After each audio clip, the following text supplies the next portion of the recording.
Welcome back, everyone. Welcome back to another weekly edition here of the StarCraft Evolution League, the SEL number 22. Your irregular dose of StarCraft Evolution content. This is the final Open Cup, by the way, and I'm Coach VIP with you, joined by the amazing players and the people in chat as well.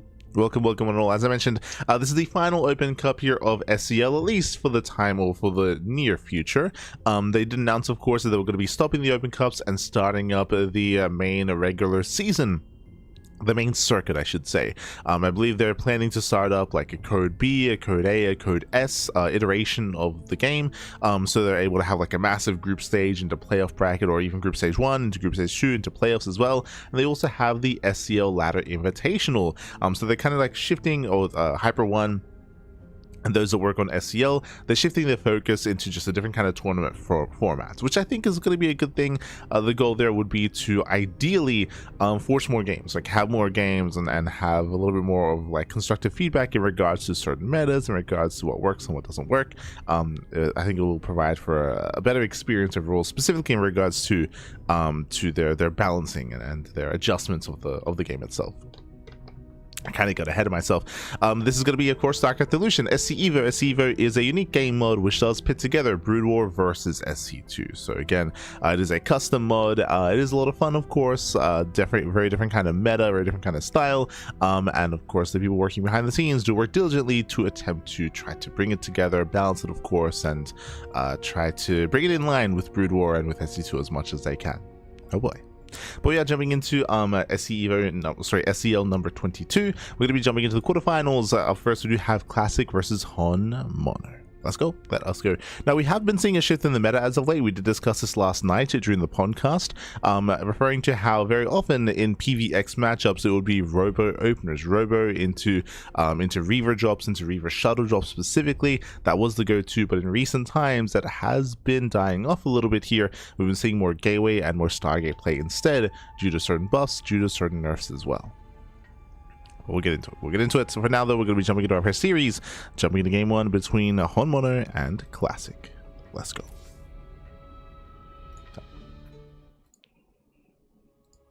Let's catch you up in the chat.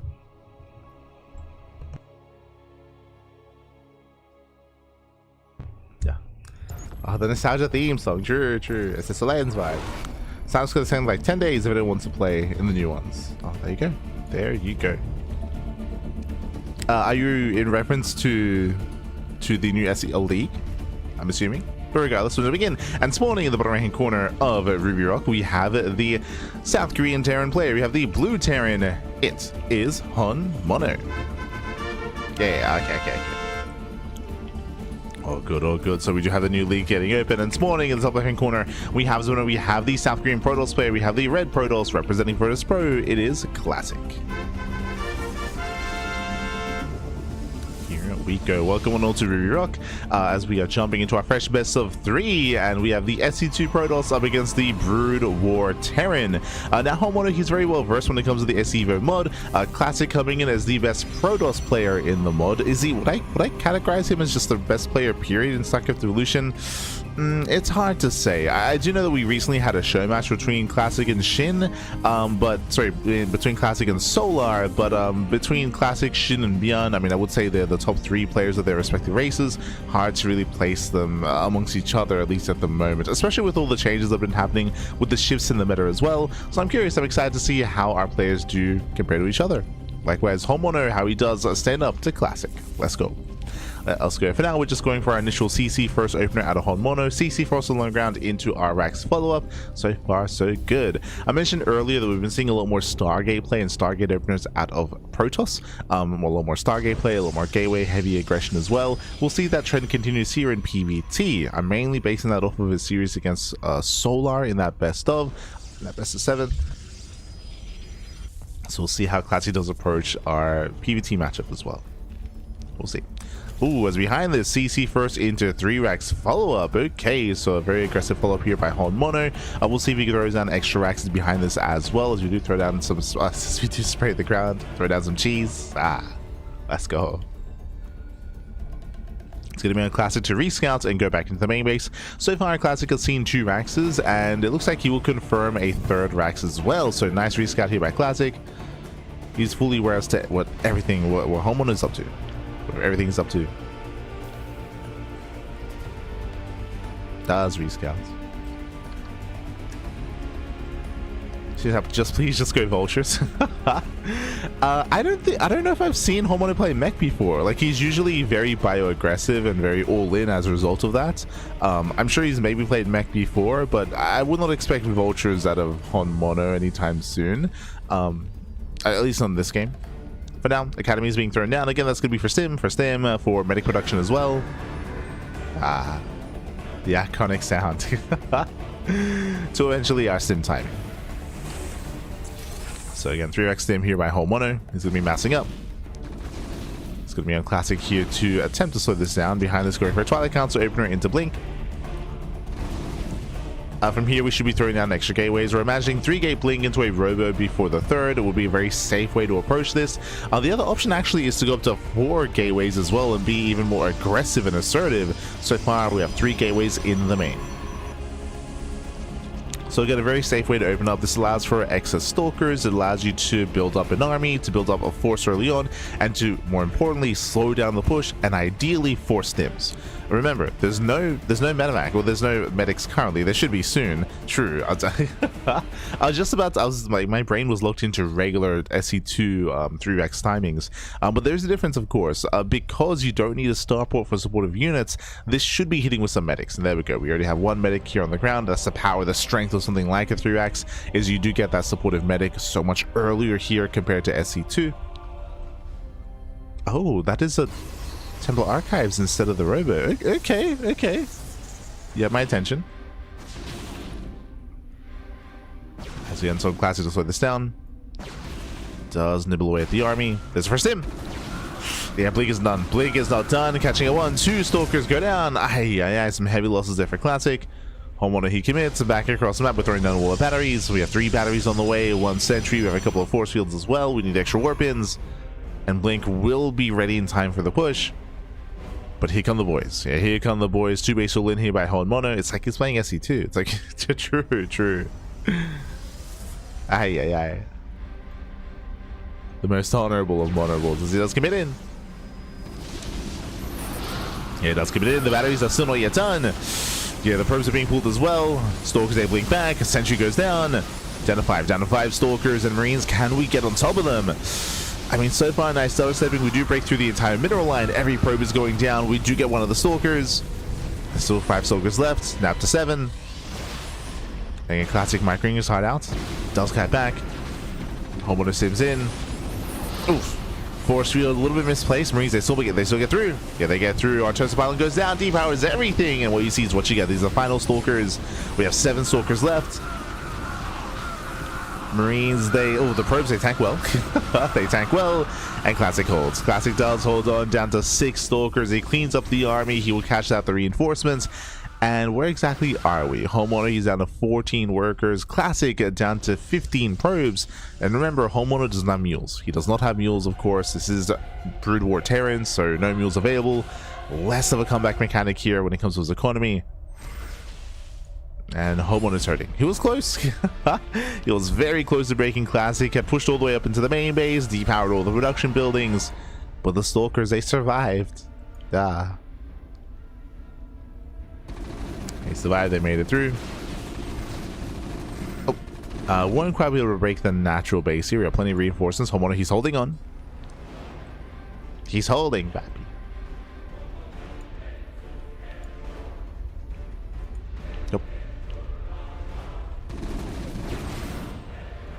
Classic picks forward.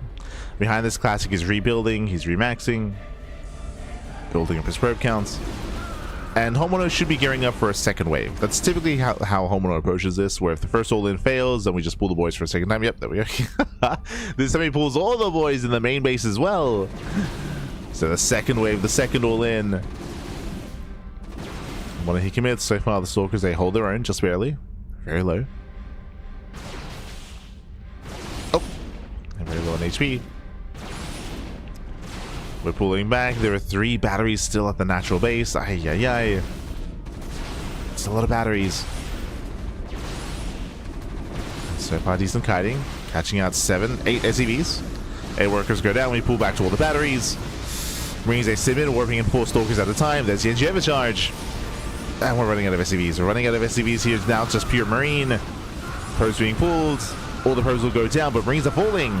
He's running out. He's running out of bio. I say that we're down to 4 stalkers. Oh my god. Still very close, very clutch. In the end, 3 stalkers remaining. Oh, down to 2. Down to 1. There's a warp in. There's 1 more warp in. We're down to 4 Marines. And Homeowner gets cleaned up. Yeah, he gets cleaned up. And this time, Homeowner, he only has 9 workers back at home. Classic, he is on 21. 21 probes. Classic with a much stronger economy this time, with a much greater disparity. Classic counterattacks. And once again, Homeowner barely did not have enough. Casito, casito.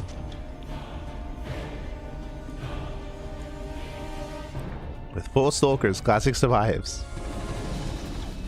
Now, do we build up into a 3rd wave? That is the real question. Do we? I feel like the work count is too low. I feel like the work count is too low at this point to be able to sustain ourselves for a 3rd push. Yep, scans the bases. Homeowner, he sees saturation. He sees the worker counts. I'm sure comparing it with his own. And it's looking bleak here for Homeowner. At this point, the next wave will be that much weaker, just because now there's so much time for Classic to recover his economy, to maybe even get a 3rd base, and to get into Storm. Storm will factor in.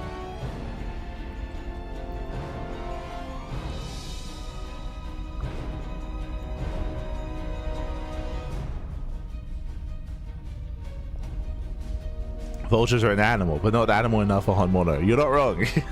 You're not wrong. Ah.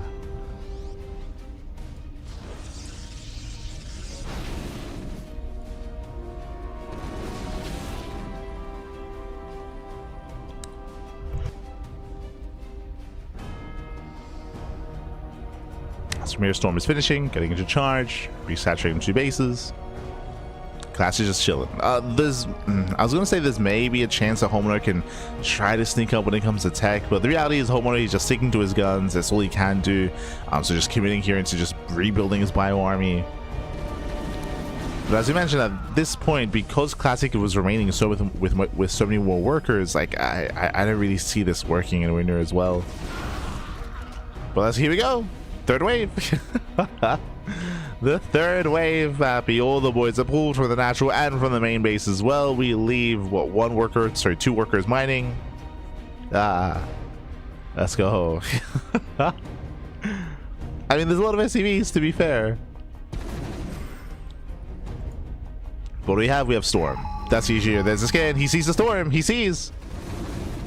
Marines him in. First Storm on the ramp. Ooh, massive storms. Jesus. Yeah, workers, they get softened up. Oh my god, the Marines just melt. He goes through the storms. No, he takes the storm to the face. All the storms land. GG gets called, and Classic takes game number 1. GG.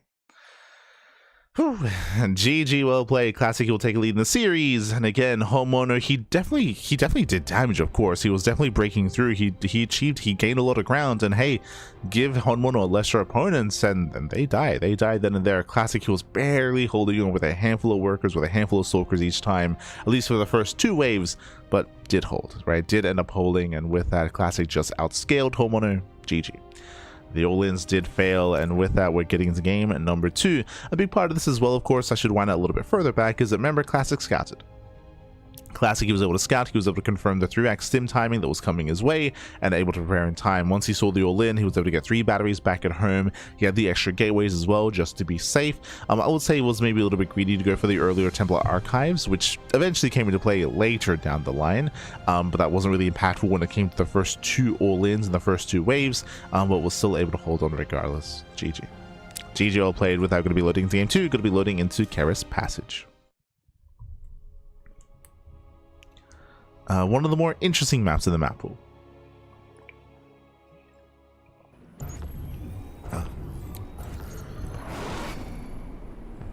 Let us go as we are loading on in and spawning in the top left-hand corner of Karis Passage. We have the blue Protoss, sorry, the blue Terran player, the blue Terran himself from South Korea, representing Team Hyper 1. It is Hon Mono.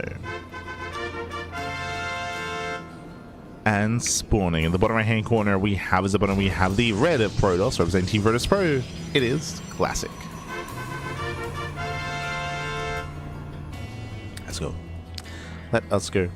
As we are going to be opening up.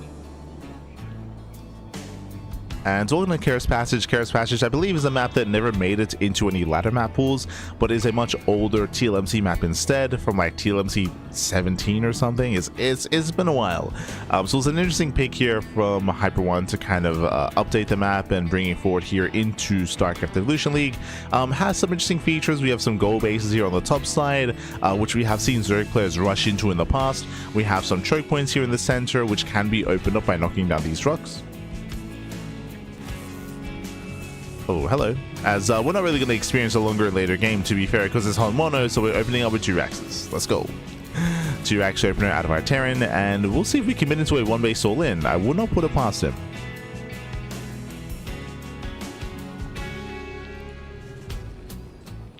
No shot we go for like a 1-base, like Academy into Stim. Like, I'm just trying to think. We're taking a lot of gases here. Second gas guys is on the way, so this has to be for the Academy, I would imagine.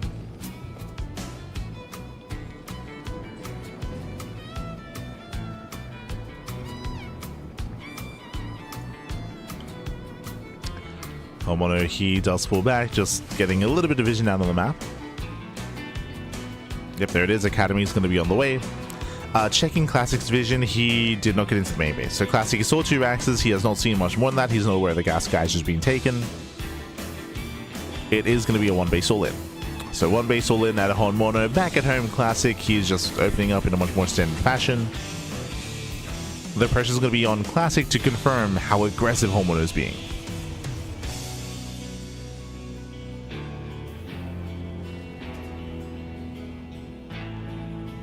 Karis Passage is from a series of maps Cantuva made a long time ago. I don't actually remember if it ever made TLMC. TLMC 8, there you go. I knew it was from a long time ago. I was thinking it was maybe a little bit earlier, so I just blindly went for 17, but there we go. TLMC number 8. What was that, like 2014? Like what the hell? If we're in number 22 now, that's crazy. Giga old map. Is that in Heart of the Swarm? I don't know if TLMC map, if the map contest was running in Heart of the Swarm, to be fair. 10 years ago. Jesus. Yeah, that's why it was so weird. It's such an obscure map to bring back. But I mean, I guess we have seen some other old maps brought back, right? Like I guess it was a little bit different because I think, from my understanding, I think they were requested by patrons, right? By supporters. But like we had the SCL version of we pulled the boys, by the way, when we're still in. But we have had some older maps requested to be updated, if I recall correctly. Okay, let's see. We go. The boys have been pulled. How many Marines are we hitting with? So 9 Marines and 1 medic. What's important here is a Classic might have lost a Stalker, but he's aware now. He's now made aware. Goes down 2 more batteries. We have 3 batteries being set up. Mass Sentry with mass force fields. Oh my god. Classic does have a couple of boys he can pull. Stim is done. U2 3HLs as well. Isaac pulls away. Nice force fields, buying time. Ooh, slicing up the army. Very nice force fields. 3 force fields to fully wall this up. And with that, Marines getting picked up. SCVs as well. And with that Hon Mono, he's running out of steam. He's running out of steam already. Once again, we reinforce with... Oh no, there's a gap. There's a hole in the wall. Hon Mono, he gets in. Boys are being pulled. But is it too late? Does get the Stalker. Yeah, Stalker goes down. Picking up the sentries. Down to 3. Oh. Yeah, down to 3 sentries, but there just is not enough buyer. Not enough buyer here. Everything goes down with that Classic. He holds. GG gets called. He has 30 probes remaining. And Classic will take the series 2-0. GG. Whew. GG, well played, congratulations. I apologize for not updating the score in game. I was just typically whenever there's like an all-in or a rush, we hyperfixate on that. But congratulations to Classic, will claim it. Again, a very, very efficient and very well placed force fields at that natural base, completely cutting off the army, slicing it in half, being able to engage one portion at a time. So once again, very good scouting, very good reactions as well. Classic was able to shut it down with a much cleaner defense this time. Remember, Classic, he had 30 workers remaining compared to the 3 SCVs that Homeowner had at the very end of that failed all-in. GG. GG, well played. So solid scouting, solid reactions there by Classic. He does shut it down, and with that he will advance on to the semi-finals. GG. GG, well played. With that, we're going to be jumping on over into another quarterfinals match. Up next is going to be a ZVT between SHIN and Dice. Again, Dice is a player that I haven't been able to cover too much as of late. He was very, very active. I want to say end of last year, like around last year, end of last year. Very, very active, looking very impressive, of course, as one of the upper echelon of Terran players. He was active back when Tasia was active last year as well. I remember Dice, he caught a bunch of people by surprise. Hold on, is Dice the player who, oh god, if I recall correctly, I want to say, no. Yeah, never mind. I was gonna say, is Dice the player who is actually playing with an alternate ID? But I think that was Tasia. I think it was Tasia who was playing with an alternate ID for a little bit and then revealed that it was Tasia himself, if I recall correctly. But I might also be thinking of Dice as well. I remember that there was a Terran player that was playing under like a hidden ID that wasn't like revealing himself, and people were like speculating as to who it was. But I think that turned out to be Tasia. Thought it was okay, maybe it was Dice. So yeah. I'm conflating the two. So maybe it was Dice. Yeah, maybe it was Dice. So from my understanding, he was a player who was known and was active back in the day, but for whatever reason he wanted to rebrand and wanted to intentionally keep his old ID hidden. I think my guess was like it would be like Reality or like Guilty or something, like one of like the more niche like Terran players back in the day, like Journey maybe, like so. but let's go. So yeah, I guess it was Dice. Okay. I thought I was misremembering.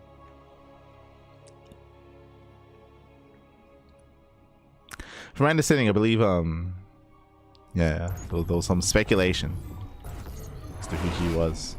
But here we go. We're jumping into our series and spawning in the bottom left-hand corner of Vermeer. We have the Brood War Terran player. We have the Brood War Terran. We have the Red Terran. It is Dice. And spawning in the right-hand corner, we have his opponent. We have the Teal Zerg player. The Teal Zerg player himself, the South Korean Zerg. It is SHIN. I'll fix up the names. Hold on. SHIN.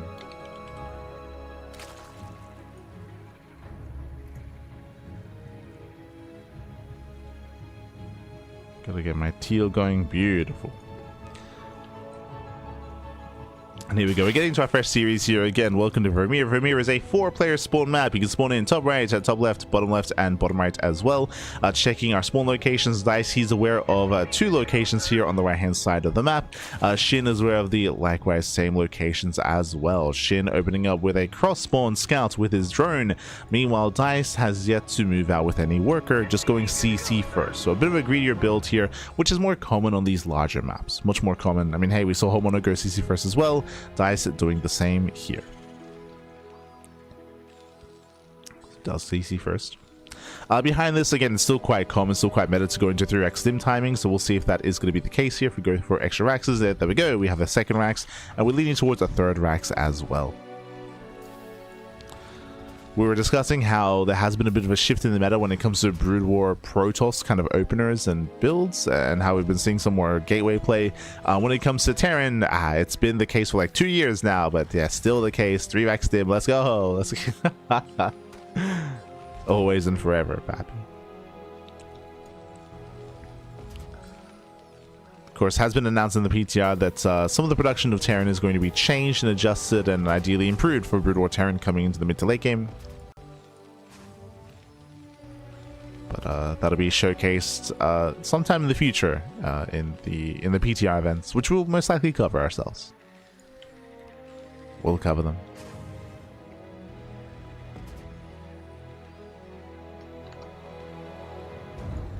This last theme is that you're flying on a flying battle cruiser or a starship of some kind. Oh, there you go. The mothership before mothership. True.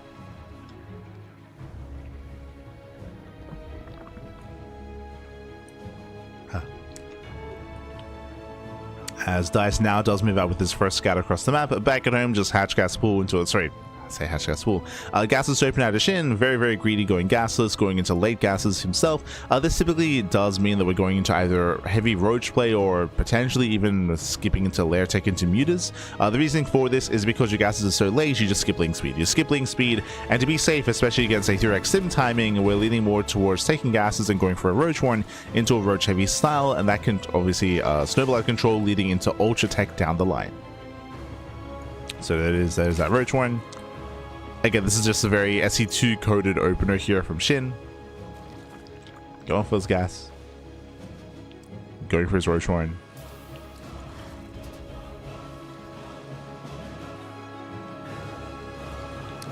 And by the time that Dice gets across the map, there should be plenty of roaches to defend.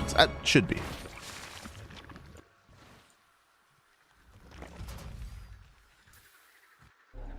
As Dice is starting to be active, as Stim is at this point getting it to halfway done. The nostalgia.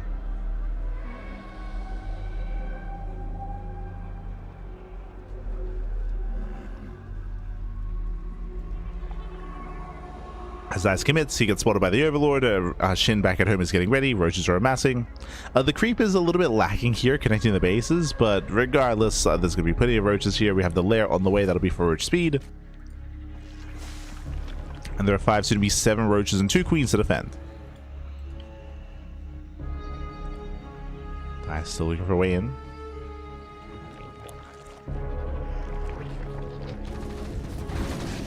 Does catch 2 active tumors. Roaches, they hold their own, and SHIN defends. Actually, he does hold, he does defend. Behind this, we do have U238 shells on the way. Every time.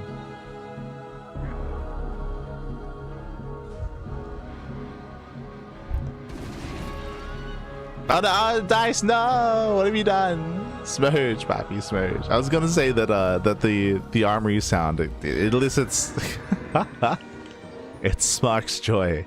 Elicits deep core memories from my childhood. But feels bad, man, to kill the Ursidon. Behind this going to be reinforcing across the map. Again, the Overlord sees everything needs to see, so SHIN has full eyes on the reinforcements. That will prompt SHIN to make more roaches. Roach speed has now begun, and trying to break through all the roaches here is going to be very difficult here for Dice. Thankfully, he is going to be taking up behind this and refining his army. We have siege mode on the way, building up into bio tank. Eventually, this bio army here, I don't think we'll find too much damage, but hey, we can at least fight for creep threat. True, we can fight for map control, deny creep, maybe catch an Overlord, and ideally catch a couple of roaches. We're sharking around.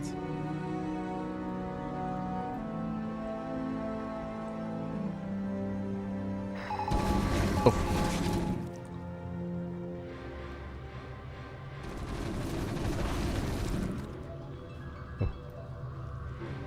Does break in. Does break in. Catching at a couple of drones. Oh, sorry, a couple of tumors. Meanwhile, we spoke earlier how roaches typically lead into ultra tech, and there it is. We have the infestation bit. This should be for some safety infestors, then into hive tech, then into ultras. That's going to be a massive power spike here for SHIN, and we'll see if Dice can keep up. See if he can keep up. We'll see if he can find some damage. So far, I mean, he's been very active, but tumors are all that Dice has really found so far. Drop on the right hand side. Oh. Breaks in.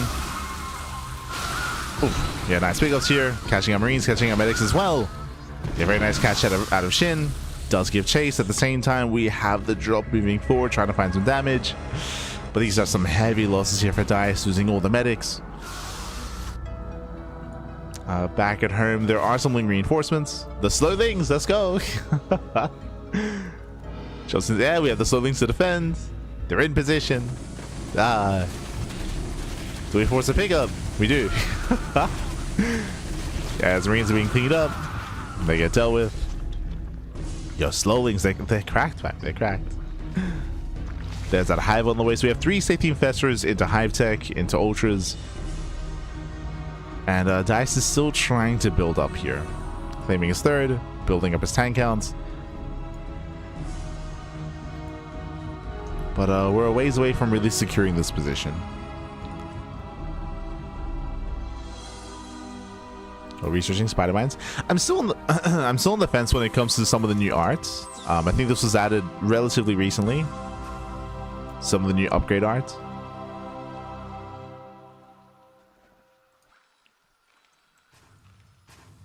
I'm on the fence with the spider mine.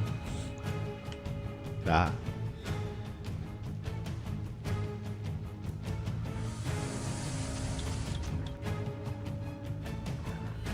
Clearly had a different... Clearly had a trauma of a different kind. Or it's a blocking my building kind. Nah. I don't know why, but the Academy sound, that's ingrained into me.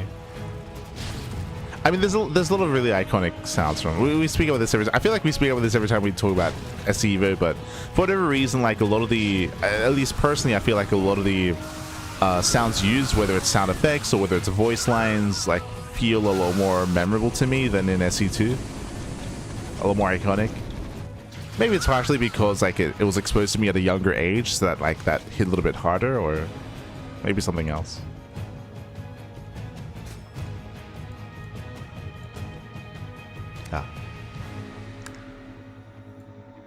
As SHIN, his Ultra Cavern is now done, and we have Ultra upgrades on the way. Kindness waiting. We have Kindness waiting. As I mentioned before, like the big power spike for SHIN is going to be Ultra Tech, and the Ultras are on the horizon. Back at home, we have Dice setting up back at home. I mean, he does have a couple of tanks. He's working towards a Radiate. That will help. The concern here is just how many science vessels are we going to have in time for the Ultra timing, right? Like, Ultras are already building up. They're already on the way. By the time SHIN hits, what will Dice have ready? It's got a decent tank line. We do need some city though, as we have that switch into mech. 3 more factories on the way. So far, SHIN started stepping in. Oof. Catching out more ByuN, catching out more medics. Fungals, they're also on the horizon. We don't even need them. We go for it anyway, sure, why not? Catching out the army, and here come the Ultras. Hopefully SHIN does calm down a little bit. And needs to wait for reinforcements. At the same time, Dice across the map. But there's plenty to defend. Yeah, Lings are back at home.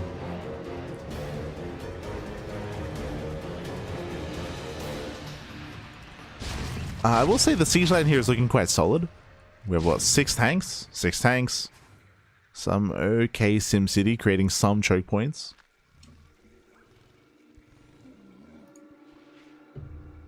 Microbial Shout is almost done. And the goal here is to Microbial Shout and then just bust on through. Bust on in. How many Ultras do we have? Only 3. Only 3 Ultras. Here come the Shrouds. Gets 1, gets 2, gets 3.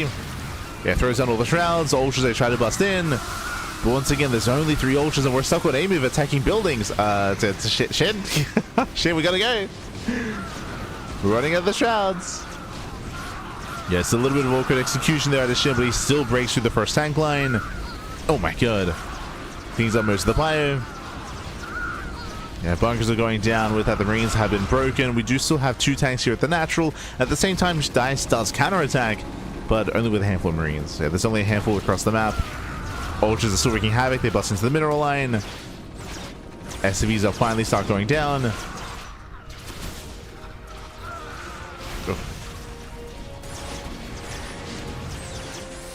And this is getting out of hand. It was a little bit messy when it comes to the execution, but still breaks the 3rd expansion, denies mining. Back at home, we have Corruptors on the way that will help against the science vessels. And we've rebuilt our 3 Ultras. Built it back up. Setting up for a Doom job. Okay, let's go. Yo, the slow dropper lord. Send it, pappy, send it. Pneumatized carapace is on the way. And SHIN is remaxed. SHIN is rebuilt, he's remaxed. getting ready for the next wave, the next push. This time we do have a field of spider mines, and that will help for sure. Likewise, there are going to be 2 irradiates with dice and science vessels. So we have a handful of irradiates.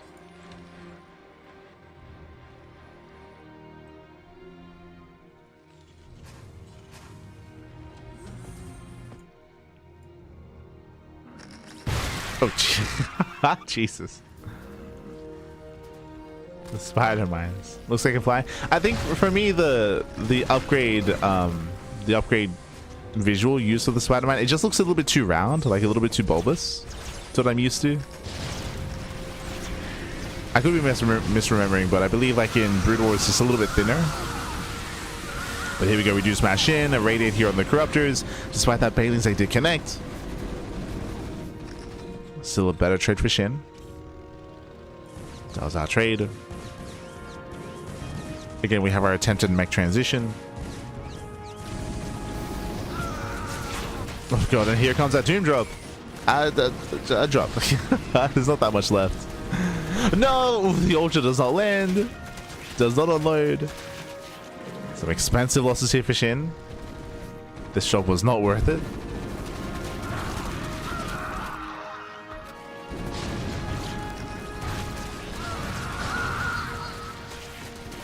As things are 44, there we go, dropping to the mineral line, forcing friendly fire. 10 workers going down. Once again, SHIN overextending a little bit here, throwing away an Ultralisk. So again, a little bit messy towards the end. But SHIN has map control. The reality here, he has map control. He can make what he wants. He has 98 workers. And we can just keep hammering away at the 3rd base. And eventually, dice will break. Now, specifically in SC Evo, I believe the resources in the bases are a little bit higher, so that does allow dice to maintain its position for a little bit longer. But despite that, I mean, we're still mining out. Like, it's still getting to that point.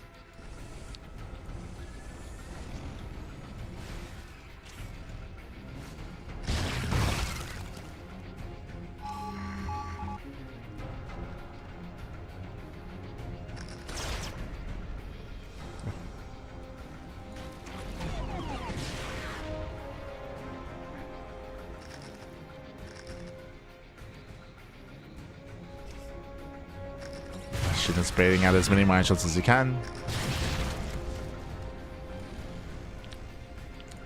Baiting out the spider mines.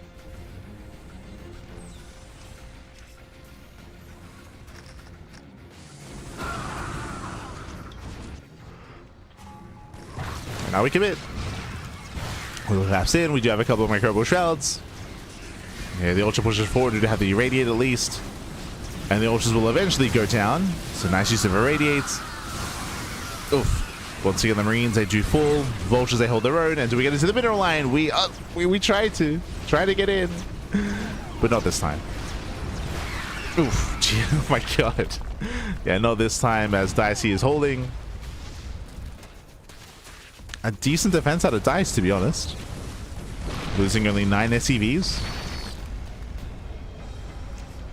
Now we got to do that like 2 more times, 2-3 more times, and establish a 4th base as well.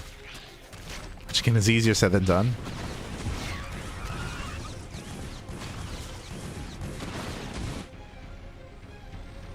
SHIN is still rallying. Still collapsing in. Oof. Yeah, so we get to the mineral line. Boys are being pulled.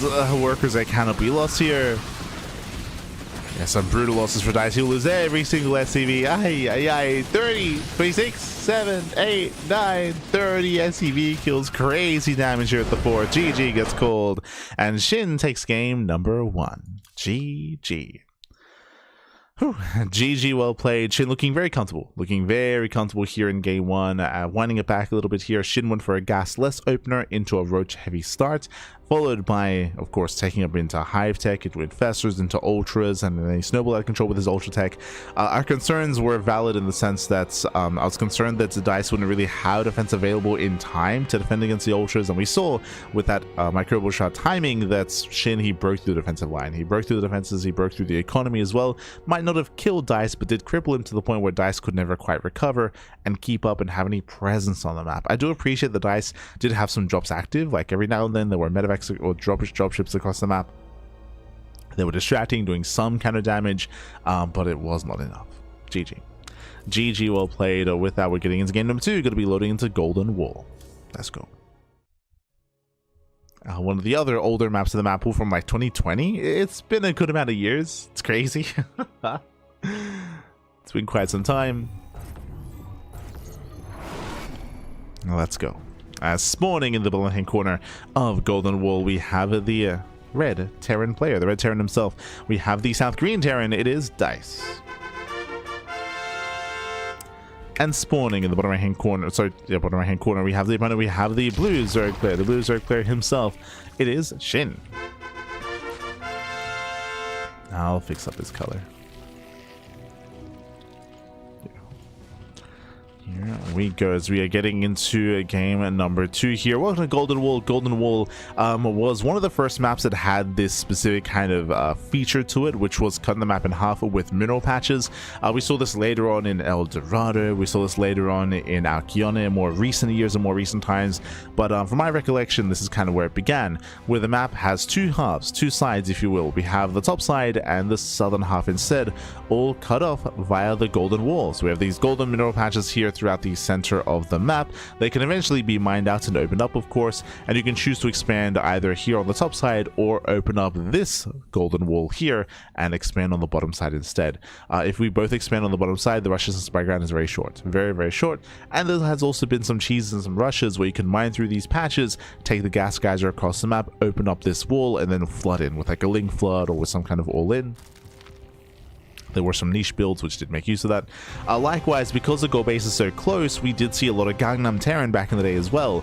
I say a lot, maybe not too much, but every now and then, like, we would see Terran players like lift up and float their CCs over and can take this as their own main instead, but turn that into an all-in. It'd typically be like a 4-axe all-in or something of that nature. Nowadays, it's very rare to see any kind of Gangnam Terrans just because often the goal bases are further away. If they're a little bit closer, it's more viable to float over, but if they're further away, less so.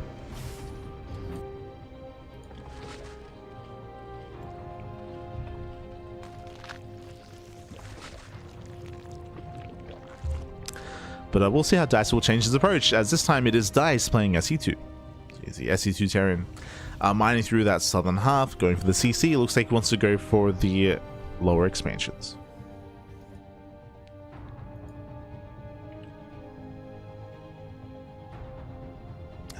The Ducklings. Let's go. I just appreciate the models. Meanwhile, oh my god, SHIN does take very fast 2 gases into link speed into a lair. Okay. So with the fast lair here, are we feeling 2 base muta? I'm trying to think of why we would even get a lair this quickly. Technically, Su, if you recall, Su did showcase and did popularize a build during his time, going into 2-ace lurker and going for like a, I will say, going for a 4 lurker rush. But if that was the case, there'd already be a Hydrogen at this point. So leaning more towards Spire, leaning more towards 2-base muta.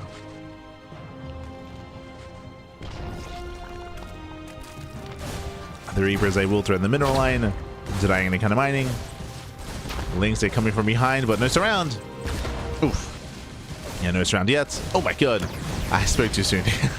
The slowlings, the speedlings, I should say. Speed kicks in, and with that, all 3 Reapers, they do go down. SHIN defends, and show us the Spire. There it is. Spire is on the way. 2-base muta out of SHIN. Now, Dice did scout the lair, so he should know. Again, there aren't really many options when it comes to Brood or Zerg, when it comes to what a lair could be and could entail. As I mentioned, because Hydras are hatch tech, once you see a very fast lair, then, I mean, there's only a handful of things that it could be, like some kind of weird lurker rush or like a muta rush. And that's kind of it.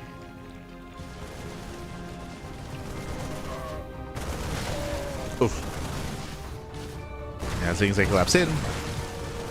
Marines, they will defend. Very nice defense here. Oh, that's a decent defense out of Dice as he does hold position here on top of the ramp. Still bleeds out one SCV. And a good chunk of Marines. And getting the stim, getting to zone a 3-1-1 setup on 2 bases.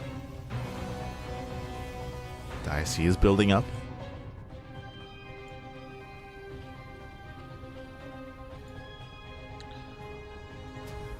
And I don't see an eBay yet. It's a bit of a later eBay here from Dice, so I'm a little bit concerned. There is potential for the Mutas to find some damage, even though he should have been aware of this. Should have been aware. 8 Mutas now on the way.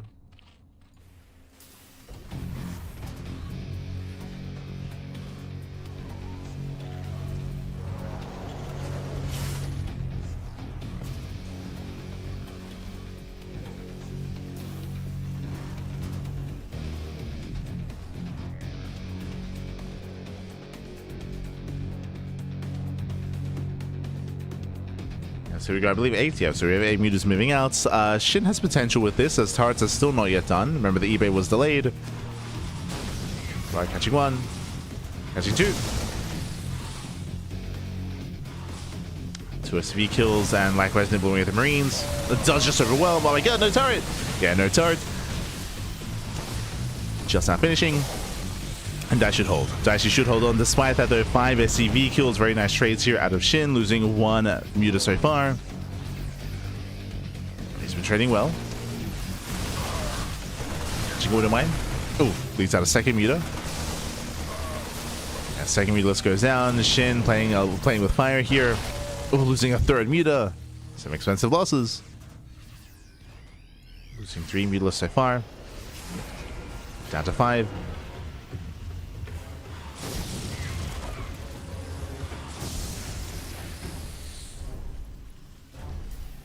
Despite that, still finding damage.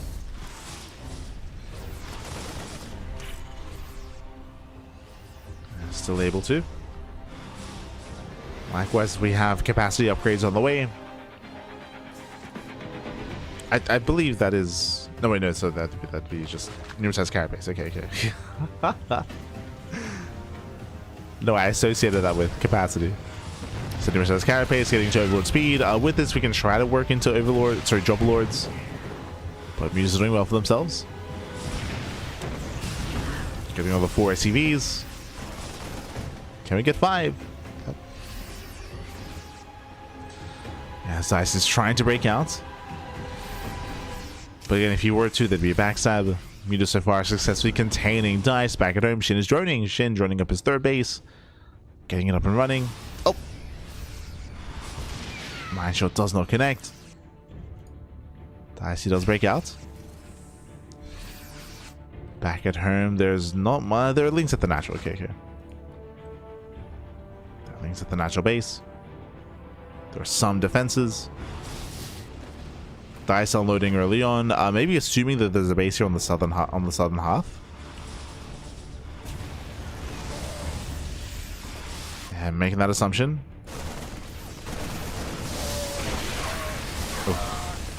Oh, right. That's why we got Overlord speed, of course.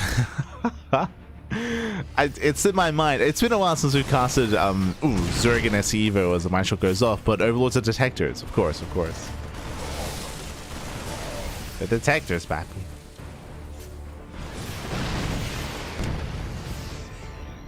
As Dice does drop in. Jumps into the main. And does nice some mining. Gets a couple of drones. 1, 2 drones going down. Plenty of Zerglings though, and Dice will be forced to pick up. Forced to pick up. Hive is complete. We do have, sorry, Queen's Nest is complete. Hive is on the way. From here, SHIN, you can think about Ultra Tech. We do have melee upgrades in production here, so we may head towards Ultras. Otherwise, we can go even into Greater Spire into Guardian play as well. Do we get up to Guardians this game? I mean, I haven't seen Guardians in quite some time, but maybe. Maybe.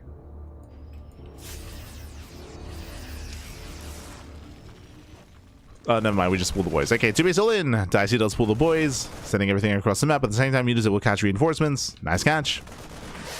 Yeah, 1, 2, 3 Marines going down. It's all or nothing for Dice. Dice, he saw the hive. He's like, no shot. Like, I gotta go. And we commit to the base trade. Ladies, they flood into the mineral line. Every SCV is gonna go down. The turrets as well. And we commit, Bappy. Ooh, as colonies are not done in time. They're not done in time. Yeah, they're too little, too late. Marines, they bust up into the natural. We have the Great Migration out of Dice. So we have mutas. We have anti-air. They could be chased down. Likewise, we have some reinforcements here at the natural, but also going to be broken. Yeah, going to be broken here. Getting things up with the fire. Dice a little bit slow here to pull the trigger. It does push into the main.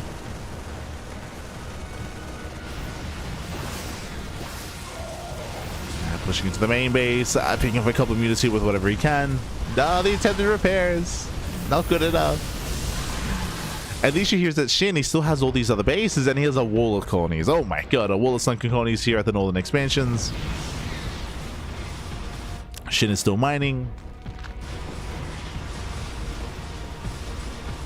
And Dice is not. Dice is all his buildings drop in the air. Both CCs are on fire. They will both fall. Buildings are about to be revealed. And again, base trading mutas is so difficult. They're so fast, they're so agile. They will hunt down every single building.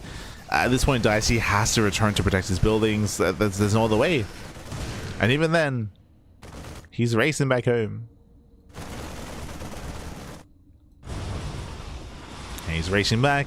He's now being revealed. We got 3 Raxes here in the center.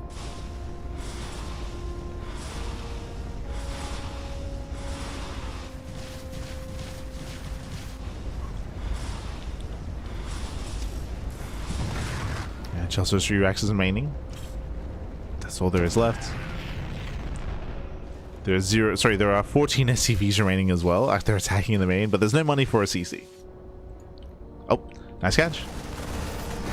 Nice catch at the Dice. Picking up some Zerglings. Oh, nice mine shots. These wood mines, they do have potential, but now there's only 1 mine shot left. If we can bait the mutas into mine shots, then Dice can win a head-on fight.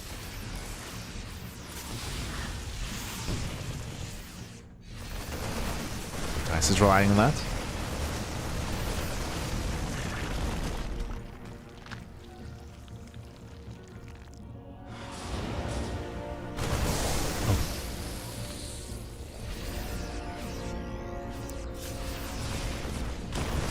SHIN moves in. Likewise, Dice, he commits. He commits up the ramp into a wall of sunken colonies. Oh no. I mean, he has to. What else can he do? He stims in. Gets behind the mineral line. Can take down the expand. Meanwhile, mutas, they do double back around. Oh. Catching at the mine. Yeah, 0 wood mines left.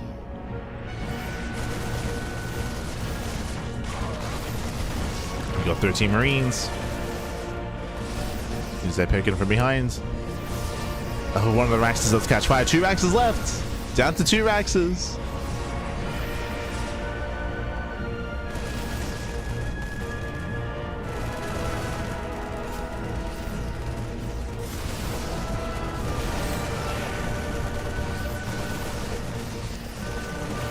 Yeah, SHIN still has top right.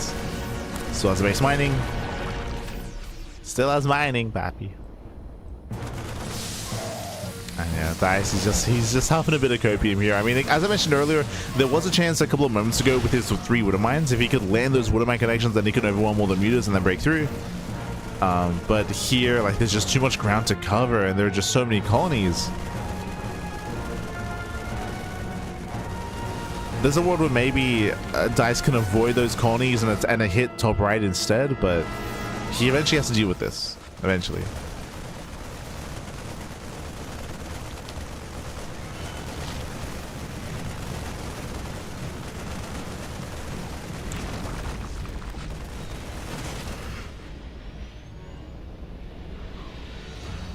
Checkmate anyway with the Sunkens. I mean, like, technically there's a world where if Okay, if DICE can kill the mutas, and if DICE can deny mining and stop any more resources from being gathered, then there's a world where with all these medevacs, he can like poke in, do damage, pull away, reheal his army, and eventually kill all these colonies, like if they're on their own, of course.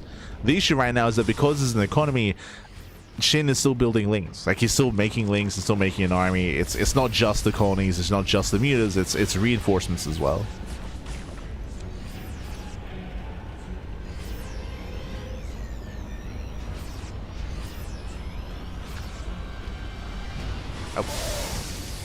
Ta-da!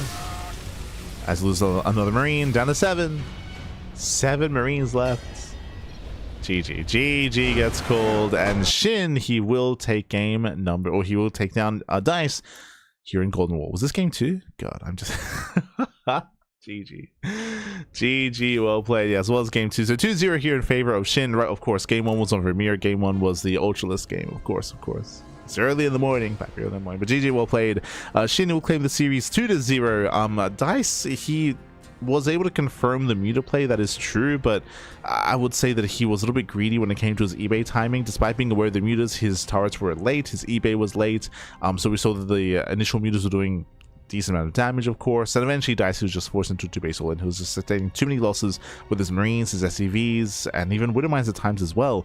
Very impressive control there by SHIN with his mutas. It also helps when it comes to the map itself because of the map layout. It is a short rush distance by air, so mutas are going across the map real fast and real quick, and was able to wreak havoc and allow SHIN to mass expand, build up the economy, and get ready for the eventual base trade. GG. GG, well played. And with that, SHIN will claim the series. Now we're getting ready for the semi-finals. So Classic will advance on, SHIN will advance on. We do have our semis getting ready. It's going to be a semi-finals between SHIN and ByuN on one side and Classic and StarCraft on the other. Oh boy. Bearing in mind that for StarCraft Evolution, for the StarCraft Evolution League for SCL, semi-finals are best of 5s, not best of 3s. So longer series.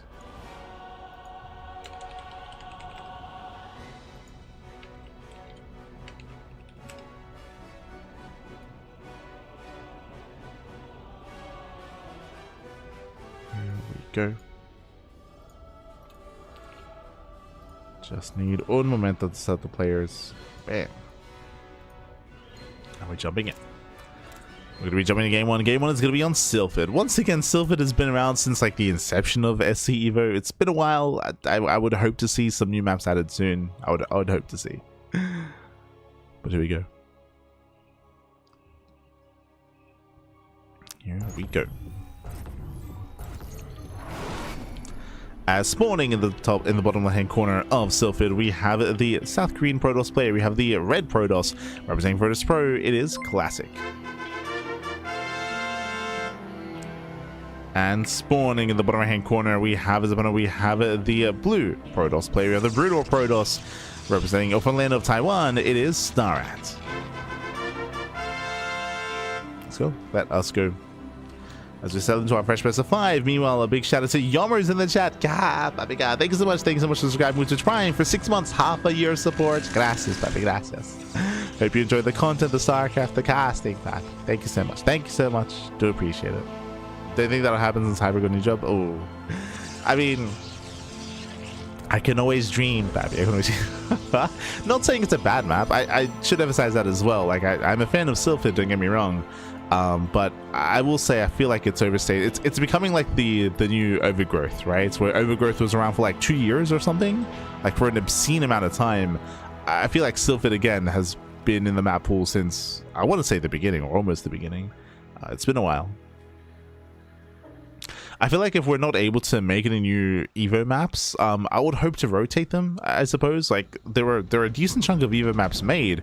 Maybe some of them aren't the most balanced, to be fair. I'm referring to, you know, Troy. I'm referring to Monty Hall. I'm referring to, oh my god, what are the names of the old Broodor maps?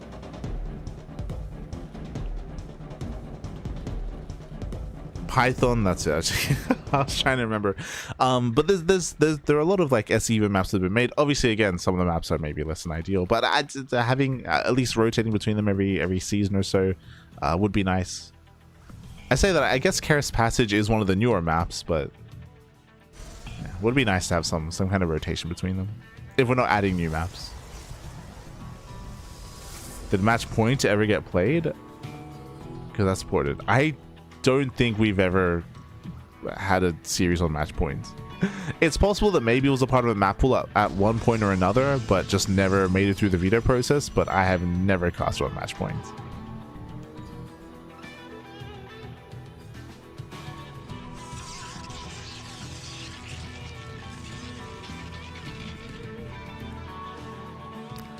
Yo, hashtag bring back Monty Hall, baby. True. That's it.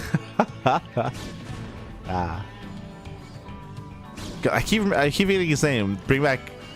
I want to say it's not Neo Planet S. What's it called? The island map. It's not Neon Violet Square. You know what it is. Bring back the island map. Yeah, as a side. There you go. Bring back Neo as of Siren, baby. True. Bring it back. Let him play, baby. Let him play. So now we're going to be entering our PvP. Classic does shade in towards the mineral line, so far getting one probe kill. Behind this, we have a 4-gate setup here out of Starat. Yeah, sorry, I say 4-gate, sorry, 5-gate setup even. Getting to a heavy Dragoon count. Back at home, Classic taking up into his own Twilight Council.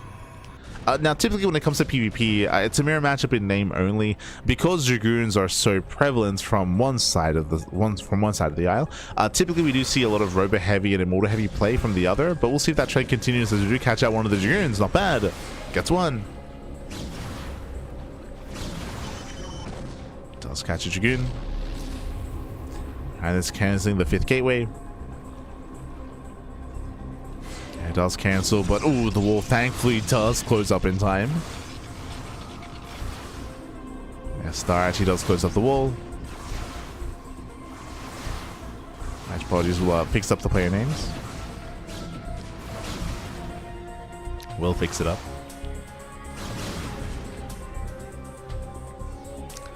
This Classic just contains Star Rats. Behind this, we do have the Robo on the way, as we mentioned previously. Blink as well. And we should be working towards a Blink Stalker Immortal heavy composition. Should be the go-to for Classic. Meanwhile, Star's likewise taking up as well, going for the Robo facility. Going for the Robo. I would imagine into Bay, into Reavers. But we'll see.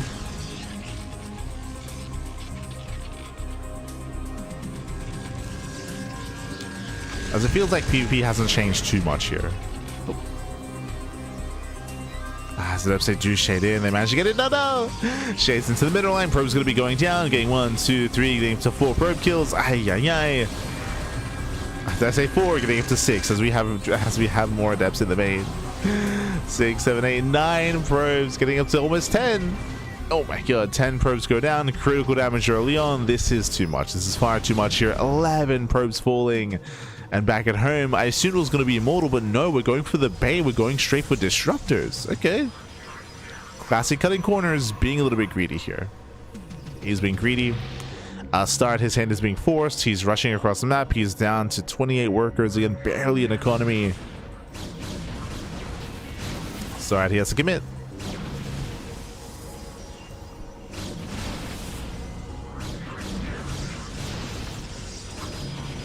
Again, trying to commit in. Boys are being pulled to help tank. Dragoons, they do trade well against Stalkers initially here, but Blink is almost done. Blink is almost complete. Once again, boys are tanking. We can afford to lose some probes.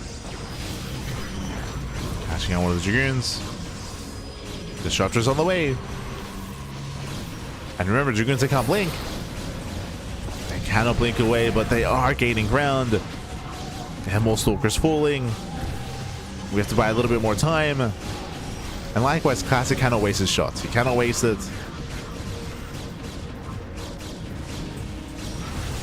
Speaking of, Nova mainly... catching up too, okay. Does catch out a couple of Dragoons. Batteries now done. Stalker's out of range. Uh-oh. Yeah, they're out of range of the batteries. And the Disruptor is going to be focused down.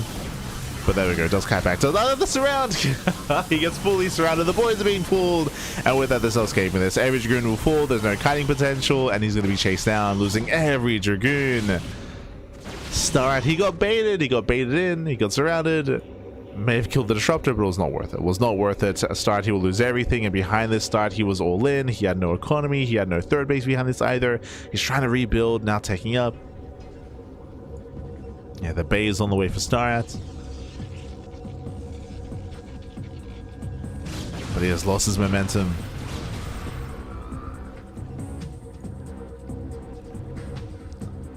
And Classic kind of freely expand. Third base now on the way. Disruptors are building up.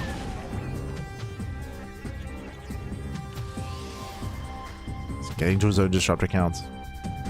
Now there is a world where StarCraft can try to stabilize by getting to Reaver Tech and achieving damage with that. I mean, I can see Shuttle drop into the mineral line and going for economic damage, or even just trading well against Stalkers. We'll see. My assumption is Reaver, but we'll keep an eye on StarCraft to see how he does spend his resources. So we're taking up into the Citadel of Atune. Okay. We're spending a lot of resources here on tech. We went facility into Bay, into Citadel, into Forge, into upgrades, I would imagine. We can't really afford everything though. Yeah, it can't all be afforded. We don't have the money for this.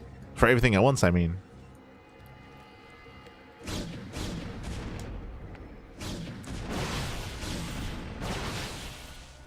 As the Reaver's now on the way. Delayed, but is now in production.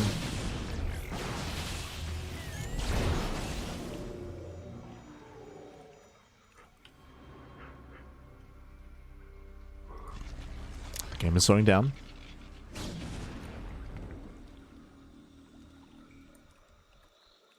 We're slowing things down, claiming our third. Classic fighting for map control. We'll catch a Stalker. Oh, blinks in. Yeah, gets one, gets two, never goes off. Catching out 2 more Dragoons. 3 more Dragoons even. I said catching a Stalker, I'm going to say catching a Dragoon. They're all the same.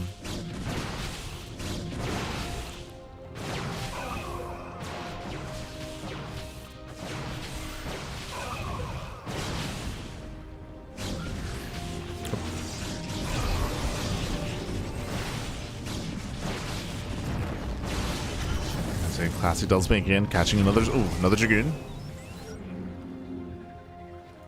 Another one gets caught.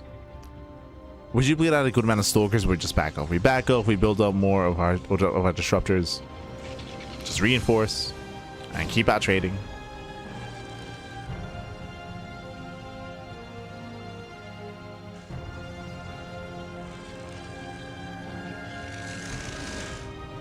All these Protoss look the same to me. Look, they got 4 legs. No, they're made of metal. Same thing, Pappy, same thing.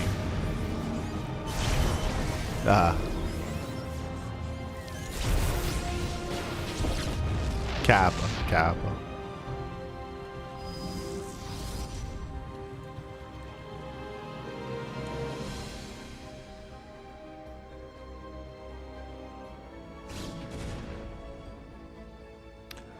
As unfortunately, just because of the inshore opener, because of the limited economy, StarCraft doesn't really have much mobility here with his Reavers. First shot goes off. Up, ooh, does connect. Okay, I just put the Novus. The Novus, they make up for that. GG gets called, and with that, Classic takes game number 1. GG. Whew. GG, well played. With that, Classic does take a lead in the series. Again, just a very rough start for StarCraft. Winding all the way back here, it all came down to the Adept harass. The Adepts, they killed so many probes at the start of the game. 11 probes went down.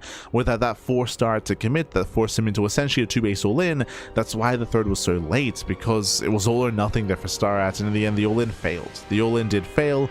With that, it all just snowballed out of control. It did eventually try to expand and build up into the mid-game, taking up into Reavers, but again, was playing from behind. GG. GG, well played. With that, Classic takes the lead, and now we're jumping to game number 2. Let's go. Loading into Ruby Rock.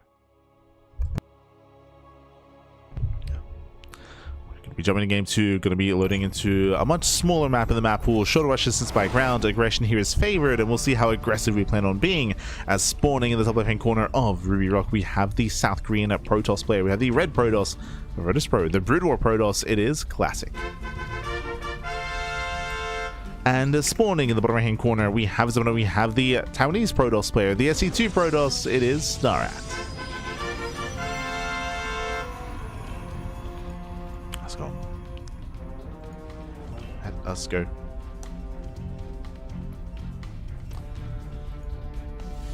So we are going to be opening up. And we'll see how Starad is going to be adjusting here and how he'll approach the game now that he is in the SE2 seat. Oh boy. Likewise, classic as well. I feel like, again, in the past, we did see more commitment into earlier Reaver production. At least that was the case in the past. I do know that changes have been made, and there have been alterations to the meta as well. I'm curious how that has impacted PvP. Show us what you got. Este classic.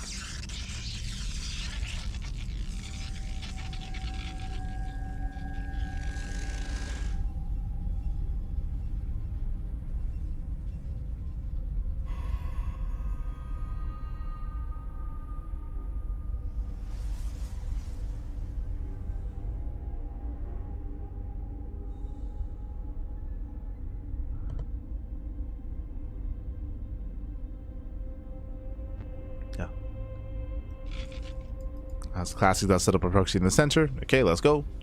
2 gates back at home. And do we go for the robo in the middle here? Curious. Do we just go for the robo or just a third gateway and reinforce? Cybercore is almost done. Show us what you got. Yeah, let's go. So, you know what? This might not be base game SE2, but that will not stop Classic from going Proxy Robo. Proxy Robo, 1 base all in. Classic is known for this in regular SE2 and now embracing this here in SEVO as well. This is going to take a little bit longer to get going, though, of course. I would imagine that we're going to be going Robo into Bay, into Proxy Reaver, I would imagine. I guess we could just go Shuttle and just use that to micro units here, but I feel like if that was the case, we'd be getting a faster third gateway. We'll see. Started scouting a start. He will eventually confirm. Does scout the top side. Behind this, going for a robo opener himself. Blindly. I mean, I say blindly. He's aware that tech is missing here. Did probe scout. And does confirm. There we go. Does confirm. There's a shuttle on the way. We have the Bay back at home. Start throws in his own pylon. Sarge will be camping the initial proxy. Okay. Does camp. A classic coming in from the tall Grasso. It does move in. And he will catch one of the stalkers. Nice pickup. And nice pickup that classic. Now he can micro. He can control. Does hang a couple of shots and the shuttle gets very low. But now he does that trade. Can he save the Dragoon? Oh my god. Barely tries to. Meanwhile, the pylon is now done and Sardi throws down 2 batteries. Yeah, he throws down 2 batteries. He will eventually maintain his position here. 1 Dragoon goes down. There's 1 left. Now getting back up to 2. And again, the batteries are halfway done. Almost complete. Oh, Start. He needs a little bit more time here, but alas, the stalkers are going down. There's 1 stalker left in the batteries. They do nothing. No. Yeah, they do nothing. It's too late. The Reaver has arrived. Oof. Master shot going off. And catching at every single stalker here. And in the end, the battery and the pylon, they were not worth it. Mortal comes in from behind. Classic supply blocked.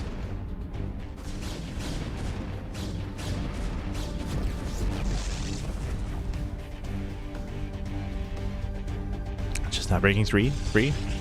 Throwing down 2 more pylons. We do have immortals on the high ground. Shot goes off. Does connect. Oof. Yeah, but again, shields are triggered. Oof, catching out the stalkers.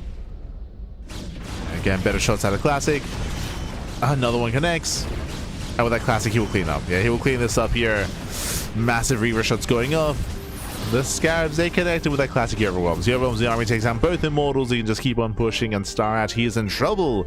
Behind the Starrat, he has 0 Immortals left. He has a War Prism. He can micro his units, but he's down to 1 Stalker. Down to 1.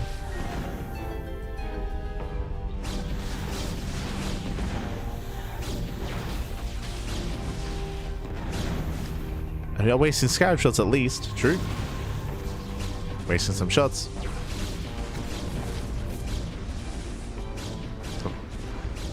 But the Dragoons, they still just bully back the Stalkers. They get bullied back. Reavers, they're waddling in. They're crawling. They're coming.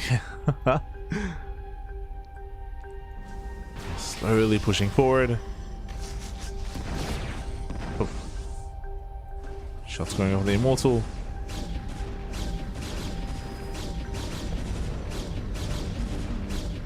Can we pick up in time? Oh. It does do so. It barely does pull away. Now getting up to 3 Reavers. Shot goes off. Oh my god. Shuttle is so low. Yeah, the shuttle is low. Nice control here by Starrat. Saves the Immortal. Oh, the Prism gets turned away. Prism goes down. Massive pickup, and now we're stuck. We're trapped here on the ground. Oof. As I think that was a missed shot, by the way. I was like, was that were those the shields being triggered? No, did miss a shot. The RNG, baby. Oh my god. Start, he's barely holding on. Shout out to the high ground advantage. For those that are curious, remember, there was a 44% chance to miss.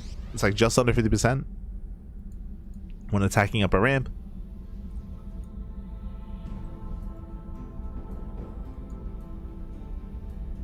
Start barely surviving.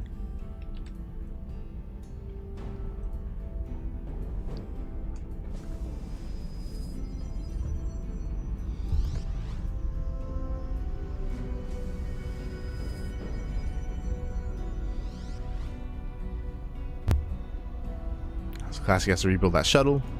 Likewise, Star rebuilding his Immortal. Batteries on the way. Economies are neck and neck. We do now have 2 Reavers. Yeah, additional Reavers and the shuttle. Classic just might just have too much.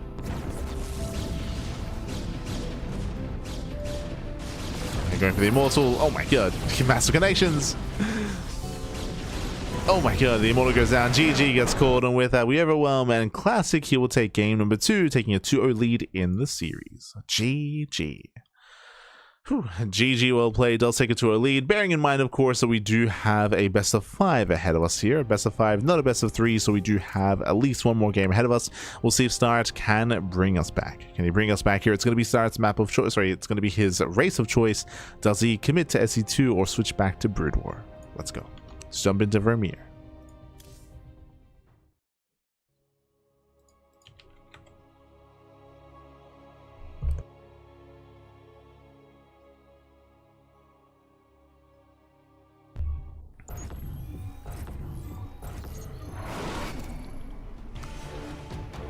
Spawning in the bottom right hand corner of Vermeer, we have the South Korean Protoss player. We have the SC2 Protoss, the red Protoss. It is Classic. And spawning in the top left hand corner, we have his opponents. We have the purple Protoss player, the Brood War Protoss. Okay, so he's chosen to commit to Brood War. It is a Starrat. Okay, Pappy, okay. As we do load into cross spawns. Cross spawns, so diagonal spawn locations, very long rush distance by ground. It does often lead into longer games, but I will admit, of course, that in PvP, anything can will happen. I mentioned earlier that Classic in regular base, like live version of the game PvP, he's very fond of just proxies and one base all-ins. I would not put it past him to go for a proxy robo here as well. For now, scouting, looking for his opponent. Now, Classic does confirm that Start has spawned in top left. He is fully aware. This map is large, plenty of bases, plenty of areas to proxy. So far, I believe he just rallied into scouts. Yep, he just rallied to scouts, right to confirm. No setup yet.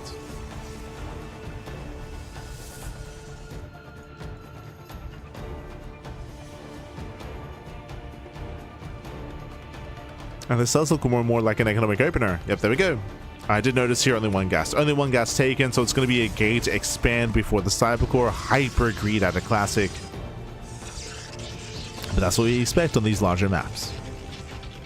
That's what we expect.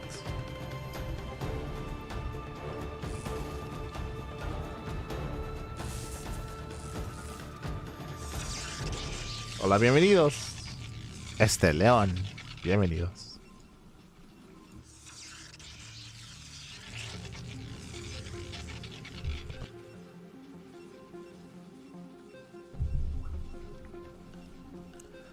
From here, classic gets a full scouts. Guess has the gases. The tech of choice is where this is a much more standard open out of Star at. It's much more standard.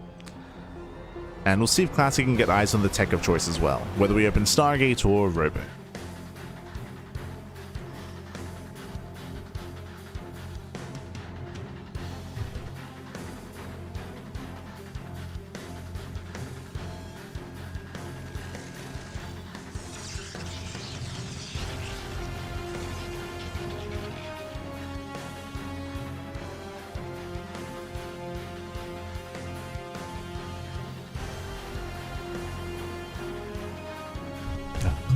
And we have the answer both players who go Robo.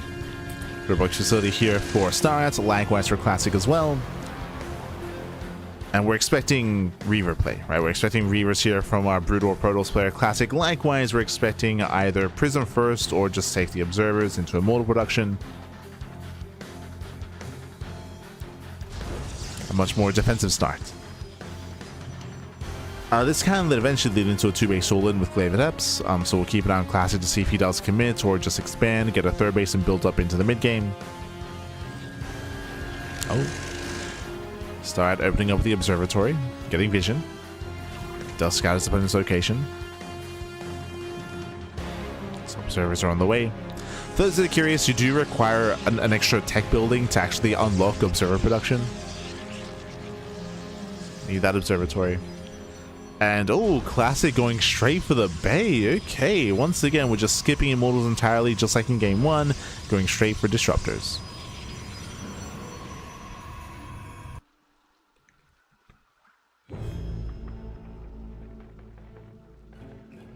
Again, Disruptors, they're seen in regular PvP as well, but they have so much more strength here in this matchup. Why is that? Well, Dragoons are less mobile. Dragoons, they're clunky units, they're big, they're a little bit more immobile. They don't have, the versatility that Blink provides. Yes, we have shuttles to somewhat micro, but even the shuttle has a shorter pickup range compared to the Warp Prism. So Disruptors, they can dominate. They can and they will. Disruptors are amassing.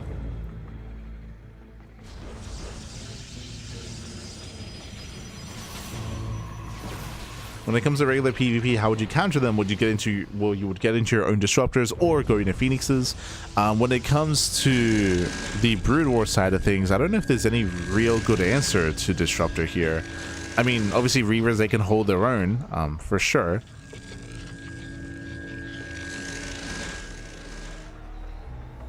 Yeah, I'm trying to think.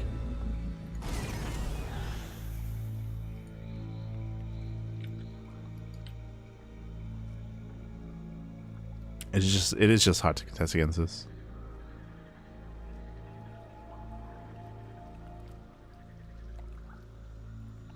Again, unless something's slipping in my mind, I don't think there's a way to crowd control against the Disruptor.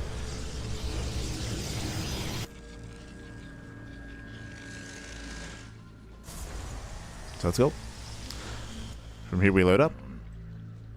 Classic breaking out. From here we can expand.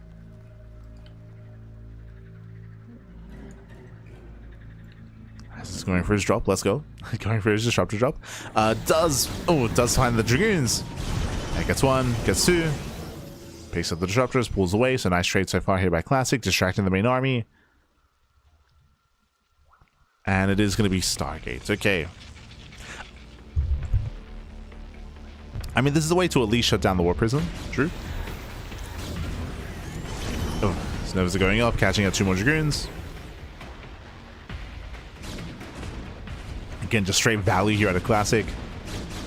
Ooh, just the prism is going to go down though. He gets caught out. Yeah, bit of miscontrol here, bit of mismovements. Gets caught. A nice catch here from Starrat. Very nice. Even without the Stargate, does take down the prism. Again, that was on Classic. Behind this though, he's still on 2 disruptors. Catching out some of the Dragoons. Missing a shot. Oof. I know, but they do not miss. And these are some expensive losses here for Starrat. Bleeding out more Stalkers. Classic double expanding, getting a 3rd and a 4th base. Meanwhile, that Stargate we're taking up. We're taking up into what's carrier production. A fleet beacon is on the way. Is it too greedy to go straight for carrier like this? Like, I mean, it is cross spawn, I suppose. There's a higher chance that maybe Classic leaves you alone, but the reality is that once Classic gains map control, he's pushing. Like, he's not a passive player.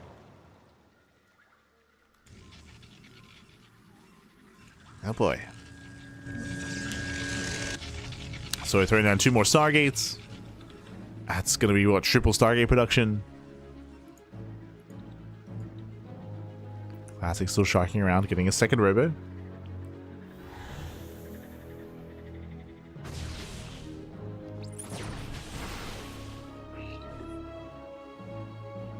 Again, currently not aware of said Sky Toss. There's no sentry. Sorry, there is a sentry, but no hallucination scout yet.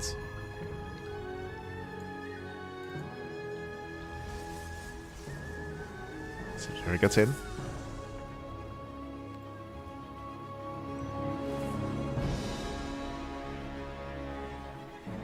Pokes in. Fleet beacon is done. Carrier production has begun. Messing up our carriers. Oh. As the prism does sit by.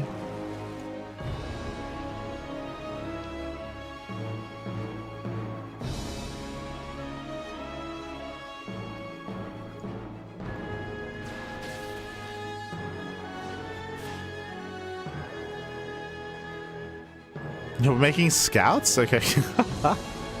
I mean, again, I guess that'll be okay against the War Prism, I suppose. Getting the scouts, the hunted down. And yeah, Classic has yet to really apply pressure to the 4th expansion. Not yet. And he's still in the dark, still unaware of the Sky Toss. The carrier capacity upgrade on the way as well. So last more interceptors. Here comes Classic, wedging himself in between the bases. Ooh, Starrat's out of position. Here come the Novas. Yeah, first Nova goes off, 2nd Nova as well. Ooh, do connect. And we have 3 more. We have 3 more where that came from. Another Nova connects and another, and we have 1 more. Ooh, we have massive connections. A handful of Dragoons left, and with that, Classic is here to kill. He's just here to kill, here to end the game. Carriers, they do not matter. There's not enough of them. And GG gets called. GG gets called. A decisive move here by Classic as he does claim the series 3-0. GG. GG, well played. Against Starrat, he was being greedy. He was rushing into Skytos, going into triple carrier production. He needed time. He needed Classic to just back off and give him time. Unfortunately, we saw that Starrat, he didn't really have much map vision or map awareness or map control, so he didn't see Classic's army movements coming towards a natural. If he would have been in position that there's a chance that maybe he just buys time. He buys time for the carriers to arrive. They'd be behind the army. They'd be a little bit safer, and then we can slowly build up to like 2, 3, 4 carriers and maybe make a game out of it. But unfortunately, he was not aware as the army rotation, and he was out of position. He was caught trying to push into his own natural. GG. Into disruptors as well. GG, well played. With that, congratulations, Classic. He will claim the series, and with that, we have our first finalist. Classic does advance. He does advance onto the grand finals. Meanwhile, we are getting ready for our next matchup here. It's going to be a best of 5 semifinals between SHIN and ByuN. Oh boy. Now, though, we're going to be going on a short break. When we come back, we'll have the second semifinals and then the grand finals thereafter. We'll see you soon after the break. See you soon. Bye. See you soon.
Welcome back, everyone. Welcome back. Ooh, hope you enjoyed that lovely Brutal OST as we returned. We returned here with the lower semifinals. Classic, he just took down Star at 3-0 to advance onto the grand finals. We're here to find out who will face off against Classic in those finals. Will it be the best Zerg or Terran in SC Evo? Let's go. Let us go. As spawning in the top left-hand corner of Karis Passage. Oh, we have the South Korean Zerg player. The red Zerg, it is SHIN. I'll whip out the Google lens. ByuN, he's like, what the hell is Karis Passage? When was this in the map pool? Shin's like, I got no idea. Hold on.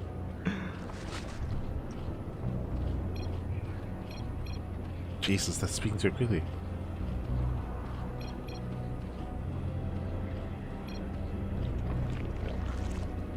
Okay, I think they're doing some wordplay. I know that ByuN's very fond of that sort of thing. Oh my god.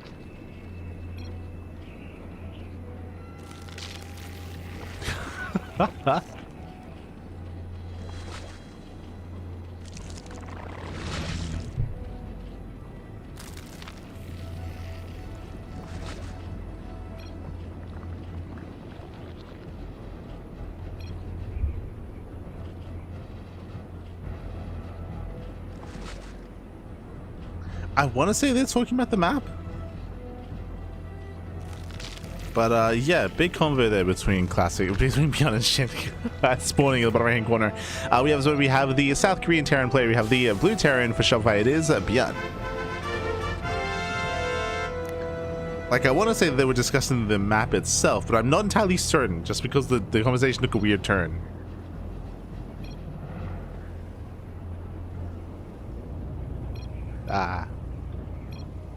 The Google Translate doesn't help with the terminology that they're using. God. But regardless, we're settling in. We do have our initial two. I think he was talking about like 2 racks here, and I think they were talking about like initial openers and stuff. I don't know. I think they were just having a conversation. But here we have our initial racks expand into second racks behind this. Into, do we go for a 2-on-1 or a 3 racks follow up? Eyes are on ByuN. Eyes are on ByuN. Likewise, so far, standard opener out of SHIN, going for his own hatch gas pool.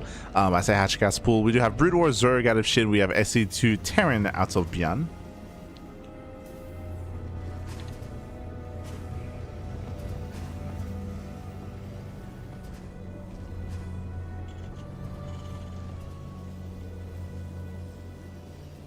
Okay, let's go. Let us go. So we're going to be opening up, and SHIN, we've seen this before, rushing into a fast lair. Okay, we saw this earlier against Dice, if you recall. Typically, 2-base lair does scream 2-base muta here from the side of the Brood War Zerg player. Meanwhile, ByuN back at home going into his own 2-1-1. I will say that based on the openers, ByuN, he should have a bio army and enough anti-air to deflect and to defend, but we'll see if he can keep up the mobility of the Brood War Mutalisk. We shall see. Once again, welcome to Karis Passage. Karis Passage is an older map of the map pool, very, very old. Was in TLMC many years ago and has been added to the StarCraft Evolution League map pool. Interesting choice here by Hyper1. Has often led to shorter games. We have some gold bases here that we can try to rush into, but we only saw that in the very beginning here. I want to say even that we had a closer gold base as well before it was changed, but regardless, we're going to the Spire into muta play, and we'll see how much damage SHIN can get done. Likewise, because of the earlier sim timing, there's potential for a counter attack depending on how well ByuN defends. As he's working blindly towards that 16 Marine double medevac drop. ByuN has 0 scouting information, so he has no idea what SHIN is up to. No idea.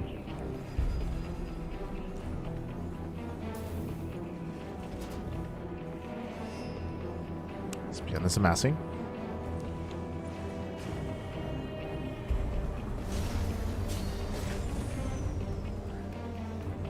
He's amassing up. Spire's almost done. And again, it all comes down to positional play at this point. Just because there's no scouting, there will not be any turrets in position or anything like that. It all comes down to the Marines. It comes down to where they are and where they stand. As we have enough for soon to be 7 Mutalisks. 5 so far. 5 getting up to 6. Soon to be 7 with that excess gas. Oh, interesting. Okay, he does mix in a couple of Scourge, actually. I mean, that will help against the medics, against the medivacs for sure. We'll see if they can impact this game. As ByuN, he does move out.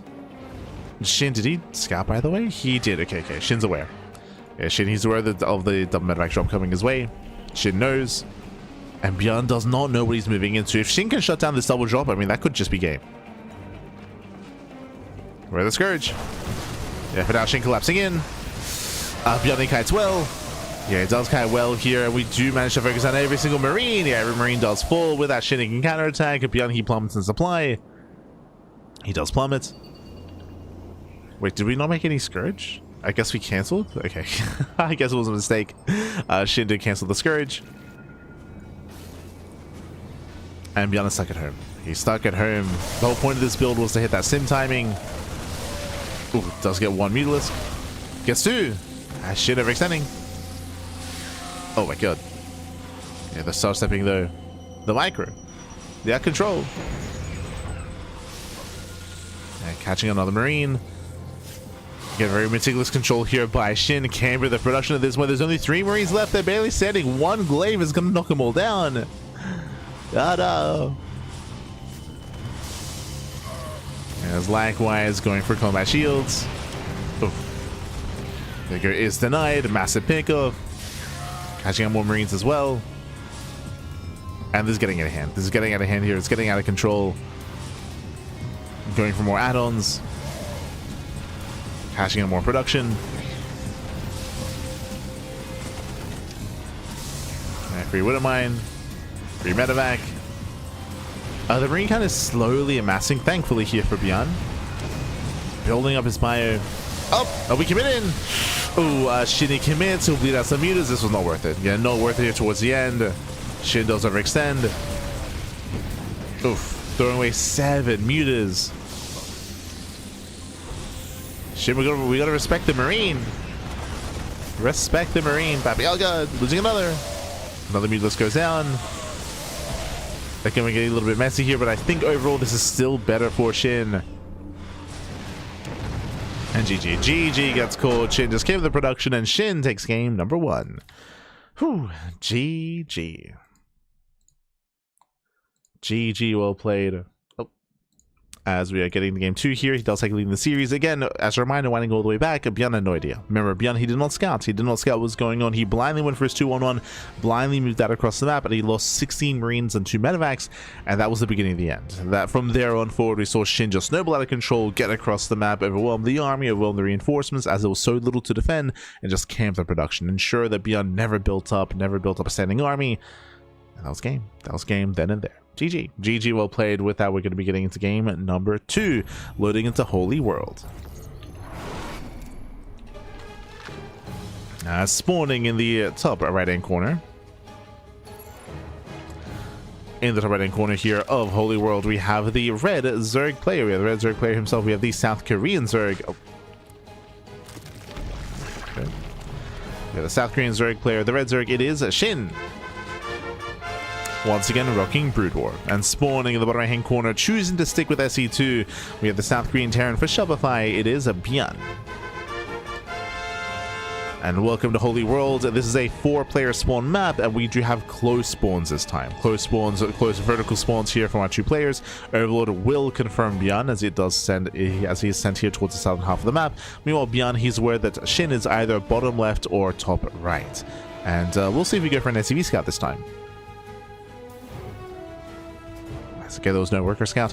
I will say that usually close spawns favor Terran. It does mean that the rush distance by ground is shorter. It means you can reinforce that much faster, and you can apply even more pressure. And that's where Terran does excel. That's where ByuN excels. On these smaller maps.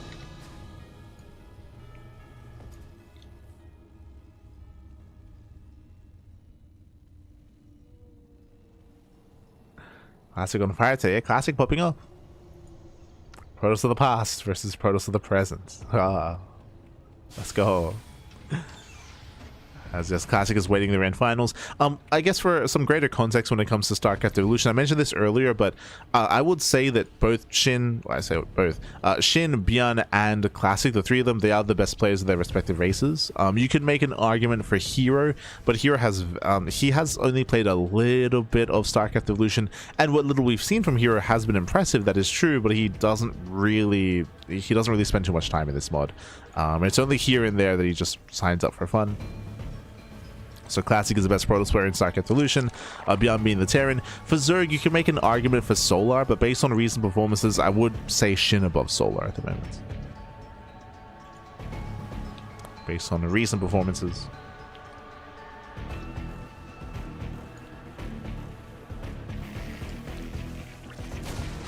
So you can't get better than these three. True, true. Cannot get better. As the Reaper does back in. Picks in, pulls away. Again, has confirmed SHIN's small location. And behind this right now, extra Raxes. Okay, so it was a standard Rax expand, now into a 3 Rax follow-up. This is going to hit very hard, borderline 2 base all in, working towards the sim timing, but this time with excess Marines. This is different from the 2-on-1 we saw previously. This time there's going to be extra bio, and we might even hit pre-medevac. Meanwhile, SHIN once again, ooh, going 2 base meter. Oh boy, 2 base meter against a heavier bio count that's going to hit harder, faster, and has a shorter rush distance across the map as well. This is looking a little bit more brutal here. ByuN, is he aware? He is not. He did not scout the main base, so he is aware of the hatcheries at least. Complete. And the location, but is not aware of the lair.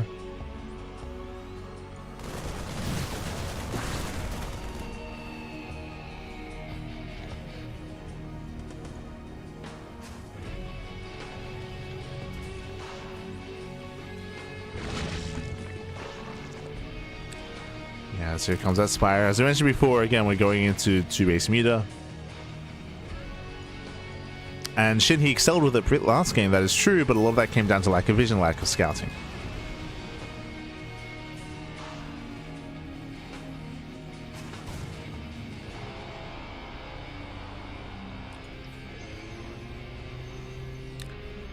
ByuN is amassing his army, still waiting for Sim. Again, we're just still waiting for the upgrades. As you can see, there's no factory. There's no factory, there's no starport. ByuN may pull the boys with this as well. He has the option to. Based on the gases being taken, it looks like he's taking up though. We wouldn't take gases if the plan is to pull the boys.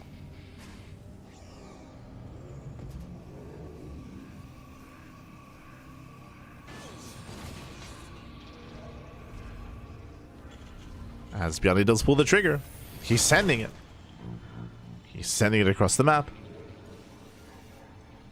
He does have how many? 21 Marines. We do have a wall of sunken colonies on the way for SHIN. Can he hold? Can he survive? Again, the Spire's not yet done.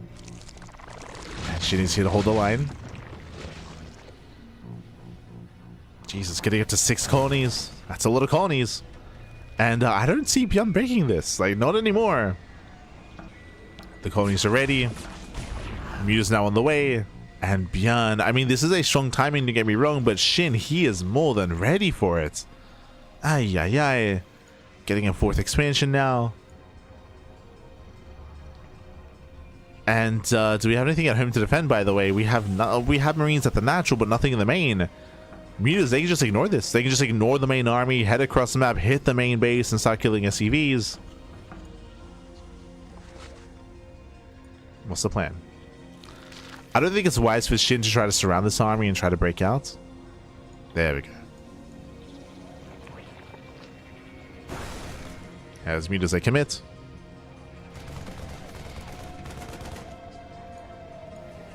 There are Marines backing him to defend. True, they're in position. Very nice. Very nice defense here by ByuN. He's ready for the Mutas. Queen's Nest now on the way.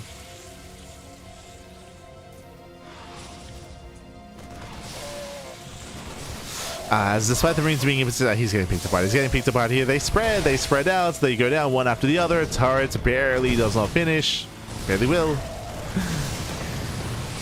But that's still 4 CV kills on every Marine. ByuN races back home to defend. He's racing back home. SHIN, he finds a way, Pappy. He finds a way.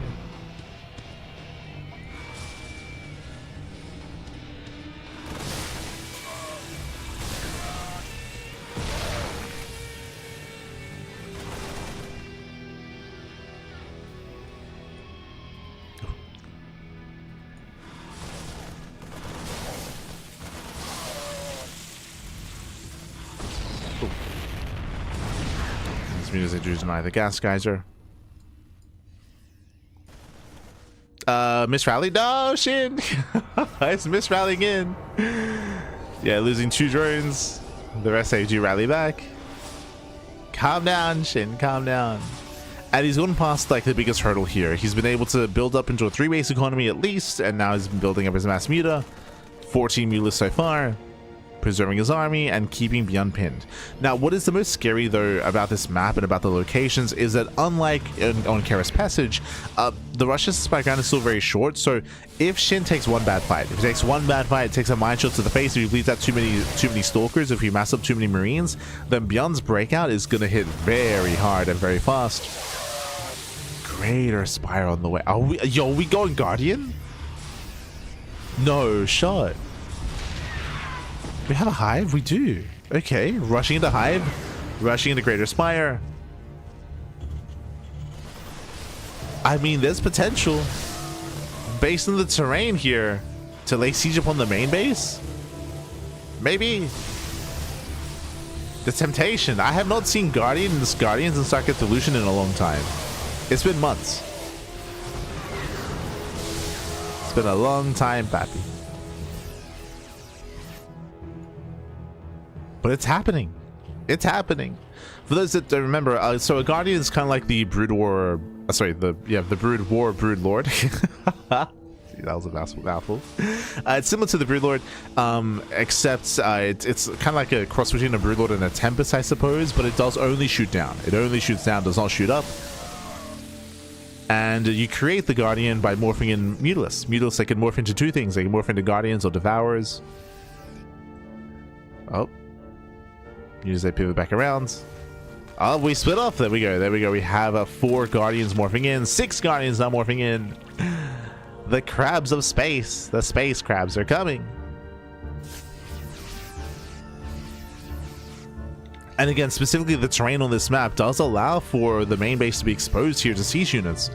Whether it's from behind the main or from the top side instead. There's potential. Mass scan confirms the hive, confirms the Greater Spire. Now ByuN knows. And Guardians are revealed. And Guardians are revealed. Be careful, no. Gotta be careful. As Guardians, they slowly push forward. Mass Marines, they stem in. We gotta make sure the Marines do not get under the Guardians. And he gets 1, 2. 2 Guardians go down. And we gotta babysit those Guardians.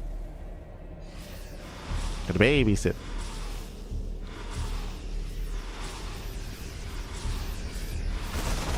+2. The Guardians out in the open. Jesus. Yeah, the Guardians are exposed and they're going to be hunted down. Yeah, they should not be out here. You're going to lose every single Guardian. I mean, hey, we got to see them at least. Mention that we haven't seen them in months. We saw them briefly before being completely shut down. Again, just like Tempest, it's so important to make use of the terrain to protect them. Otherwise, they are so fragile.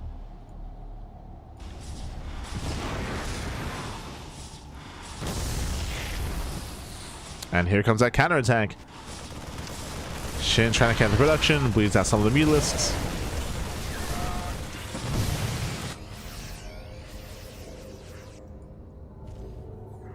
ByuN gets across the map.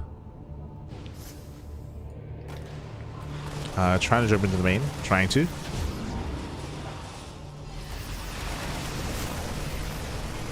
He's turned away. Ultra Cavern now in production, but it does feel a little bit too late. The 4th base is going to be denied. Denies the expansion. SHIN coming in from behind. He will clean this up eventually. But the mutas are so low. And they're all very low. The mine shots. Oh my god. There's some crazy connections. ByuN traces as best he can. He will still lose everything. ByuN pulls away. Distracting the mutas.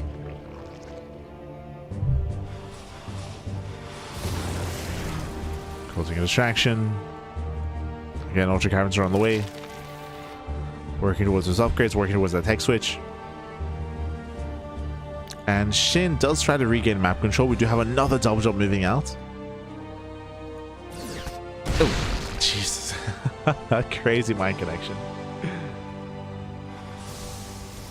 And again, these have been some expensive losses for SHIN, referring to the Guardians and the Mutalists as well.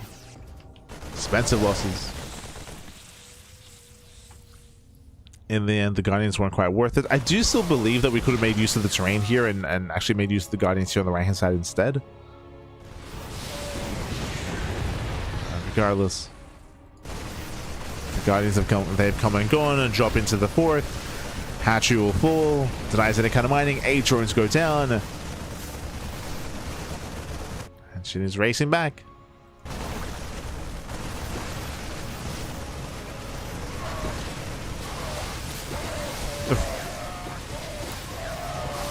Will be cleaned up. I mean, this is still worth it. Does drag SHIN all the way back home. Kills the base. Kills the mineral line. A nice damage here by ByuN. And moving out with another double drop.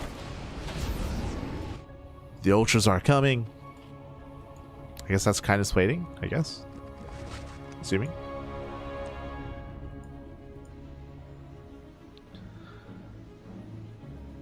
And the ultras are on the way, but ByuN is close to maxing. Right? He's been building up his supply throughout this entire game. Slowly building up. Building up a biomine composition. We got a couple of Thors in the mix as well. Getting to drilling claws.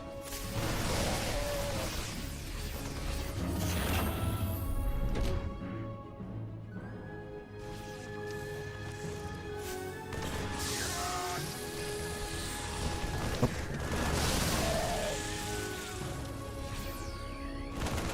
That's going to break out.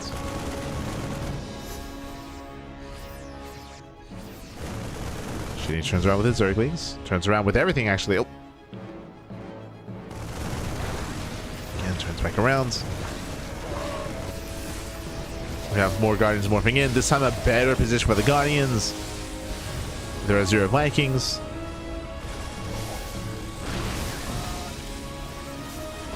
A little better position. Shops are being active. 9 more drones going to be going down. Ultras are revealed. ByuN, he has no ghosts yet, but he's pushing.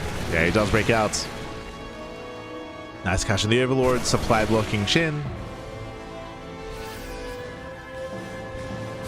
Okay, supply blocked. Guardians are putting in some work, to be fair. Some work.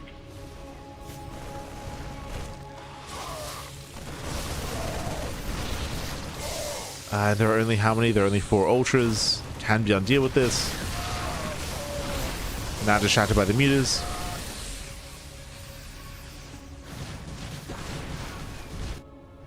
Yeah, still somewhat distracted. Planetary does barely go down to the cracklings.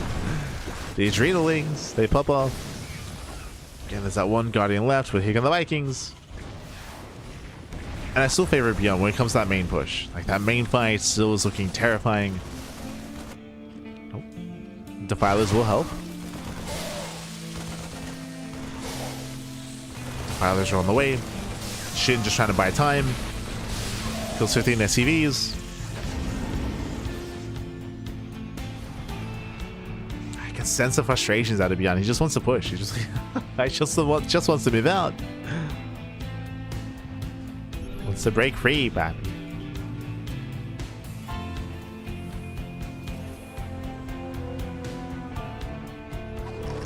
Oh. And do we have any spells available? So far, one Defiler getting caught out. Massive pickup.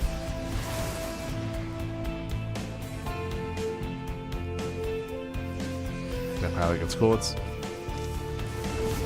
I believe we do have Dark Swarm. The rest has to be researched. Yeah, there is Dark Storm here on the Ultras. There is no Plague. No Plague.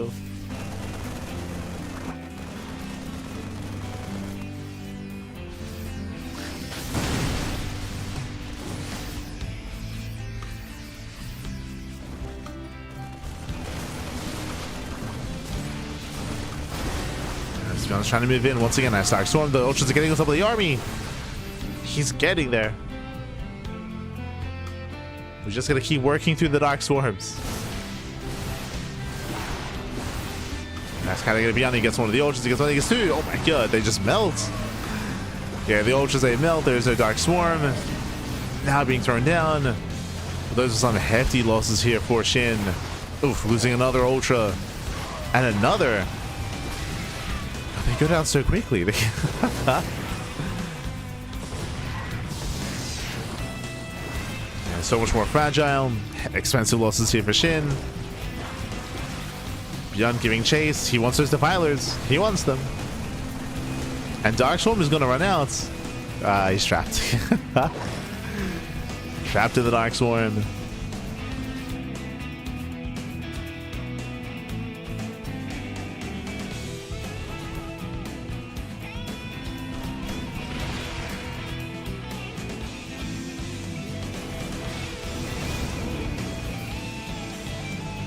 Feels like ByuN is almost breaking through. He's almost done it. Nice Plague. And Plague on the Marines. The Lings, they will clean up. But again, this army, it will fall. As he lands another Plague. Jesus. Defilers doing what they can. But there we go. They all get cleaned up. 0 Defilers left. They're being rebuilt back at home.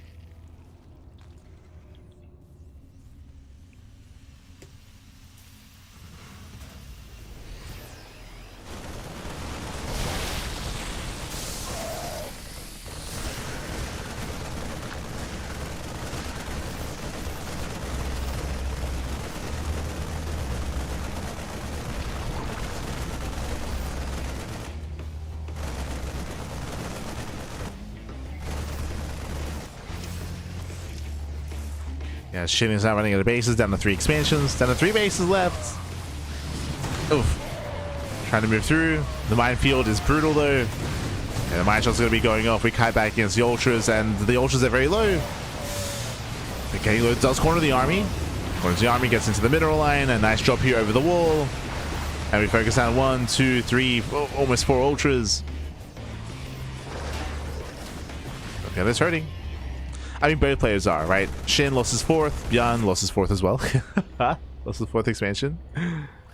ByuN down to 15 SCVs. Oh, he's mining out. Oh, God. He has no economy.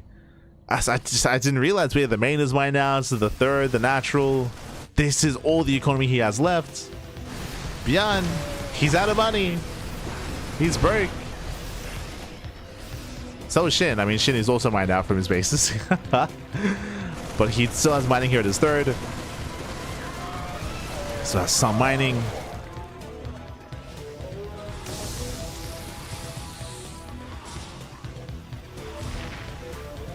Here's that pick in. Yo, the 3 meter harass. He's doing it. 4 SCVs. 5. Almost. ByuN down to 11 workers. 11 SCVs left, barely an economy. Now, ByuN can always lift his CCs to some of these other bases, but they are so isolated. And GG gets called. GG as ByuN, he does overwhelm. SHIN taps out, and ByuN, he will take game number 2 and tie up the series. GG. Whew. GG well played. Both players are so broke. They were both struggling when it comes to their own economy, when it comes to their own production. ByuN, he only had 11 SCVs left, but SHIN does tap out. He is broken in the end. I don't think he realized necessarily just how little economy ByuN had, but likewise, SHIN was in a similar position. GG. GG well played. Whew, as we're getting ready here for game number 3 to break the tiebreaker here. Who can take a lead in the series? We're loading into Death Valley. Now, for those who remember, Death Valley is a newer map in the map pool. I say newer map. It is an ASL map from last year, from 2025. So it's a more recent ASL map. Has a lot of unique quirks for sure, similar to Golden Wall in that respect. We'll get into it. As spawning in the top left-hand corner of Death Valley, we have the South Korean Zerg player, the Red Zerg. Oh, Jesus. We have the Red Zerg player himself. It is SHIN. And spawning in the bottom right-hand corner, we have the Brood War Terran. The Brood War Terran player himself. For Shopify, it is ByuN. Let's go. Let us go. Welcome to Death Valley. Death Valley is a unique map in the map pool. I appreciate some of the quirks and features here. First things first, we do have a full wall here leading towards the southern half of the map. Meanwhile, the top half is currently open but can be closed off as well. Similar to Golden Wall, this does have two halves. We have the top half of the map, which is completely segmented off. That is the big difference between this map and Golden Wall, is that on Golden Wall, this cliff face would be a mineral patch, right? There'd be mineral patches here, there'd be mineral patches here, and you would eventually open up the entirety of the map. Here, it's all cliff faces, so you cannot open up the map. This half is completely cut off from the other half of the map itself. We can see both SHIN and ByuN expanding towards each other in that top half. So we have one natural expansion on the top half. We have one base we can fight over here as well with high yield gases. We have the Zelnaga tower on the other half of the map instead. And again, shorter rush distance aggression is favorite here, at least depending on how we expand. When it comes to these gas geysers, these simulators, the way that it works is that when the simulator is destroyed, it reveals a gas geyser underneath that is empty, and I believe that will create a full wall. If you destroy both the simulators, that will completely, permanently, fully wall this off. Just bear that in mind. Yeah, as the drone is here to delay. ByuN, I'm sure, saying like, "The hell are you doing here? Get out of here! Get out! Why are you drone scouting?" Hold on. Let's see if we can translate. Oh.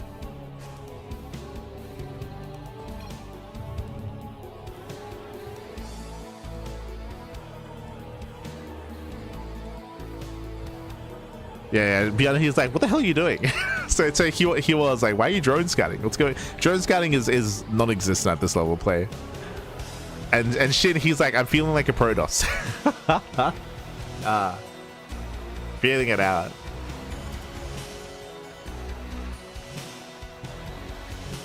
Aye. ByuN, he brings up that like, "Hey, my worker has 60 health points," which is true. Like the brutal SCV is a little bit tankier, and she's like, "Good." He just leaves. So again, just vibing it out. It's fine, don't worry about it. So the mineral patch here is mined. We do take the third base here for SHIN, again opening up the southern half of the map. So far, ByuN's own mineral wall is completely sealed off for the time being. As ByuN is going for his own 3x stim timing. Oh boy. Again, this is the bread and butter of Brood War TV X matchups, is just 3x stim. Academy's on the way. I guess for some greater context here, the reason why this hits so hard and the difference between 3X's between Brood War and SE2 is that in Brood War, bam, you don't need a starport to make medics. Medics, they're unlocked by the armory, so these 3X stim timings hit with healing and medic support, and also fire bats if you really want them as well, which is not unheard of when it comes to 3x against Zerg. So this does hit harder and has more sustainability as a result. You can stim more freely, whereas in SE2, every stim hurts more because in SE2 3x's, you don't have a starport, you don't have medivacs, so every stim hurts that much more. So a bit of a different dynamic. As ByuN does move out. Back at home, we do have a safety baneless on the way. SHIN, he did scout all 3x's. SHIN is fully aware as to what's going on. He knows. SHIN knows. There are different ways to defend against this. You can go for a Roach defense, which we saw against Dice, or here we're seeing a Ling, Bane, a Queen defense instead. It is a big investment, of course. You have to make a lot of Zerglings. You have 16 Lings on the way, 5 Banelings as well. SHIN is taking this seriously. And there it is. The Firebats are coming online. 3X's, you typically avoid Firebats against Protoss, but against Zerg, Firebats do have a place because they trade well against Ling Bane. Trade well. They're here to tank. Firebats are online. The Firebat back. That's soon to move out. Back at home, ooh, we do see a faster lair here out of SHIN. I say faster lair, around 440s here, so standard lair timing. Lair at the natural, interesting choice. ByuN does scan, does confirm. Is going to be lair before Evo chambers, before upgrades, but after the nest.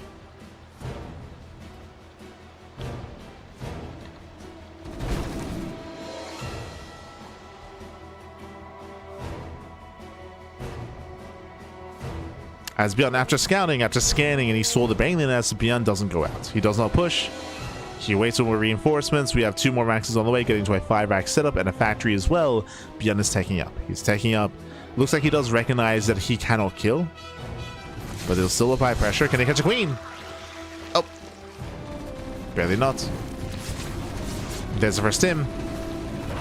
ByuN stims in. Lings they collapse on forward. Here go the Bailings, and they will connect.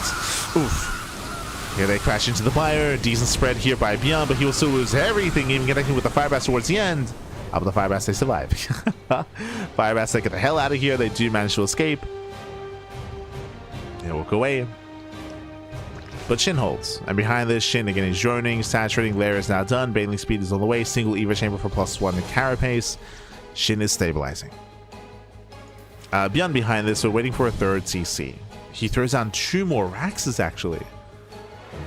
That is a 7-rack setup on 2 bases. Ay, ay, ay. So a very committed play here by ByuN, as he could otherwise afford a 3rd command center.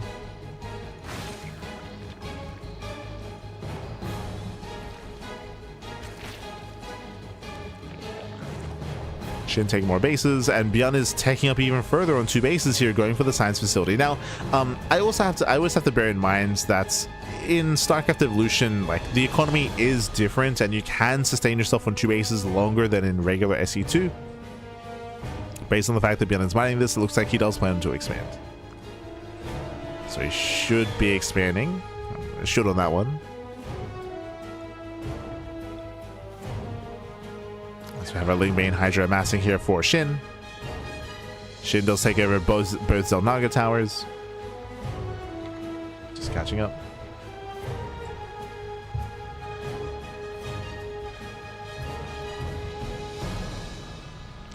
I haven't put a neutral CC top right. So I just realized. I didn't even realize that. Why is that there? Is that... I would imagine that's not there in the Brood War version of Death Valley. Okay, sure. Why not? I guess. I mean, like retrospectively, like looking at like the balance of the game and randomly like putting like neutral CCs on maps like is just to incentivize infested Terran. I don't know if that's a bad thing. I don't think we'll ever see it, of course. But that's what it's there for, right? I guess. It's like maybe we'll see infested Terran once in 2026. Maybe.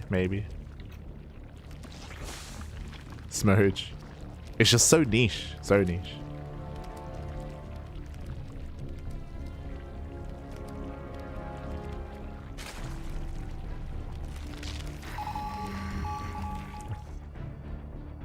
There we go. Bearing in mind there is no irradiate. And ByuN threatening a dive. SHIN getting in position. Building a Brazilian main Hydra. Hive is on the way as well. Now, based on the melee upgrades, I'm still on the fence about whether or not SHIN's plan here is to go into Ultra Tech. We'll keep an eye on him. If the plan was for the lurkers, then there would already be a lurker den being thrown down, so leaning more towards ultras at this point. Lings, they counterattack, they backstab, they will delay the 3rd.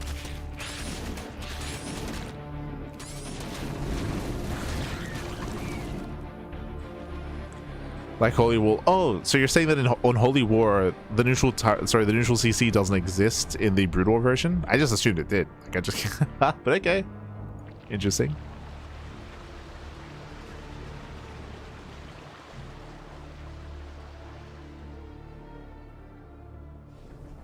No, it does. Oh, okay. I thought you were using it as an example of a map where Hyper One like inserted something just for testing purposes. So Radiate's halfway done. Ultra Cavern's also on the way. Now, unlike the Dice series, there is going to be, by the time Ultras hits ByuN, it will be ready with those Irradiates. There's even going to be a window in time where ByuN can hit pre-Ultra. And we'll see if ByuN can break through. Again, this is his time. Like, pre-Ultralisk, ByuN has the advantage. He's slowly gaining grounds. Again, there's no creep here for SHIN. Going for his own counterattack. Back at home, there is one bunker to defend. So there's not much. There's nothing. As tanks are getting within range. Yeah, within range of the mineral line. Queen's going to be going down, getting one, getting two queens. Nice pickups. At the same time, Shin focusing on his run by. Does get into the mineral line. No reaction. Ooh, no reaction. ByuN distracted. The mineral line goes down. Mass blinding clouds. Shin, he commits in. And he gets on top of the tanks. Tanks will go down, but the Bio army does stand strong. There's just so many Marines. Too much Bio. So many Marines. ByuN is going to keep on pushing. At the same time, though, 21 SCV kills. Critical damage here at the natural. ByuN, he needs more damage. He has to keep going. One base is not good enough. It's not good enough. Not anymore. Oh, let's go. The Irradiate. Irradiates his own science vessels. Dives on top of the Bailings. Bailings do finish. That wasn't quite worth it. I believe he did erase some Lings at least. But did not get on top of the Bailings. Bailings, they survived. It felt almost like a desperation move out of ByuN there, just to try to end the game, because ByuN is being outscaled. ByuN is down to 38 SCVs. ByuN, his economy, it's not there. He can't sustain himself. He cannot sustain himself. Meanwhile, Shin, he has the northern base, fully mining. Ultras have arrived. And with that, ByuN is being overrun. I mean, nice kiting here against the Ultralisk, don't get me wrong. Oof. Bailey connects. Radiate on the Ultra. Shin still giving chase. No, no. One more swipe. What a mess. Oh my god. Yeah, swipe goes off. And with that, ByuN, he plummets in supply. Again, he barely escapes with these Marines. Just barely. Stims away.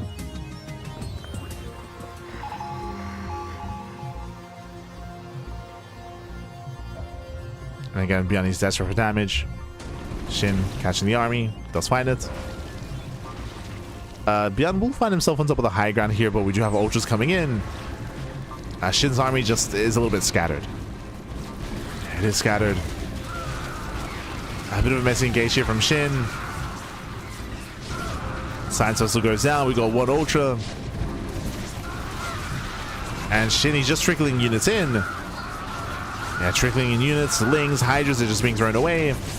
But the one Ultralisk, oh my, he just wants hugs. And he gets them. Oh god. Yeah, the Ultralisk does defend. And again, as I mentioned, ByuN was all in. ByuN is all in. He's all in. 50 workers. He's going for the mass scans, trying to see the economic state of Shin, judging just how far behind he is.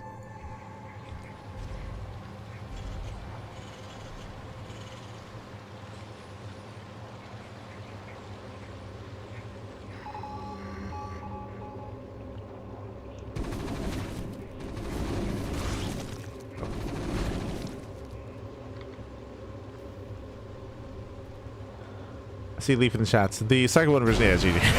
GG, well played. As again, ByuN has no more sustain, and Shin takes a 2-1 lead in the series. GG. GG, well played. Shin will take a 2-1 lead here. Again, a very intense game, don't get me wrong. And there was that window in time where ByuN could break through pre-Ultra, and he was gaining ground. He was killing bases. I'm sure ByuN was hoping that maybe Shin would overextend and commit to a fight. But we saw that Shin instead, what did he do? Counterattack. He went for a big link bang counterattack. The game-winning move was Shin hitting the natural base of ByuN and killing all the SCVs. So many workers went down there. It was over 20 worker kills at the natural, and that crippled ByuN, ensuring that there was no follow-up, ensuring that ByuN, he had no longer life left in this game. He had no longevity, of course. He had no sustain. GG. GG, well played. With that, Shin takes 2-1 lead, and now we're jumping to game number 4. We'll see if Shin can close it out here and now, or if ByuN can fight back and force the ace match as we load into Golden Wall. Let's go. Just catching up.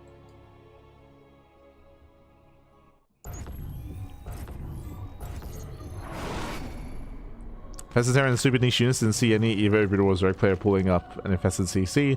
Yeah, they're very, very niche. Which is why, like, I understand the idea of throwing them down, like, randomly on maps that maybe wouldn't have them originally, just to have them, just to be like, hey, like, you know, like, just to have it as, like, some kind of option here, just to potentially see it. Even if we never do.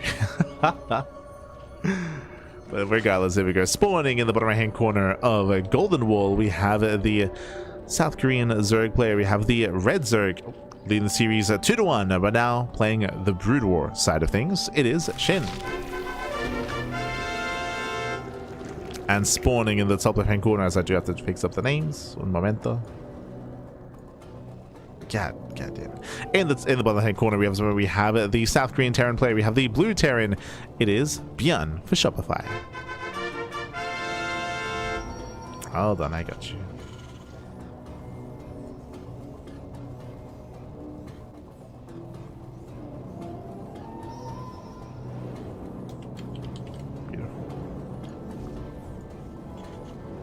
For those who are curious, the reason why ByuN's name was there is because ByuN uses a barcode in the PTR, and we were of course casting PTR tournaments recently, featuring ByuN.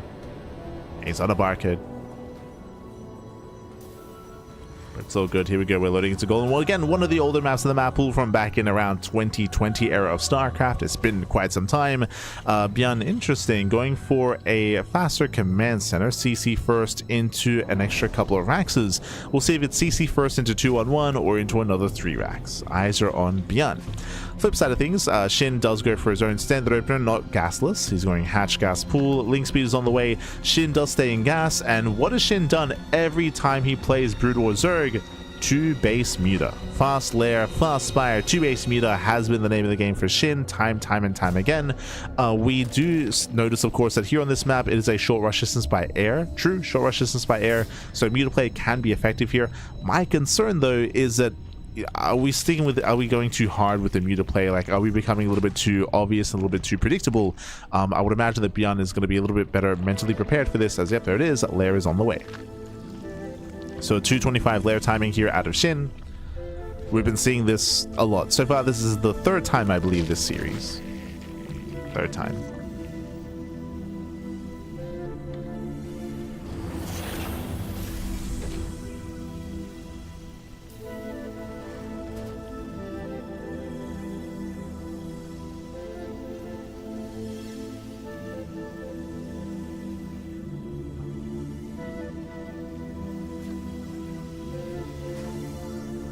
It's like the most unique mechanic I've ever seen in the RTS. For sure, for sure. Yeah, I would say so. Like the idea of not even of like taking over your opponent's units. Like that's not what's unique. Just because like you have ways to do that in other games, or like with the Dark Archon, or with like monks or priests in Age of Empires. But the idea of like turning your opponent's building into a custom unique building to make custom unique units out of. Yeah. Just unfortunately, I think someone mentioned earlier that that they've never seen it in SEVO. We cast a decent chunk of SEVO here. I've never seen it either. Like, unfortunately, never seen it. I say that I will say it was last year. Oof. I think it would have been during one of the PTR tournaments. I think we see someone attempt it. I think we saw. Yes, it was God. Was it SHIN? Was it SHIN versus ByuN? Or SHIN versus Tasia? God, it was on an underwater map. There was an underwater map, StarCraft Evolution split map scenario, and what we saw was God, I can't remember if it was SHIN or Dark, but because it was split map, and I think it was Tasia, we had a bunch of CCs. We had a bunch of CCs in the middle, to wall up and to wall off. And I remember, again, it was either SHIN or Dark, they moved in with their queen to infest, but the queen was sniped. So it didn't finish.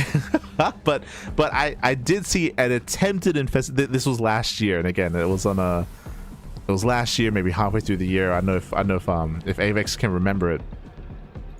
But I did see a queen attempt to infest the CC, and then the queen got sniped. I was like, no. Oceanborn, yeah, it was on Oceanborn, yeah. It was on Oceanborn last year. So that's the closest that we've gotten to an infested CC.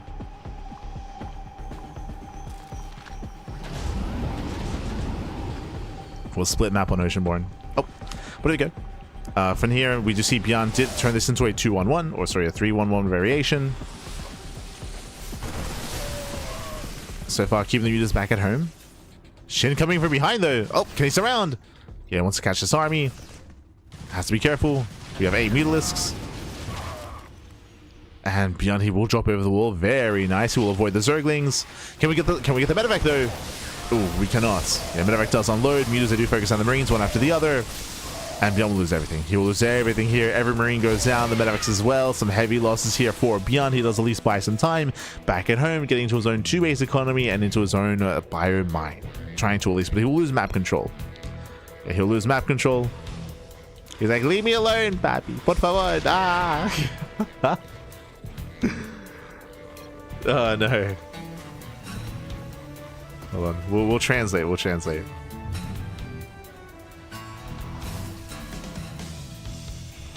Oh, God. There we go. He said it has begun. And then SHIN laughed. That was the keystroke for laughing. Ah. The mutas are coming, papi. As you do pick up a couple of Marines. We do have to respect the bio clump though, the bio ball. Has to be respected. Meanwhile, we have a much faster Queen's Nest this time. Okay. Queen's Nest on 2 bases? Wait, what?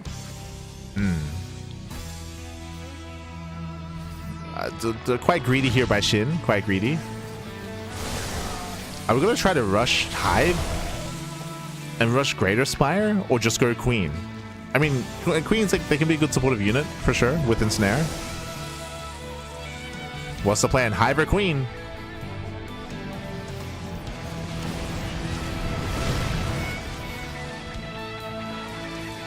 I mean, is the terrain good for I was gonna say Broodlords. Good for Guardians? Maybe here? Maybe? Depending on which bases are taken, of course. Ah, there we go, Ensnare. Okay. So it is not going to be for the fast Hive. We're going for Ensnare. Going for Queen production.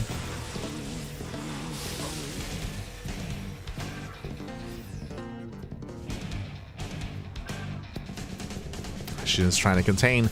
So far, SHIN hasn't dealt any major economic damage. You can see here that SHIN has killed mainly Marines more than anything. He's been trading well, but oh, ByuN, he is breaking out. He's breaking out with his triple drop. We got 3 Queens on the way.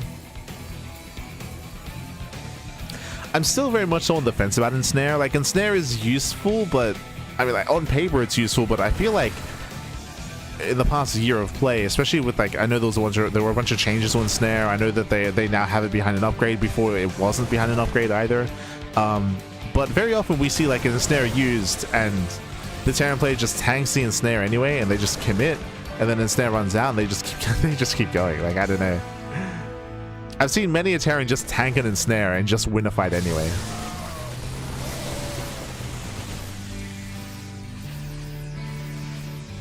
See many a Terran.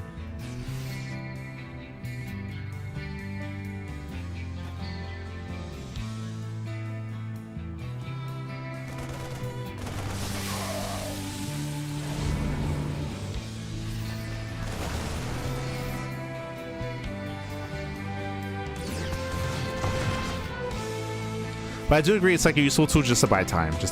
Speaking of, there's the first Ensnare. Oh, Queen gets picked up. Yeah, this is what I mean. So it's SHIN. We gotta respect it. We gotta respect the Marines. Yes, ByuN does rotate. It does spot all the sunken colonies. Picks up a Mutalisk.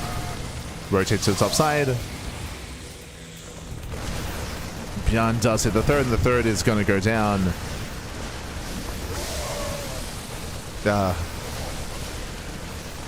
SHIN's gonna be like, yo, why is Ensnare doing no damage? Like, why is he...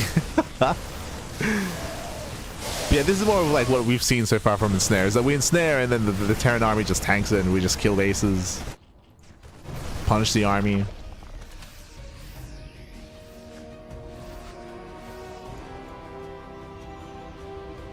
This army is gonna be trapped though, so SHIN should clean this up. Oh my god, gotta be careful.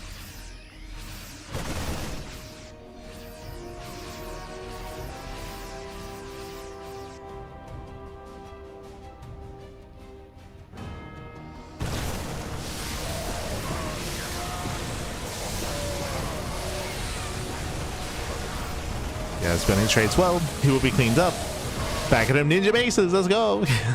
SHIN does take top left. Does take an ninja base. Meanwhile, ByuN expanding, breaking out, and claiming his gold. Oh, the gold base is now coming online. Instead best use to force a fight. I feel like you have to force a fight or to just slow down a push to give yourself a little bit of breathing room. But I will say that maybe one of the reasons why we've seen an Ensnare struggle so much is that it feels like a lot of people use Ensnare kind of like they would use Fungal, and then they get punished for it.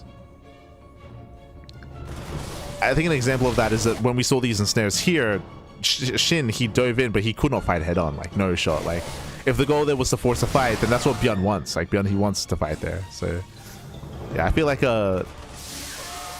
maybe there's some mixed ideas as to how Ensnare should be used by the players, and we see them struggle as a result with that.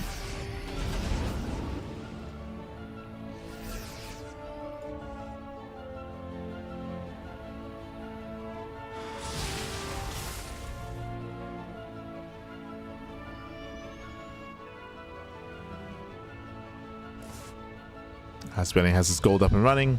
SHIN's economy is still a little bit lacking here, especially after losing that base and losing those workers. He's rebuilding. Oh. Nice run by. I spoke too soon. The mines. Couple of mine shots going off. ByuN is in position. We'll clean up the lings. Yeah, we'll clean up. Likewise, Thor's here. The Thor has arrived. Drop across the map as well. 14 drones going down. SHIN caught out of position completely. Ooh, and that is brutal. SHIN, his economy was already low to begin with. He only has 45 workers, and he will lose another expansion. He's going for it. He wants the base. Can he get it? He can. Oh my god. Yeah, another hatchery goes down. Brutal pickup. ByuN breaking out. He has momentum. And behind this, we have any spellcasters. We have two. We have two queens. They're not a part of the main control group. I mean, after the last experience, SHIN, he's abandoned the queens, Batman. Yeah, Defiler Mound is on the way. Greater Spire as well. SHIN going for a counterattack. ByuN does move in. And again, we can try to slow this down. I said, oh god, no. Yeah, queens are thrown away. And GG gets called. GG gets called. ByuN snowballs out of control, and ByuN ties up the series. We are going to the ace match. GG. Whew. And GG, well played. With that, we're getting into game number 5. We're going the distance here. Going to game 5, and show us what you got. Oh, game 5 is going to be on Mothership. Winding it back here again, SHIN did go 2-base muta again for the 3rd time this series. This time ByuN was able to be proactive, and be active on the map. And as opposed to the previous games, I will say that SHIN had very few opportunities to kill workers. So winding it back, when it came to the early to mid game, the foundation of what we had here in game 4, SHIN, he barely did any economic damage. He killed like what, 2 SCVs? Like he barely killed anything compared to what we've seen previously. Likewise, had a really hard time picking off marines and gaining any kind of snowball effect with his mutas. This time ByuN was much more prepared with his turrets, with his widow mines, with his bio positioning, and again with a more proactive kind of approach with his drops. And with that, SHIN had a harder time, right? He was not able to really staff with the economy. He was losing his own bases, his own workers. GG, well played. I appreciate that SHIN did try a new approach by going into queen play and going into ensnare, but in the end he wasn't able to fully utilize said ensnare and utilize said queens, and as a result, ByuN got out of hand. He got out of hand, and with that, we're now getting into the ace match. How will the story end? Will it be SHIN or ByuN advancing on a Face of Ends Classic? Let's go. Let's find out as we load into Mothership.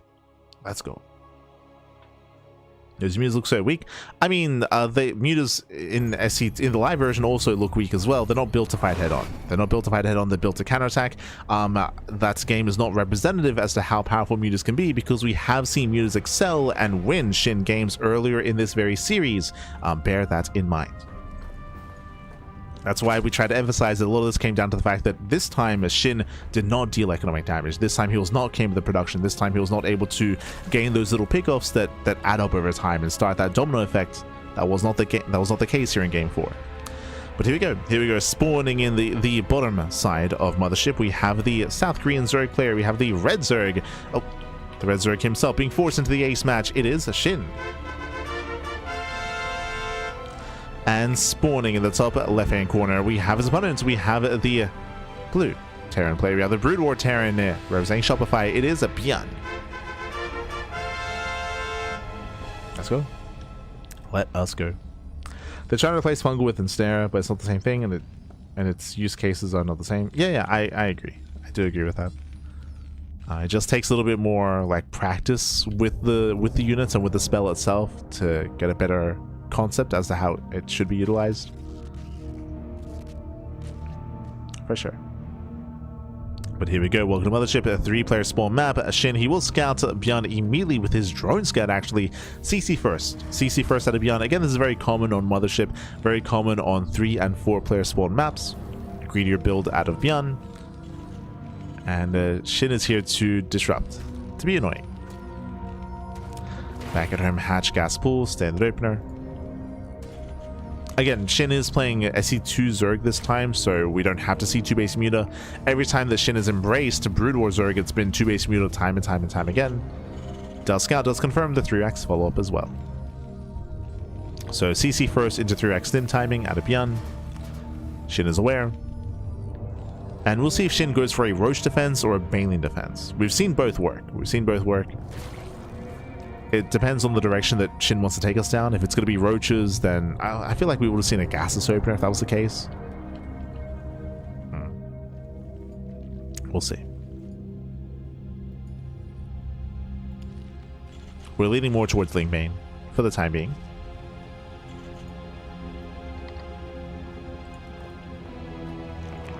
Catching up with the chat.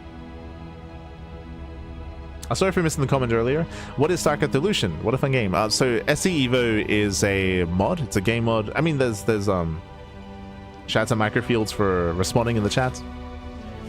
Is a game mod that does pit together Brood War versus SE2. Bearing in mind that the Brood War races are not a carbon copy. They have been adjusted and balanced and patched. And there's been a lot of iterations over the past 2 years. Maybe even 3 years at this point, when it comes to trying to balance these units and try to keep them competitive against the SE2 races. Something to bear in mind as well is that whenever there's a patch that hits SE2, that always does influence and impact StarCraft Evolution to the point where they have to like kind of, you know, reroute and kind of readjust things to try to keep up with the patches that come out.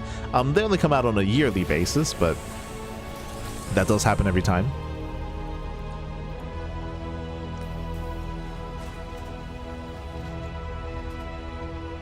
So it's a fun mode. It's decently popular. Like it's I would say probably the most popular custom mod out there when it comes to competitive play. Like there's a good amount of them, right? Like there's like the Scion mod with the new races. There's the patch mod as well. There's Green Earth's mod. Those are the 3 that come to mind immediately.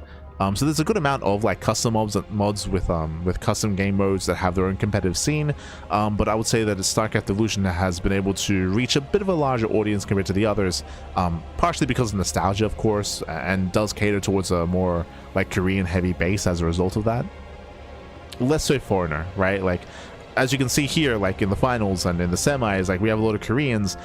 Foreigners have not really embraced SE Evo as much as the Koreans have, except for the CIS region. Like from like Eastern Europeans have been diving into it.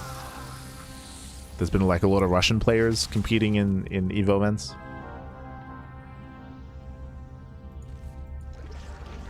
And Korean.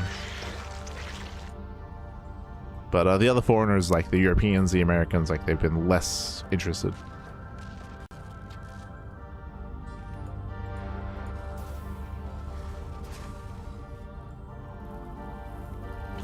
Different market.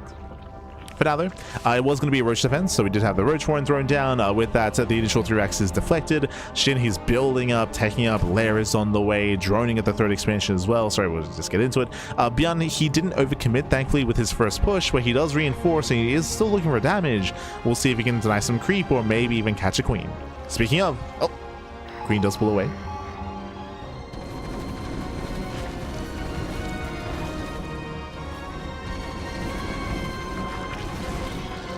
Marines, they just look to stim in. Catching out some tumors, picking up a Roach. And they get the hell out of here. Does pull away. Behind this, going into siege mode into biotank. So biotank setup. From the side of SHIN, we're expecting an infestation bit soon. Again, SHIN is very fond of opening up Roach and then turning this in towards a Hive Tech. Yep, there it is, infestation bit. This should be for safety infestors into Ultra Tech as well.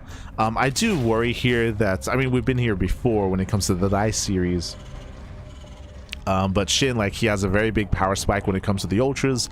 We'll see if ByuN can get to the point where he can build up into Science Vessels in time with Irradiates to be able to survive said Ultra Tech. I'm assuming that that needs to be the tech choice here and the tech path for ByuN. Again, we'll see if he can get there.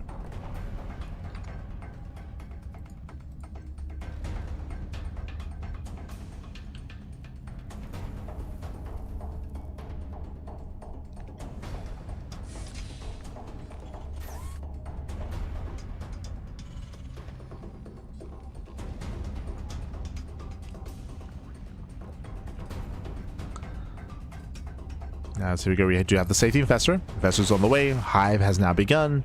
Again, ByuN's on a timer. He's on a timer. Pre-ultra.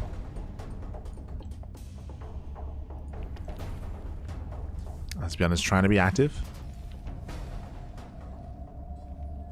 Moving out here on the left-hand side as well. Pushing towards what would be fourth base. SHIN does not see this, by the way. Uh-oh. God damn it.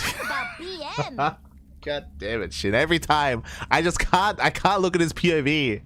I get blasted by Diva. God damn it. Este SHIN. Let's go. As ByuN does set up. He does set up. Takes down the fourth base against SHIN. He did not see this coming. Diva didn't warn him. Oh no. God, every time I look at SHIN's POV, I can't do it. SMH.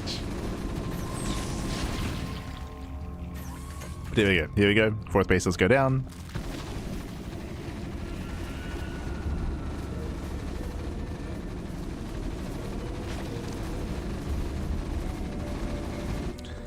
Yeah, it's ByuN. He's committing, by the way. He's committing. He's rushing across the map. There's no third CC behind this. The goal here is not just to break the fourth base, but to push further into the natural. There's that Ultra Cavern. As I mentioned before, the Ultra Cavern is on the way. It's here at the natural.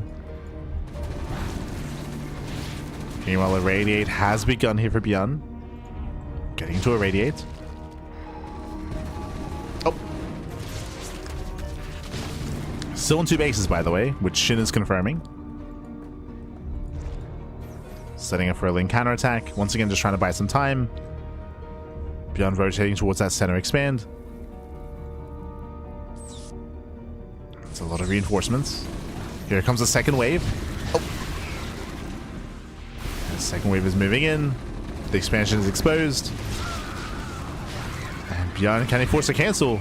He should be able to. Yeah, he should be able to at this point. Fungal comes in. Massive Fungal. Oof. Does catch the army. The base is still exposed. At the same time, Lings, they do deny the CC. Oh, that's a kill? Yeah, it's a kill, not a cancel. Hatchery is killed. SHIN trying desperately to get a fourth base up and running. Trying to. Not able to collapse in. Does deny reinforcements. And he's done it. At this point, the Ultra Cavern is done. We have 4 Ultras on the way. Now, they are lacking upgrades, true. They're going to be 1-1 Ultras. But +2 Carapace is done in 10 seconds. SHIN needs a couple of seconds here for Carapace. Likewise, Kindness Plating is halfway done. There is one Irradiate. Does end one. Yeah, lands on Irradiate. Just had the one. You can see SHIN being very patient. Carapace finishes. He almost has Kindness Plating. Casito, baby, casito. Ideally, he wants to lure the army further onto creep.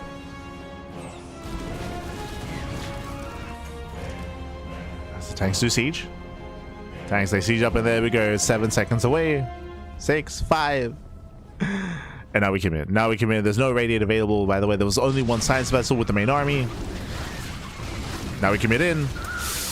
Tanks will go down, and can we chase down the Marines with the surround? These types of surround Marines, they will slip away. And they slip away. They're kiting, Pappy. No Fungal. No Fungal. Oh, God. But they are overstimming. Yeah, they sim as best they can. Massive swipes going off. ByuN, he will lose all the Marines, and with that, SHIN, he snowballs out of control. SHIN, he may still lose his 4th expansion, but ByuN, he has no 3rd. He's still stuck on 2 bases, and we can just commit in. We just rally across the map. We break through the siege line. There's one irradiate. Oh. Yeah, SHIN does split. Again, we'll still lose his 4th base. We have Ultras to defend back at home. And now we can break through. Now we can break on through as well. Oh my god, the raid! Oh no! Oh god. Yeah, Bow's a crazy army, and with that, SHIN has broken ByuN. Again, ByuN was so close. ByuN, he was all in. He was all in, trying to kill SHIN, but SHIN, he was so patient, buying time for +2, buying time for guidance plating, buying time for the Ultras, and with that, he just snowballs out of control, gets into that big power spike. Now he's triple expanding, getting the center base, bottom left, and top right.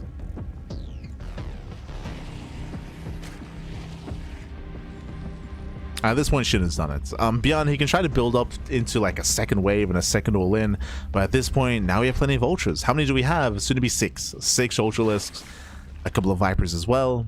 There is 1 Infestor.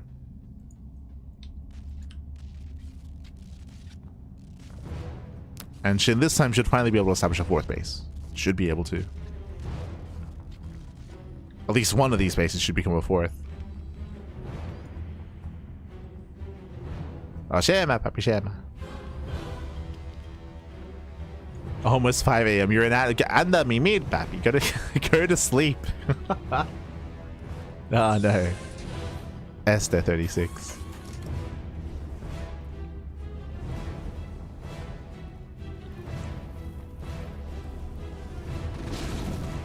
That's how we go. SHIN commits. Oh.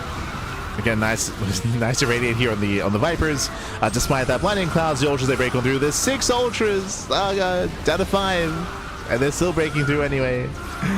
Yeah, they break through the defensive line, through the tanks, through the Bio Army as well.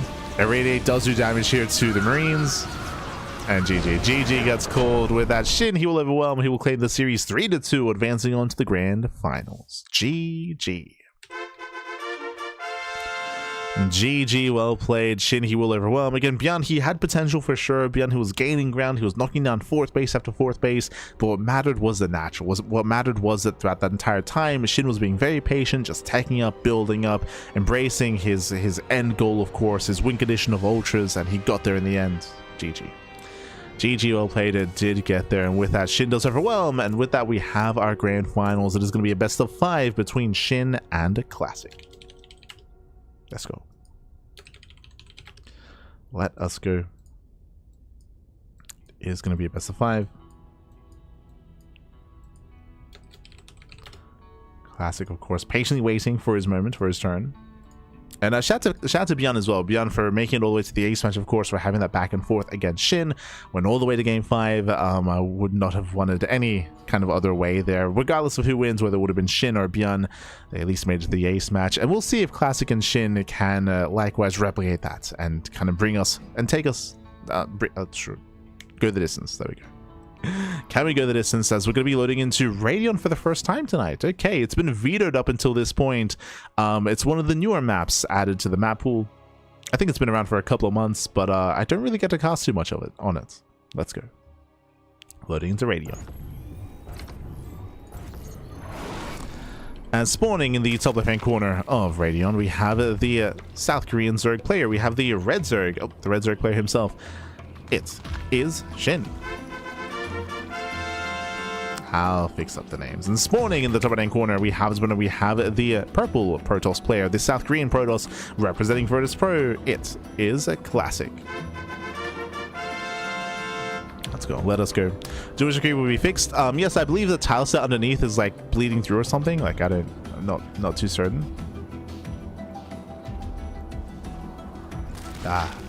It's fine. Don't worry about it.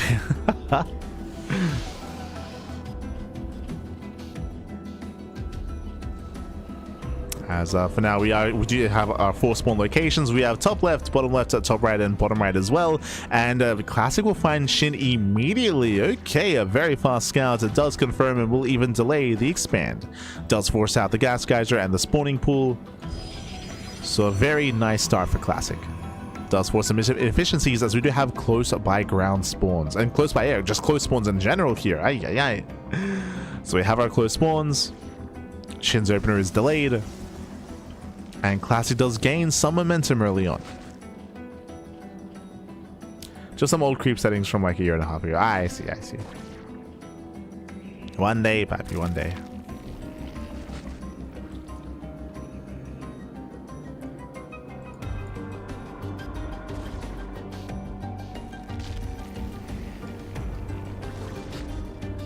Classic just being as annoying as possible, trying to reconfirm. We do have a macro hatchery being thrown down, and again the pylon doesn't even finish. We could even go for a further delay here. Still waiting for the cyber core, but it does feel like a very messy start here for Shin. So we have our link production. Eventually Shin will be able to break out and clean this up eventually.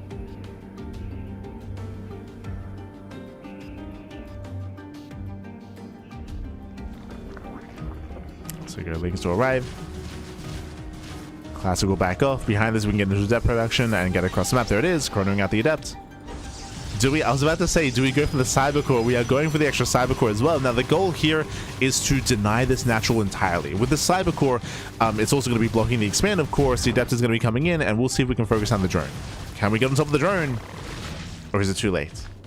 Yeah, it's not lined up here. It's going to be a cancel. Cyber core should be cancelled. Adept is on the way, but it's not going to be in time. Appreciate the idea, but doesn't quite line up. Yeah, there's a cancellation. Adept was too late. Too little too late. Casito, papi, casito. Oh, with that classic, he does get surrounded almost. Oh, yeah, does get surrounded, and he will overextend with the adept. Yeah, big misstep there from Classic. Back at home, walling off. Getting a second pylon, a battery as well, and Shin is going to base meter. No surprises here. As we mentioned previously, against ByuN, every time that Shin played a Brood or Zerg, he played 2 base meter.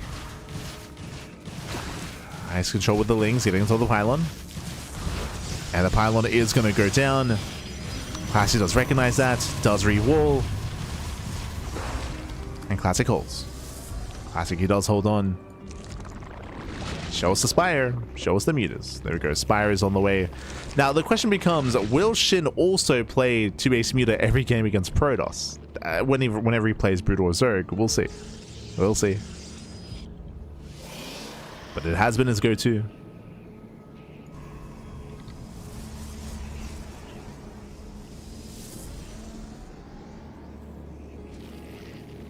You know, target opener. Does get 1. Does get 2 drones. 2 drones go down. Not bad. Classic gaining map control. So he does go for a double Oracle opener. So far he has yet to scout and yet to confirm what exactly is going on. We'll see if he gets into the main. Even just seeing the lair will be enough.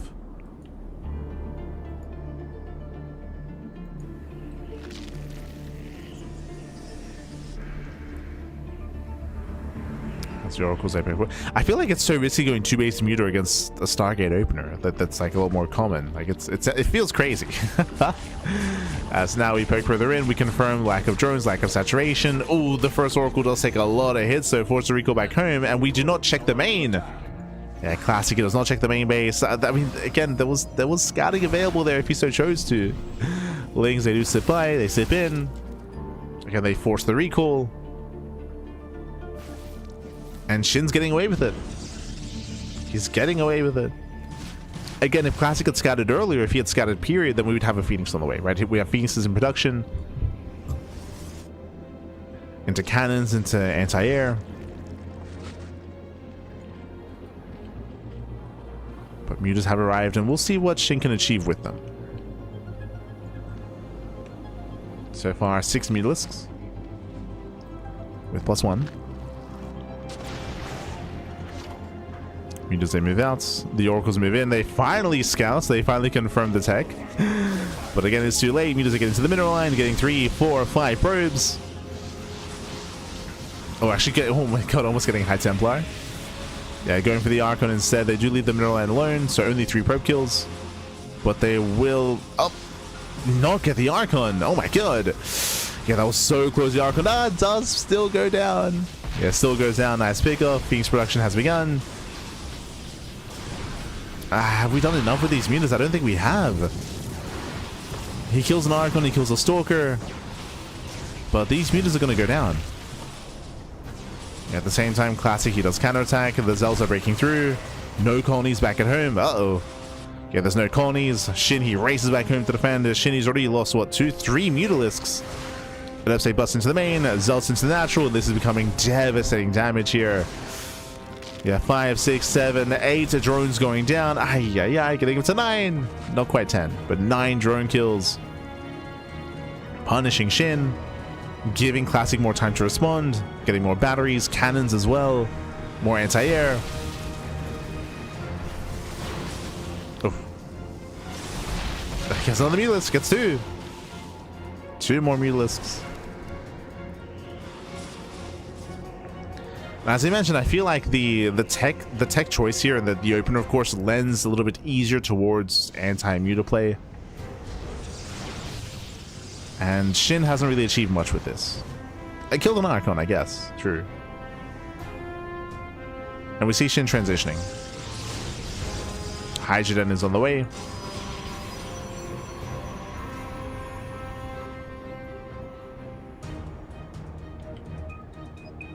He's getting his den. Classic is up in economy.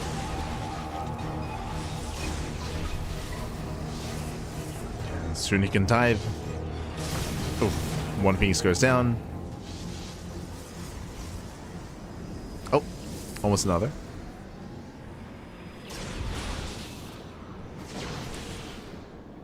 Again, quick moves with the mutas.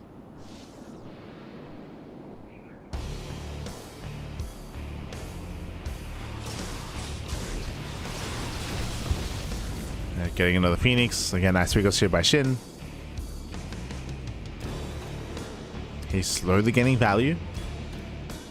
He wants his third. As we're still 2 base versus 2 base, and Classic still has that advantage.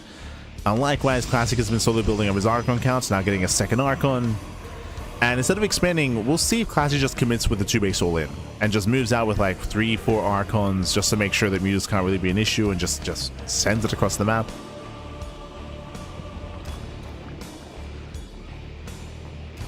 Likewise, Shin, do we take up into lurkers? It's gonna be a tough hold.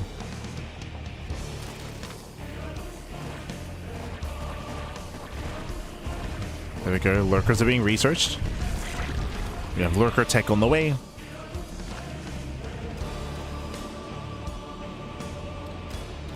But pre-lurker, I feel like Classic could end it. Here he comes. With one more Phoenix. One more Phoenix goes down. Classic, he commits. Remember, Classic has charge and +1.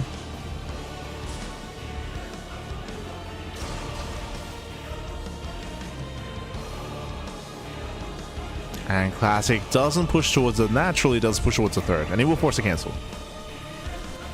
Force that cancellation. Once again, trying to bait out those struts. Classic trying to bait in the mutas. Archons, they respond. Yeah, no major connections. Shin's stuck with 2 bases. That is a lot of Hydras. It's a lot of Hydralisks. And Classic just happy to go back home. Just happy to just turn back around. Oof. Losing another Phoenix. And another. All the Phoenixes going down. The extra range helping out quite immensely there for Shin.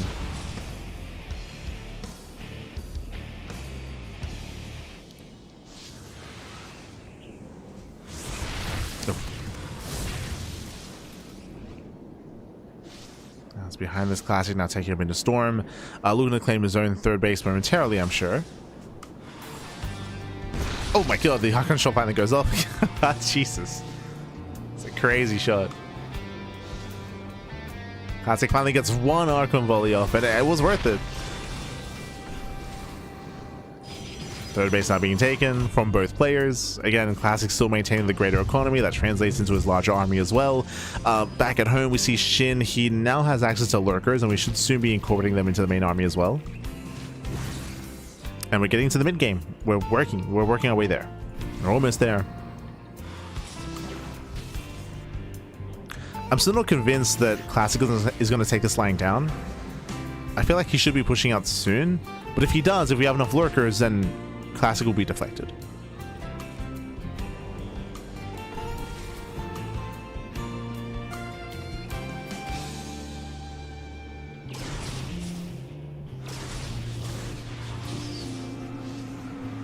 Music get low.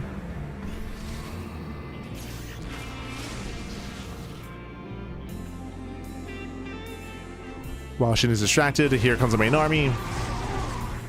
So far, we have 2 lurkers of a massive storm. Yeah, storms are landing. We have more storms behind this. There's no detection with the main army here for Classic. Not yet. Still no blink either. Oh. Yeah, no blink stalkers. But it looks like finally, there we go. We go 1, 2, 3, all 4 mutas. They all get cleaned up. Now the Oracle can join the main army. Now we can get some revelations. That is the only form of detection that Classic currently has, is that Oracle. A revelation on the Hydras at least. Oh no! Yeah, Templar, they do overextend. There's still one more storm. There's still a storm. The army rotates, but there is a lurker in position. We just ignore it, okay. We just ignore it. We just keep going. Show us the storm. Yeah, decent storm. The army goes back through it. Back through the storms. Oh my god, the storms zone the army away, and Shin's out of position. He's out of position. Do we have more storms? We do. Oh my god. They're crazy storms on the Hydras. There's still another storm left. Oh god, the storms, they just keep landing. The Hydras, they melt. I think there's one more. Soon to be one more storm. And GG gets called again. Shin was torn apart, and Classic will take game number 1. GG. Whew. GG, well played. Classic will take a lead in the series. Again, Shin, he did attempt to go 2-base muta. In the end, it was not worth it. He was struggling to get damage done. Likewise, the counterattack did crippling damage across the map. Shin could not expand. Took him so long to get a 3rd base up and running, and he was just outscaled. Eventually built up into mass Hydra, but hey, Classic was building up his Archons, building up his Storm more importantly, and with those Storms was able to just bully Shin and bully him out of the game. GG. GG, well played. With that, Classic takes the lead, and now we're going to be loading into Ruby Rock. We're loading into game 2. This time a much small, I mean, I say this time. Technically, last game was also a small map because of the small location, so another small map, short rushes and spy ground, and we'll see who this favors here, as this time, our Zerg player can play SE2. True. Spawning in the top left-hand corner of Ruby Rock, we have the South Korean Zerg player. We have the Red Zerg down in the series, but he is now the SE2 player. It is Shin. And spawning in the bottom right-hand corner, we have the Brood War Protoss. We have the Blue Protoss of Rotos Pro, leading the series 1-0. It is a classic. Let's go. Now, there has been a shift in the... Hello. Never mind. I was going to say there's been a shift in the meta in regards to PvZ, how for a long time, Disruptor drops, Reaver drops were the go-to, and they were the opener time and time again. We recently saw Classic embrace Stargate play much more heavily, but before we get into any of that, we have a proxy hatch out of Shin. Does open proxy hatch.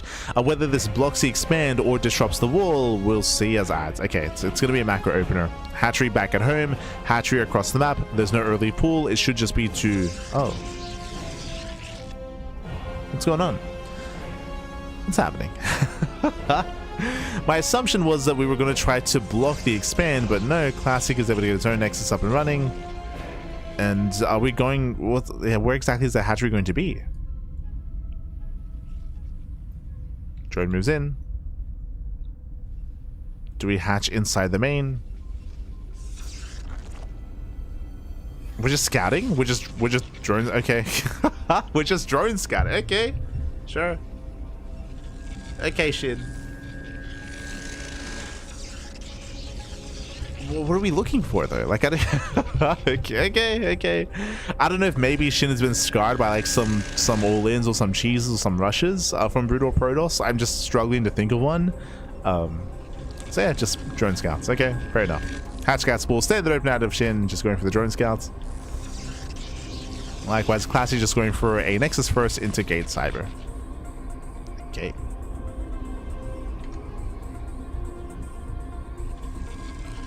Just getting caught a little bit off guard by the drone scouting is all. Like, I don't...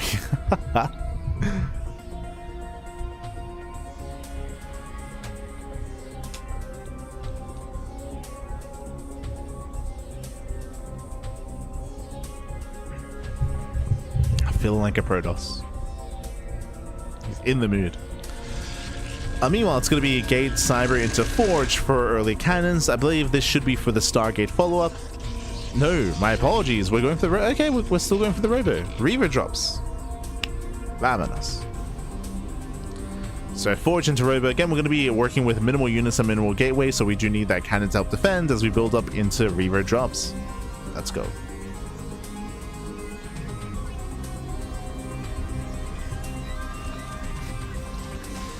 On the horizon.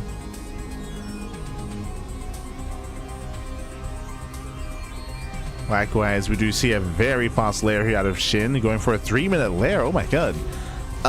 With a lair this fast, I mean, mutas would hard counter what's going on, and SHIN did scout the Robo, so he knows. He's aware of the drop play.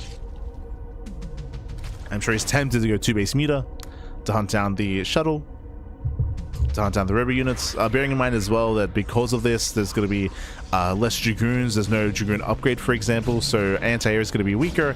Likewise, there's no Stargate either, so muta play, I believe, should hard counter this. We'll see what the timings are looking like and how things are lined up, but I'm concerned for Classic.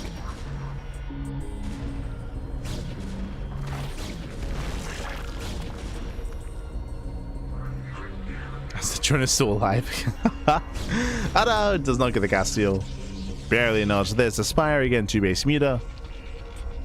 Reaver's on the way. We have Gravitic Drive being resourced as well. That is shuttle speed. Into a Stargate follow-up. Okay, wait, what did we scout? Nothing. Classic, he hasn't seen anything here, but blindly going for the Stargate follow-up here, it tells me that Classic might be familiar with how SHIN plays. I mean, I'm sure I was watching the last series.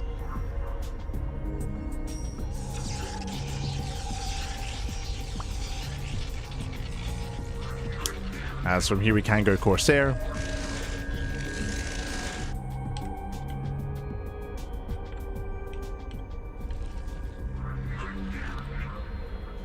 As Classic does have his shuttle out. Spire is almost done. Corsair is on the way. So yeah, with zero information, by the way. Like, again, Classic, he did not scout the gases, did not see the lair, didn't see the drone count or anything of that nature. My assumption here is that SHIN, he has a certain way of playing. I mean, hey, we saw it against ByuN, right, where he went for the same build. It had different variations in the mid game for sure, but he went for the same build every game against ByuN. It's possible he does the same build against Protoss as well, in this kind of way, but we'll see. But now we're just preparing back at home with our Dragoons, with our Corsair.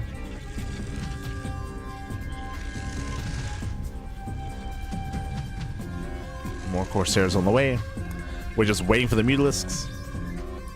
Classic is just assuming that SHIN is going to commit in, and SHIN is coming.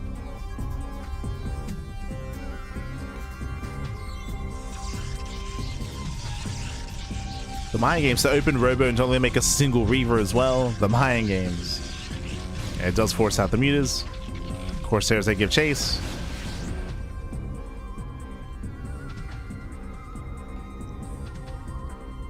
And we can see SHIN switching to a ground army. +1 melee, lings, roaches, roach speed has begun. The game is continuing.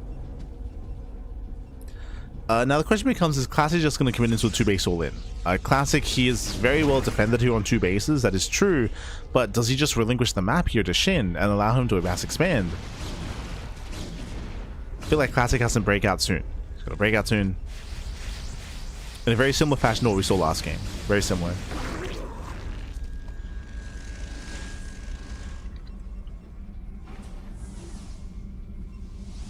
where Classic builds up a death blow of an army and then just commits. And here he comes. Here comes that death blow. Shin back at home, what do we have to defend? Some minimal roaches, mainly zerglings. Roach speed is on the way. Baneling speed has just now begun. 20 lings in production. A lot of this will come down to the Reaver shots. We could land some crazy connections on the zerglings. As it's going to be mainly a zergling defense. Lings get spotted. Reavers are ready.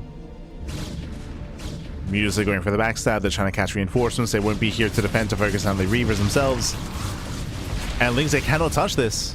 Lings, they cannot move in. Oh, yeah, first shot goes off. Next on the Lings. Banelings, they try to collapse in, and Classic is breaking through. Classic is overwhelming. He's trying to at least... Oh, he will lose his first wave of Dragoons. Yeah, Dragoons are going down, and we did not get extra Reaver shots, and with that, Shin holds. Whew, Shin, he is going to be able to hold on here. Again, the Reaver shots were lackluster. They were lackluster. I wouldn't say the first shot was wasted on the right-hand side on the Roach. So, wasted the first shots. Classic, he kites back. Let's try to kite back here. I mean, he's trading well. He's trading well. He's trying to bully back the Hydras. Corsairs, they do overextend. But I mean, hey, they tank shots. True. They're tanking. And Dragoons will win this fight. Oh. Yeah, they barely will, but again, are we losing too many Dragoons? Yeah, some heavy losses here for Classic. Not cheap. Especially considering that Shin is upper base, sub 20 workers. Classic forced to expand. Nice, forced to expand. Again, there was a world where Classic maybe just kills Shin then and there, but we did need some better Reaver connections, some better Scarab shots.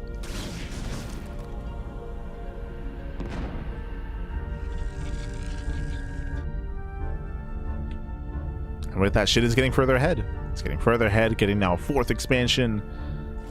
Joining up to Ling Hydra, Ling main Hydra. From here we can go into Hive Tech and go into Vipers. I feel like that'd be the wise choice considering he's aware of the Reaver production.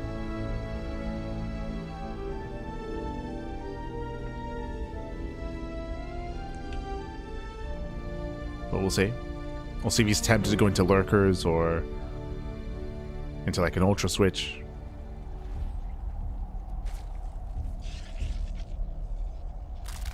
And we'll see.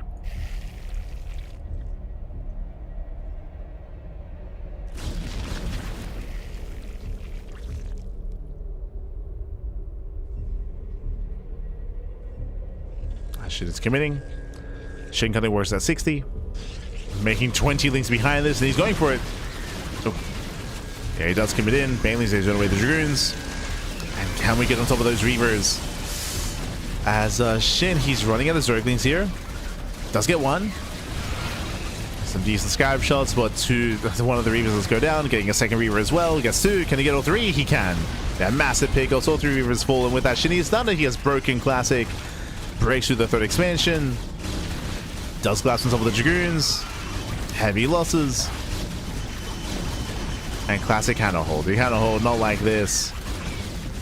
As he lost his 3rd, GG gets called, and Shin ties up the series 1-1. GG. Whew, GG, well played. Again, Classic doing his best to hard counter Mass Muta, but Shin, he only made 6 Mutalists and then switched into a ground army instead. Did fixate on that ground army. I will still stand by Classic having potential with this push. Like, I do think there's a world where he might be able to just kill Shin then and there. But as you mentioned, again, the Scarab shots, they kind of veered off. They didn't quite get the connections we were looking for. Ling Bane was clumped up, but did not get shot in the face. Did survive. GG. GG, well played. With that, we're tied up 1-1, and now we're going to be loading into Game 3. We're loading into Mothership. Okay, we're here to determine who will take a lead in the series in this Grand Finals, as we're loading into a 3-player spawn map.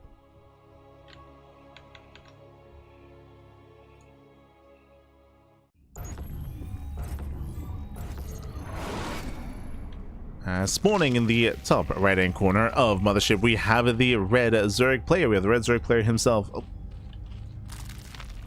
We have the South Korean Zerg. It is Shin.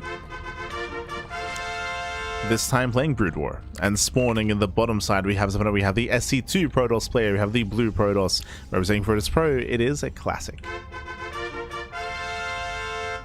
Here we go. Now, are we feeling 2-base meter again? It's all we've seen out of SHIN's Brood War Zerg, and we're leaning towards that once again here as well. We'll see. As a classic, we'll find SHIN immediately. Does move out, does find him. Is going to be hatch gas pool, standard open out to SHIN, and classic will confirm.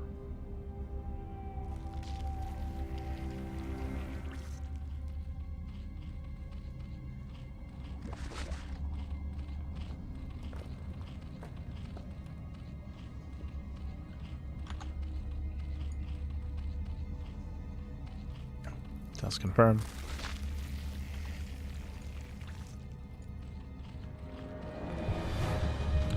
When it comes to builds and styles here in ZVP, we in the past have seen some like Lurker Rush builds or getting into a more Hydra heavy style as well.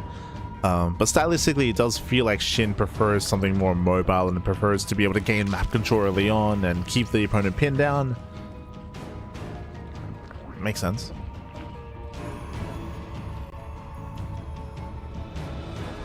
But it still does feel very bold to do so up against Stargate openers, which are very, very common in PvZ.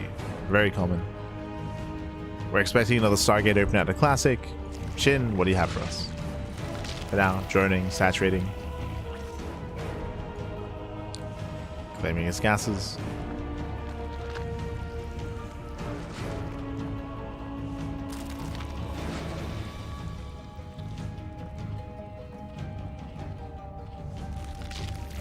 So we are a little bit oversaturated. And we'll find out what the plan is once we get up to 100 gas and whether or not link speed is researched. So we're just looking at the gases. Okay, link speed first. But he stays in. He does stay in gas. Link speed is on the way. And we're expecting a lair. Meanwhile, Stargate opener out of Classic.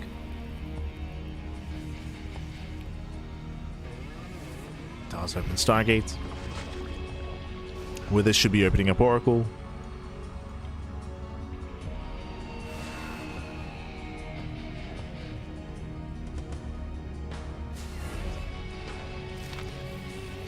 Oh, okay. Hydra, not a Spire. Let's go. Sorry, I said not a Spire. Hydra, not a Lair. So SHIN does mix it up for the first time tonight. Let's go. I say that, is this just a fully wall off? And do we just plan to cancel this and just get a lair anyway? SHIN. No, does let it finish. Does finish. Hydra upgrades are revealed. Classic does have a good idea as to what's going on. As it does camp the larva. Yeah, a little bit unfortunate here when it comes to the RNG. SHIN, his own larva is exposed on the other side of the wall. Meanwhile, there is that lair. 2-base there out of SHIN. Looking to be more 2-base Hydra. As we get some free lava getting picked up. Back at home, we do get extra gateways.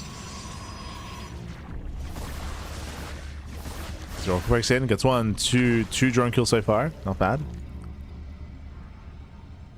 Got 2 workers. And the Oracle does survive. Does survive. And again, we're just pinning down SHIN to the point where the Hydrogen may just be killed. Oh, boy. Yeah, just free damage on the tech here. Upgrade will finish, thankfully.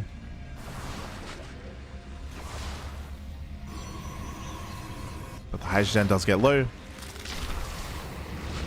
Or, of course, they do land a Revelation.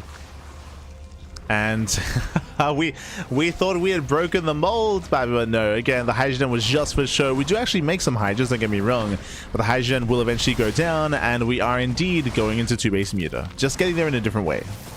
Going to be more delayed. Adepts, they do go for the shade, and do we get into the main? No, we're shading into the natural.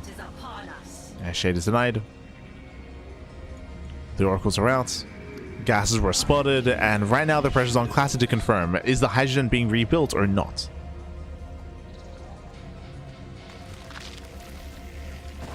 Does with the Hydras. Does not get behind the mineral line. Classic taking up, charge on the way, Temple Archives, Storm, Archons. The build here and the composition that we're working towards is going to be ideal against Ling Hydra. The issue though is that we know it's not Ling Hydra. We know that it is the Spire. And there is no Hydra Den. It was not rebuilt.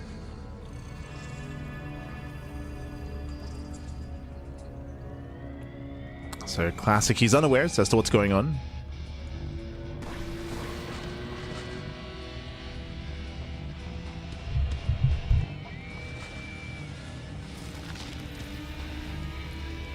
Classic's in the dark. Classic, he has no blink, no phoenixes, lacking side defense as well. These mutas have a lot of potential here for SHIN.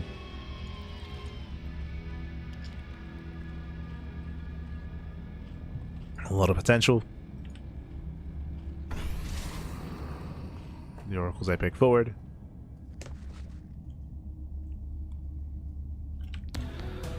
Does land a revelation and will spot the muta. There we go. Does know. Yeah, he does spot, does confirm. There we go. Phoenixes are on the way. Mutas reveal. They catch out the oracles. Massive pickoffs. He gets one. And he gets both. Does get both oracles. Classic does have a couple of seconds to respond. Getting in position. Going for a second Stargate. Building up into mass phoenixes.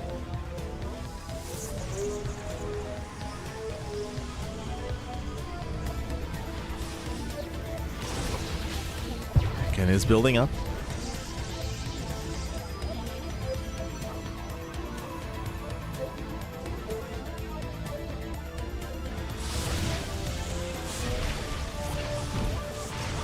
And this is paying off. This is paying off so far. Just containing Classic, getting 3 probe kills here at the natural. Nice damage. Rotates once again. It looks like we are going for a ground switch, double Evo chamber, and a Hydra Den. Okay, so it's not going to be mass muta. SHIN is preparing for the moments where he will lose some map control. He's preparing. +1 range is on the way. Catching out 7 probes. Ay, ay, ay. 7 probe kills. Still not quite done.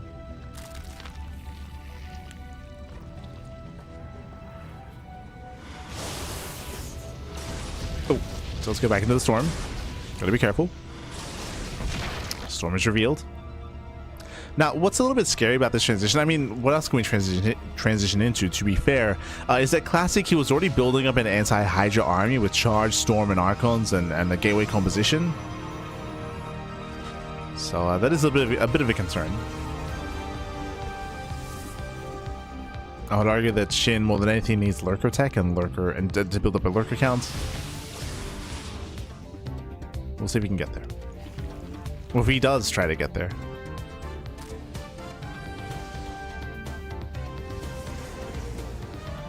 Classic is securing himself. Oh. Lose 2 probes. Extra workers go down. Still no lurker upgrades on the way. Still purely Ling Hydra. I mean, it is a much more mobile composition, that is true, but I feel like SHIN is heavily reliant on Classic pushing early on. And Classic shouldn't be. +1 air attack is on the way. There's no fleet beacon, not yet. No beacon.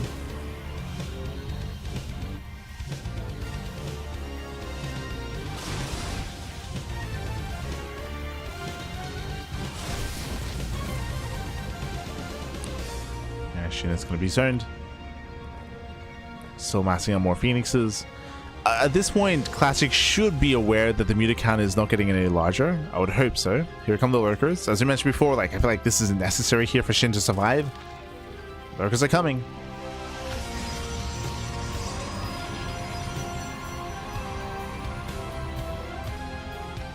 SHIN, he wants that 4th. He wants that 4th base.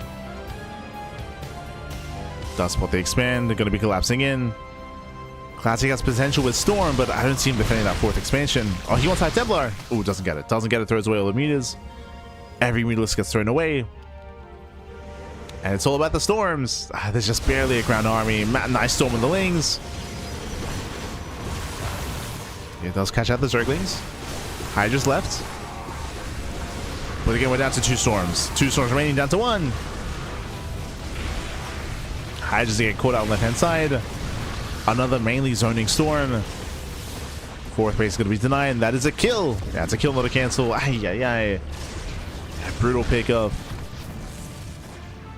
Classy does trade well, does trade efficiently. Still lost the fourth. Still lost the fourth base. Getting caught out here with the reinforcements. Nice breakout of the classic. And do you remember what I said earlier? How I was like, yo, Shin, I feel like he cannot fight the main army without lurker tech. Well, I mean, we saw here he plummeted in supply. No lurkers available. We have now Sky Toss on the way. Fleet Beacon into Carriers and Tempest. We're going to be here for a while. We're going to... Okay. Oh, boy.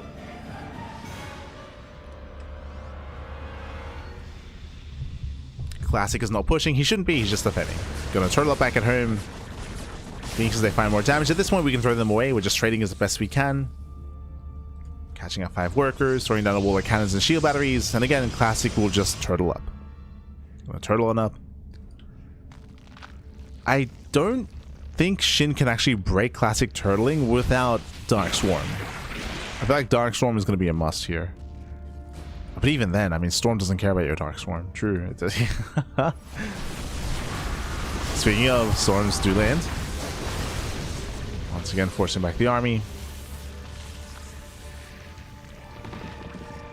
Lurker production has begun. Do you need those lurkers? Oh god, god. The storms are so crazy. One-eyed Templar gets picked up. Tempest production has begun.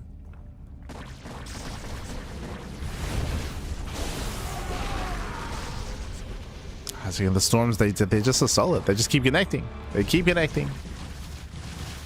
There's another one by buys time. You can see Shin turn around. Back at home, Tempest are amassing. Over time, Classic is outscaling Shin's army.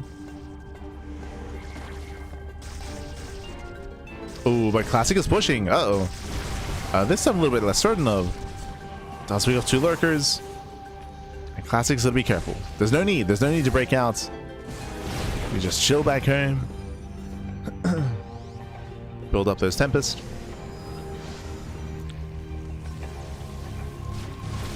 So I'll run back across the map. The Spire is still done. We can get into Scourge.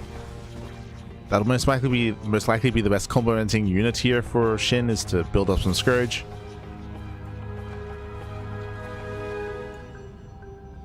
To help against the Tempest.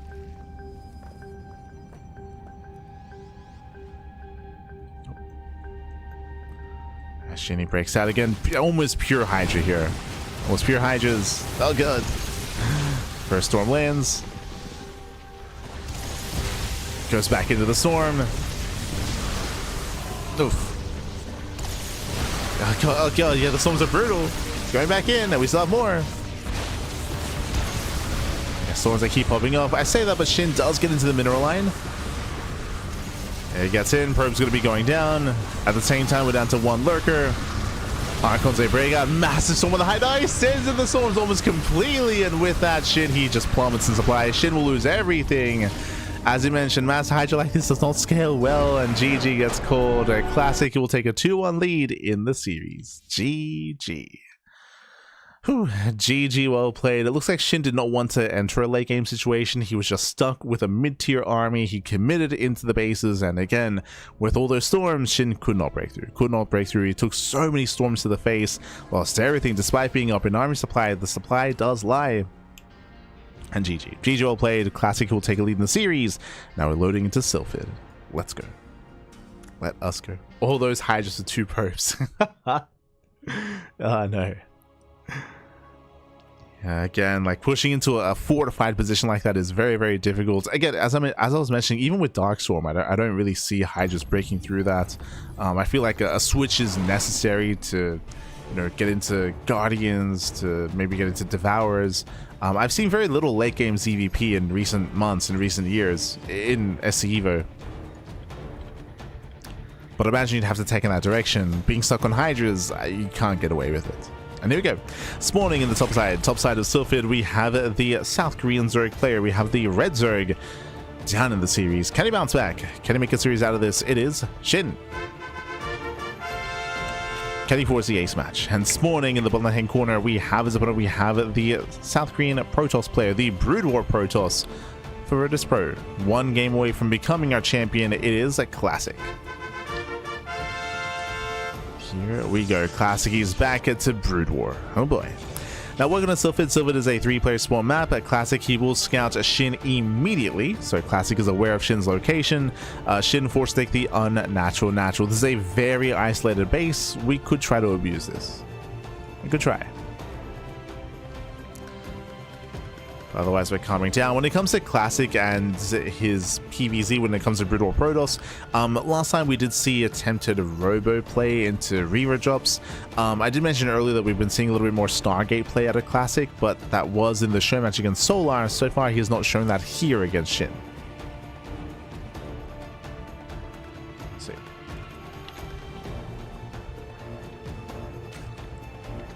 Just catching up.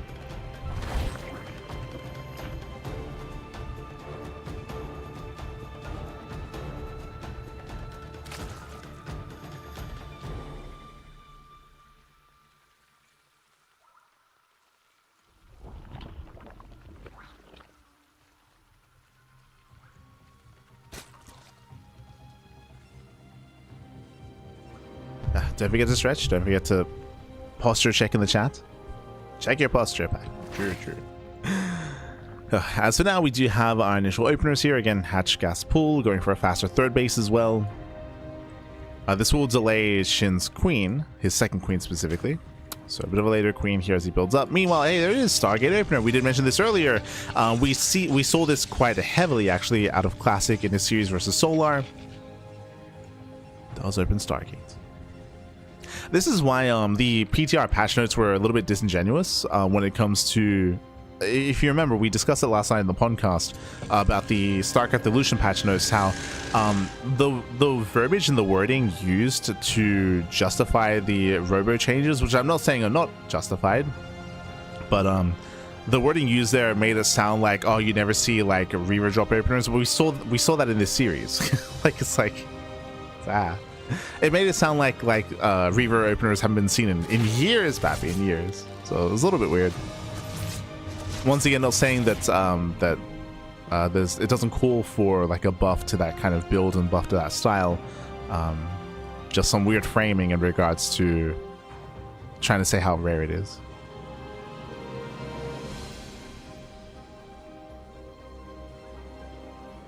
For now, we do have our initial Stargate opener opening up a scout. The goal here to hunt down the overlords, night vision, night scouting, and we'll see where this leads us. Whether we double down with extra scouts. I mean, we have +1 on the way, so working into a ground transition after this. Thereafter,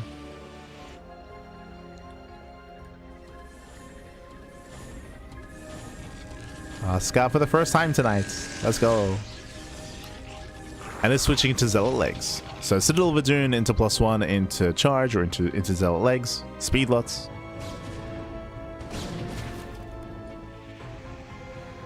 That is coming. I believe Shin saw the forge. Am I crazy? Yeah, yes. Did see the forge. Is somewhat aware.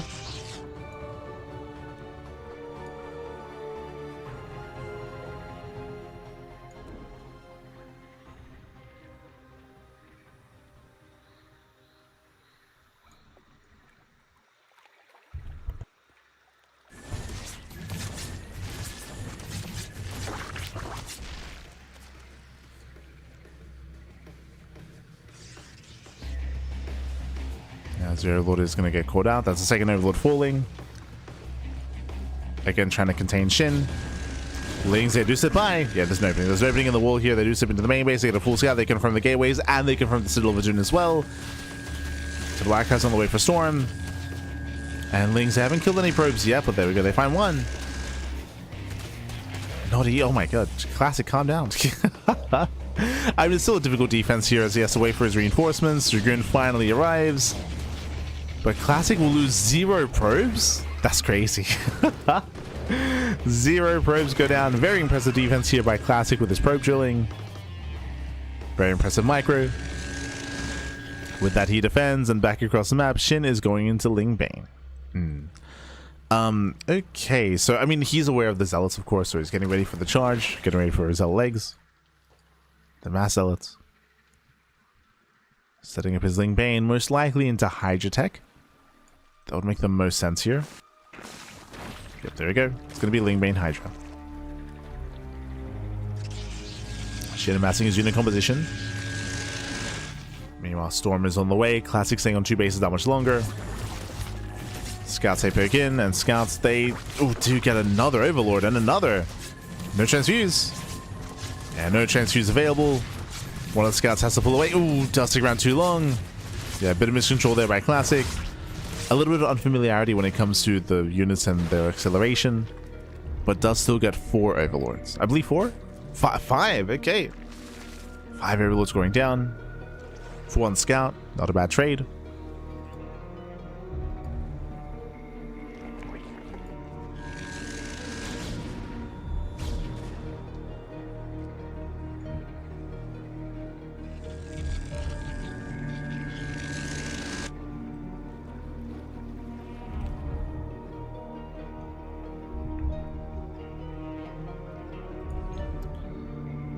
Classic still amassing. Storm is now done.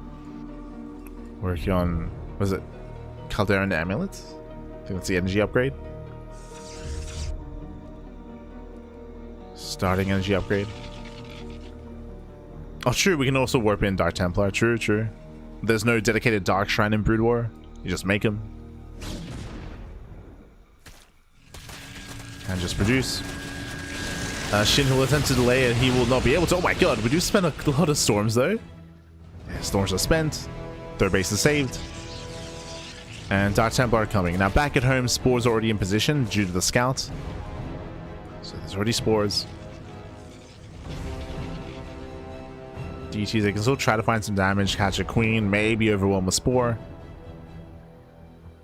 Bottling out. We're on the way. With that, we can get detection.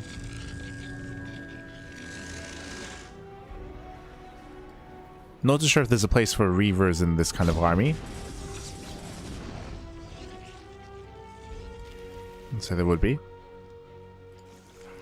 Meanwhile, we do have a massive amount of Drop Lords about to be scouted. Classic he sees. Yeah, it does find all the Drop Lords. Big scout here for Classic. Heads into the mineral line. 0 detection. And drones are going to go down. Yeah, drones are falling at the same time. Classic getting caught in the center. Bleeding out Zealots. Oof. God, the storm is... the animation is crazy, man. And A-drones. A-drones going to be going down not bad. Getting a Queen as well. And we're still not done. We're still not done. Overseer now finally morphs in. But this will distract a Shin. And remember, Classic, he saw the Drop Lords. He's aware. Cannons in the main base to prepare. It's getting ready in the main. At the same time, Drop Lord on the top side as well. I believe that is a Baleen drop. Shin going for some tri-pronged attack. And we'll load up that Dune drop. Okay. We'll load on up. So again, Dune drop towards the main. Baleen drop towards the natural. And main army towards the third. It's on Classic to keep up. It's on Classic. Army gets spotted. Classic, he does respond. He's got his storms. He does have High Templar in the main base as well. He has offensive storms. He's ready.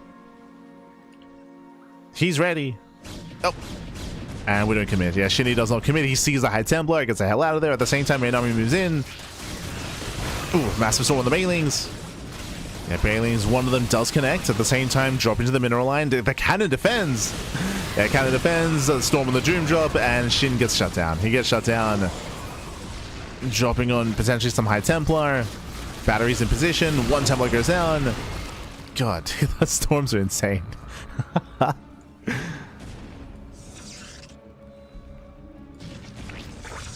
And Classic holds. Classic, he does hold on. Shin getting ready for the second round. The issue here, though, is that this time it's only going to be from one side, right? It's going to be from one route. Maelstrom is on the way. Let's go. Can actually be useful here. Maelstrom, that is a dark. I almost said Dark Templar. That's a Dark Archon spell. It's basically an AoE stun. Only works on biological units. Bear that in mind. Which is everything. Which is all things Zerg. True. Oh. Aliens, they cannot make their way through. Again, Shin this time attacking only from a single angle. Up the ramp as well. And Shin cannot break this. No shot. Not like this, Pappy. He's going for it. We still have more storms. We still have more storms. High Templar, they pull away. Dark Archon's morphing in. Oh, we land another storm. Oh, High Templar overextend. Okay. Yeah, 3 Templar overextend. Big pickoffs there in favor of Shin. Classic does miss control. And Classic holds. He's holding on. Goes 1 Dark Archon.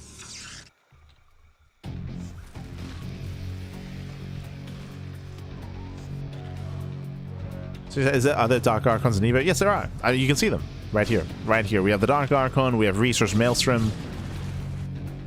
As I mentioned, that is an AoE stun. So technically, you can stun and then storm, right? You can have that combo. I guess it's similar to like Fungal Parabomb in regular SE2.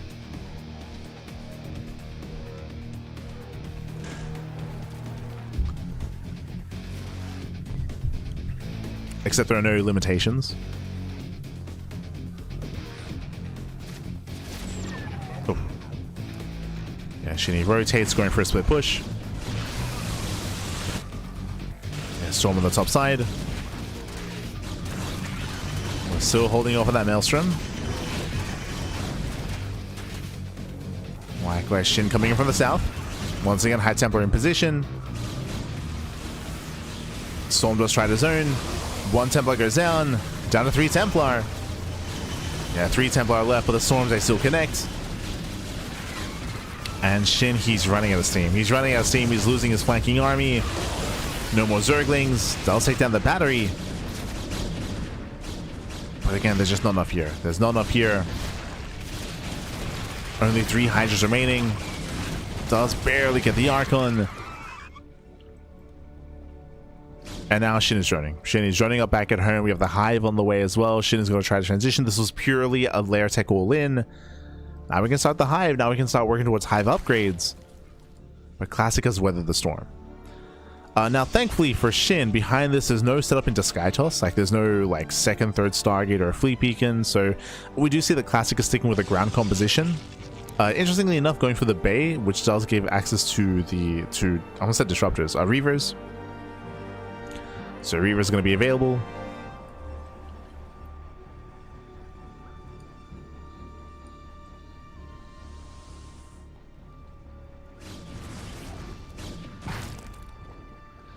Imagine a stasis trap, but you can attack them. Pretty insane. Sure, but like Archons are still like a very... Sorry, Dark Archons are still a very niche unit. Like we only had the one and no more. Like it can be very finicky to try to like reinforce and get like Archons. Dark Archon specifically. Oh, as Zigzag laps in.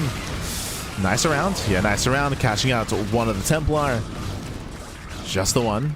Jesus. How many links did we lose for a Templar? I'm waiting for the update. Oh no! Not paying attention! Massive connections! Catching out 5, 6. Oh my god, every High Templar gets caught out. Classic caught with his pants down. Massive blunder from Classic. Yeah, massive blunder at the same time. Does try to harass in the main base, going for the shuttle drop.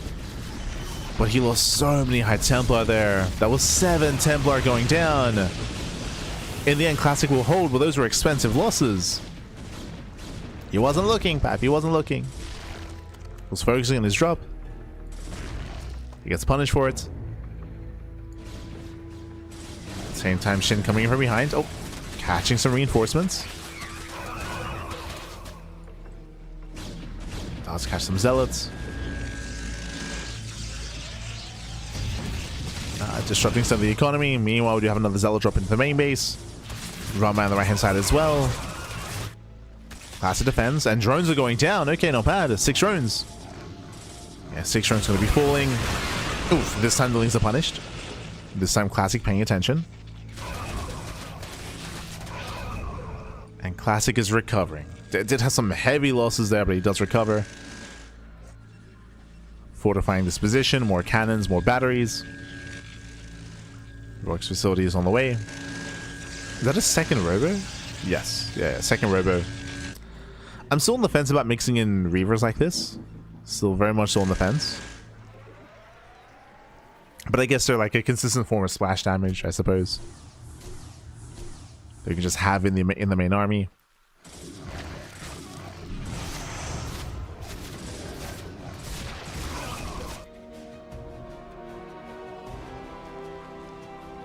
Being mixed in.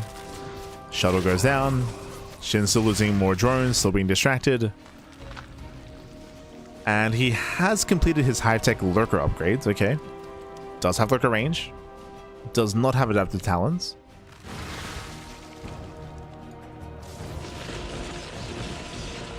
Built up the lurkers. We've got a warning storm. Oof, Banelings, they still crash in. They kill one, they kill 2 Templar. Yeah, 2 Templar go down. Nice pick outside of SHIN. They're collapsing in, getting around on one of the Dragoons. More storms have arrived. Oof. Oh god.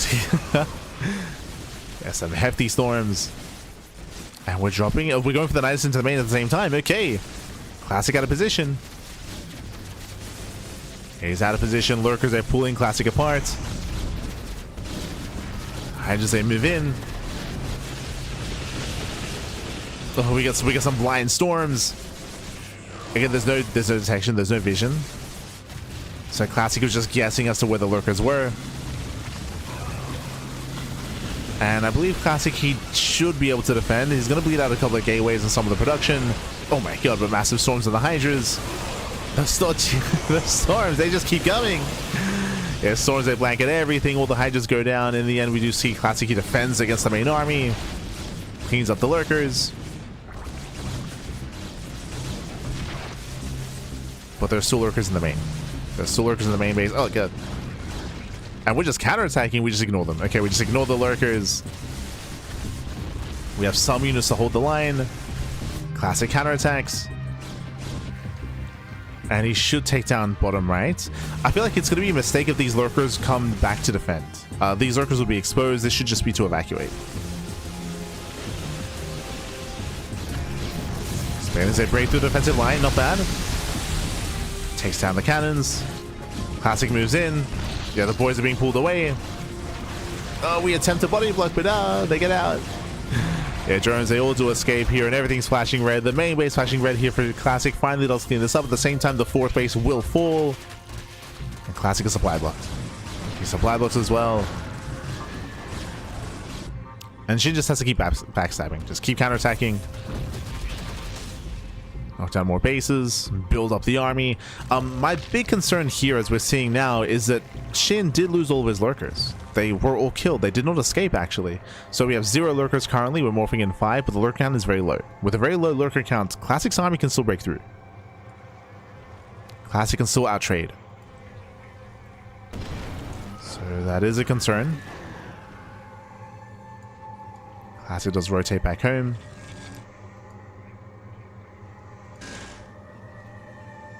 Now getting up to 8 lurkers. Okay. A healthier lurker count.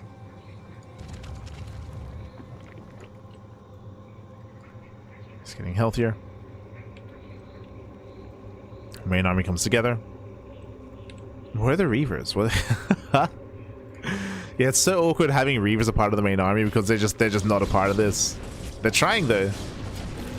The Reavers, like, they're slowly crawling in. They want to be a part of the fight. Meanwhile, Lurker's out of position. This base will go down at the same time. Massive lane counterattack. He gets into the bases. It even does catch one of the Reavers. Oh my god. Yeah, trades. Does trade. Nice storms. Oh my god, the Maelstrom. It lands. Yeah, massive stun on the Lurkers. Lurkers, they will go down. Massive catch. That's what 3-4 Lurkers getting caught. Oof. Yeah, Lurkers, they go down at the same time. Link counterattack in the main base. Production is falling. Like, Classic has been having better fights, that is true, but Classic is supply blocked. He can't spend his money. He has a bank. He has a bank. That equals 2. It was 2 Lurkers. Classic, he turns everything back around to defend. Does turn it all around.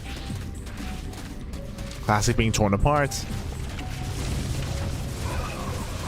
Oh. Does movement forward. We'll lose another Templar. We'll lose 2. Yeah, 2 more Templar. 3 Templar go down. Oh god. Yeah, Templar, they're so vulnerable. Another Templar gets focused. Expensive losses for Classic. And SHIN, has he done it? Has he finally done it? Classic again. He doesn't really have much going on left. Down to 1 base economy. Well, I guess 2 bases. There's so many Templar as well. There's 1 Templar left. We're getting messy.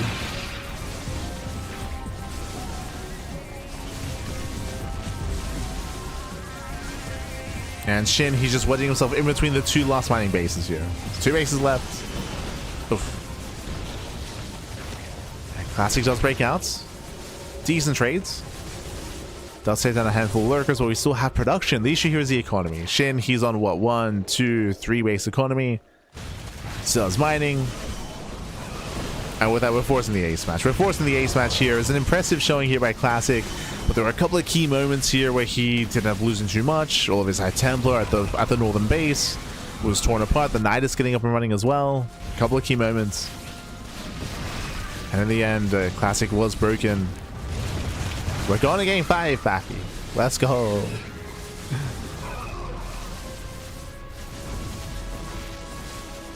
As at this one, we just came to the production. Again, Classic, he has 1 base left. GG gets called, and SHIN ties up the series. We're going to game 5. GG. Whew. GG, well played. Well played. We're getting into the ace match here again. A very close, a very intense back and forth here. But as we did mention, in the end, SHIN did successfully tear apart his opponent with Drop Lord play, with Nidus roams, with counterattacks as well. Classic had a hard time keeping up with his own attention, with all the run bys and with all the aggression. And in the end, GG. GG, well played. In the end, SHIN does take the game. And now we're going to be loading into the final game of the series. The final game of the broadcast. It's going to be on Vermeer, a 4-player spawn map. Let's go. Let us go.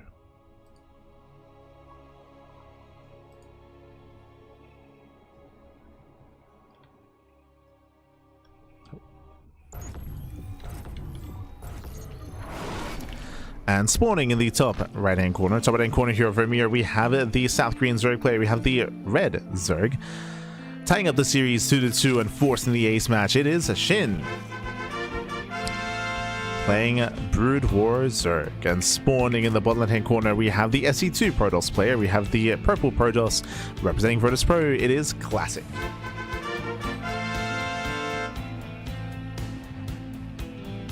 Let's go.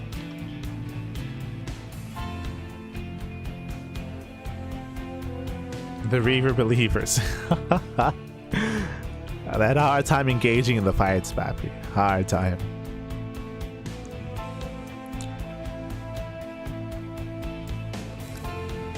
Here we go. Again, welcome one on to Vermeer. Vermeer is a 4-player spawn map. Classic does scout at top left, and it does confirm that SHIN is top right. Likewise, SHIN is only scouting with Overlords, does not move out with the drone this time. Opening a patch first. So far, so good. Now, with cross spawn locations, with these diagonal spawns, we have a much longer rush distance by ground. There's a higher chance that we embrace a longer game state. As a result, Mutaplay can work well here. Again, we've seen a lot of Mutaplay out of SHIN. We did see that one game where SHIN opened up Hydra. The Hydra was killed, then he just went into Muta anyway. So we're still leaning towards Mutas here from SHIN. It feels like, it seems like that's just his go-to when it comes to Brood War Zerg. And trying to punish Mutaplay here can be quite difficult because of said spawn locations. So we'll see. We'll see what SHIN can accomplish. We'll see if we can get away with a said faster lair, assuming that that's going to be the case.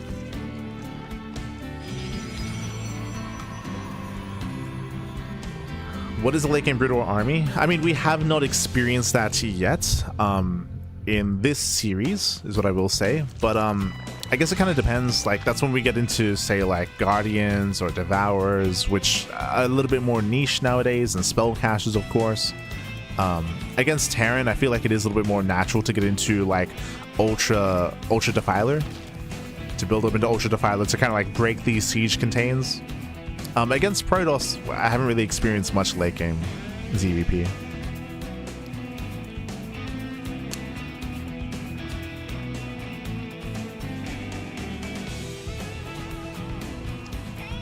I don't know if there's like a clean transition from Muta play, just because like if you're going to go mass Muta against Protoss, like you're forcing, typically I feel like you're forcing Skytoss. So trying to go into like Guardian and trying to go into like Devour feels quite difficult to achieve that. You might just have to ground switch. I don't know, maybe like Avex or somebody else can speak a little bit more about that.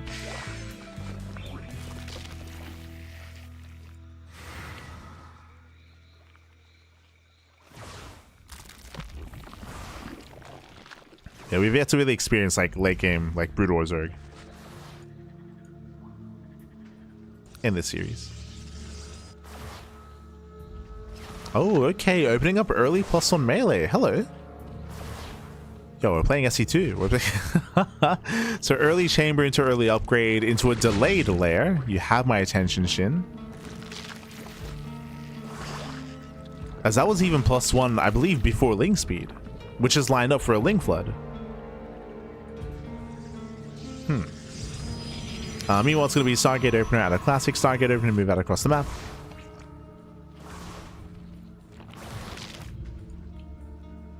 Does move out.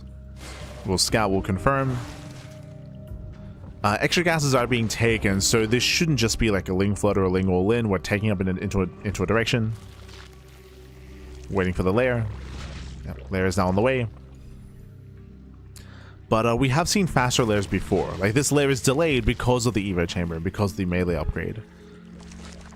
So I'm curious to see where this takes us. Okay, we're not going mutas, I can tell you that for sure. We're going into Hydras behind this as well. So Ling Hydra out of Shin. We can see Classic blindly making a Phoenix. I mean, we'll at least hunt down Overlords.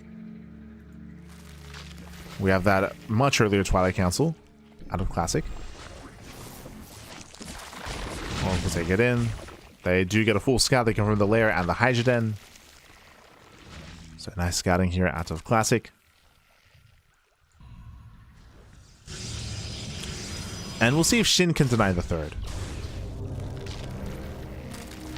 As he's making 20 Zerglings. Shin looking to move out.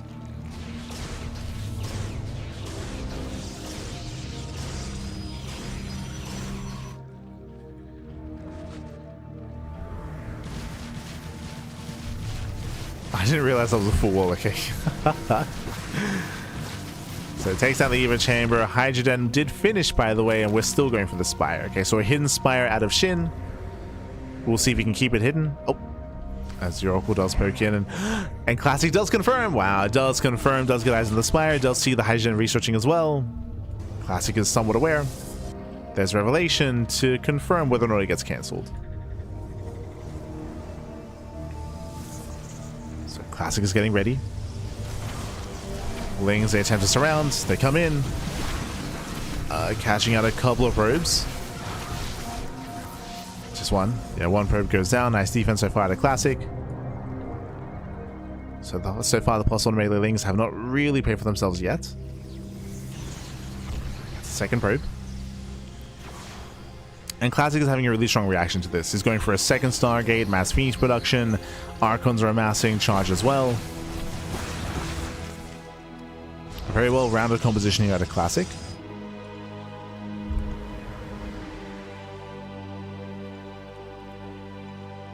We can see Shin does finish the Spire, but he does not begin muta production. He's massing up Hydras. Classic confirms. Now, Shin is getting ready for a muta switch. We do have +1 fire attack on the way, so if he does see an opportunity, a moment to do so, he will go into mass muta. Finalo is committing to the ground. Oh, a couple of Hydras get caught out. Nice pickups here by Classic. Does catch the Hydras at the same time as Shindy does commit.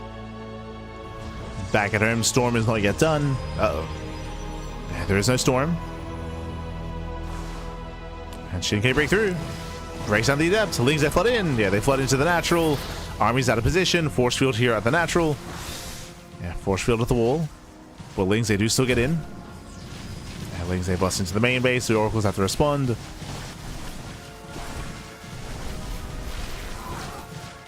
And we do have some heavy losses here from Classic, losing 4 workers. And Lings, they get into the natural as well. Oof. Yeah, 8 probes going down. Ay, ay, ay.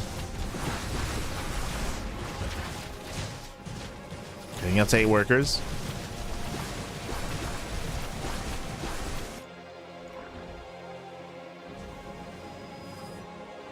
Likewise, here comes that meter switch. Oh, okay. This is time for it. We're getting up to 15 meters. We're done with Hydra Tech at this point. There's still Hydras on the ground. There are currently only 2 Phoenixes. Meters are revealed. Third's going to be going down. Not bad. 1, 2, 3 workers in Classic. He just commits. Yeah, he's just going for the base trade. Meters, they do struggle defensively. And we commit. Hydras, they even slip into the natural. Let's go. And who do we favor? Who do we favor? As you can see, Shin, he's just ignoring the main army, going for more counterattacks, more run-bys. He knows that he cannot win the head-on fight. And he's already in the natural. He's already in the natural. He's already in the main base as well. Depowering the production. Massive pickoffs. Classic, he's late to the base trade. He's late, Pappy.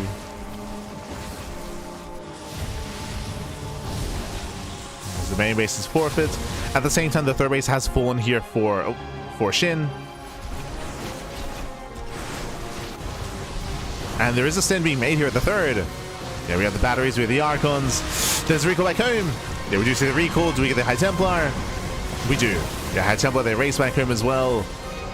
Classic is holding. He's holding, and he's still killing bases across the map as well. Aye. Never base trade a Protoss, Pappy. They got the recall. Yeah, recalls back home, and with that, the third has fallen, the natural as well. Drones are going down left and right. We're down to 25 workers for Shin. There is a colony to defend. And who do we favor? We still favor Classic. Classic still has the greater main army. Oh. I say that. Where's the second Archon? There we go. Okay, second Archon does join up. We need those Archons, otherwise Mutas can just tear this apart. And Classic is giving chase here to the Mutas. Where are we going? What's the plan? Counterattacking. Here comes the second base trade. Oh my god, we have a wall of cannons back at home. Shin gets into the main. At the same time, what is at home to defend? We have 3 Hydras. 3 Hydras, 3 colonies, and some Zerglings.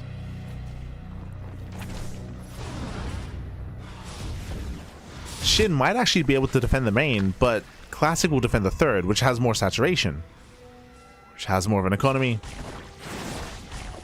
Classic, yeah, he does see the defensive setup. He ignores it.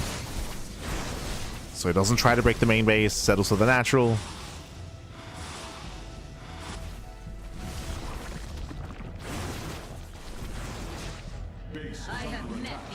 He's going for it though. Massive storm, oh my god, yeah, massive storm. The Zerglings, every Zergling goes down.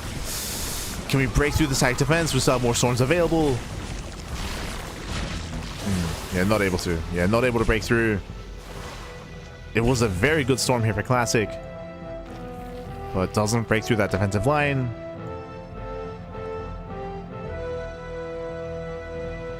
Oh, Shin, he wants to collapse in. Yeah, he's going for it. He's going for this round.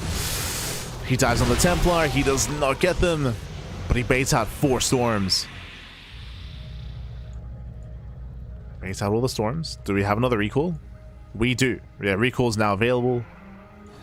There it is. Does recall to the main. And it's a little bit worse than what I thought. Shin didn't kill the main. He did not kill the main base, so it's 2 base versus 1. Classic does have the better economy.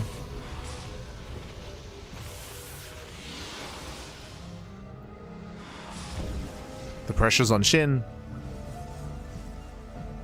So for a ring of cannons around the third. Oh god.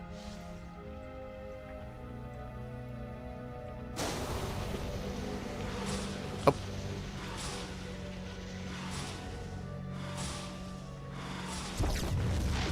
Shin getting what he can back at home. Shin, he's droning, he's expanding. Trying to rebuild his economy.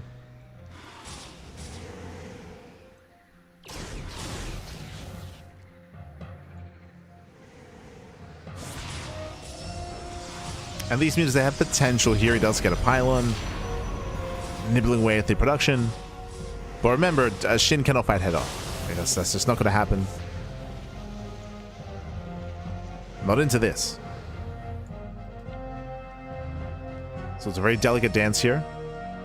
Lurker tech is on the way. Okay. Getting ready for lurkers. Oof. Does well. Oh no, god. He runs into the storms. Massive connections.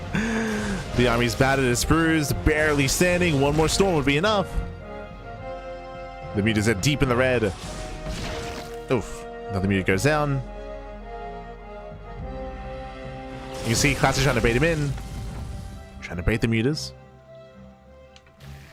That was 8 mutas falling for 1 Phoenix. Ay, ay, ay. Heavy losses there for Shin. Again, one wrong move, and these mutas, they just melt. They just they just evaporate. That was almost half the mutas going down.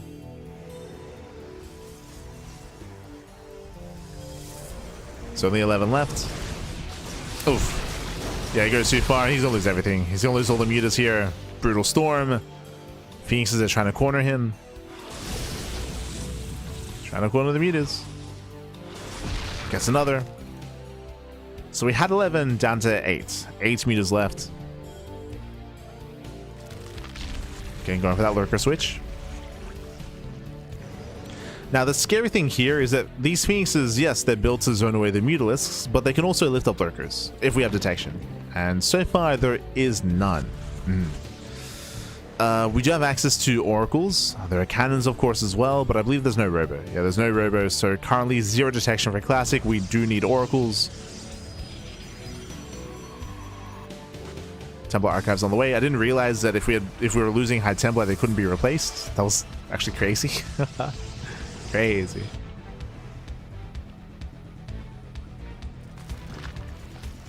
And the game is kind of resetting. Kind of.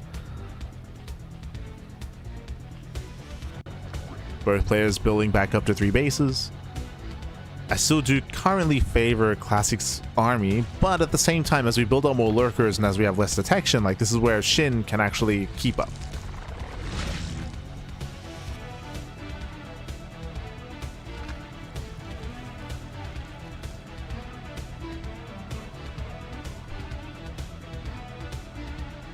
I'm still on the fence as to like what's the best supportive unit for these lurkers.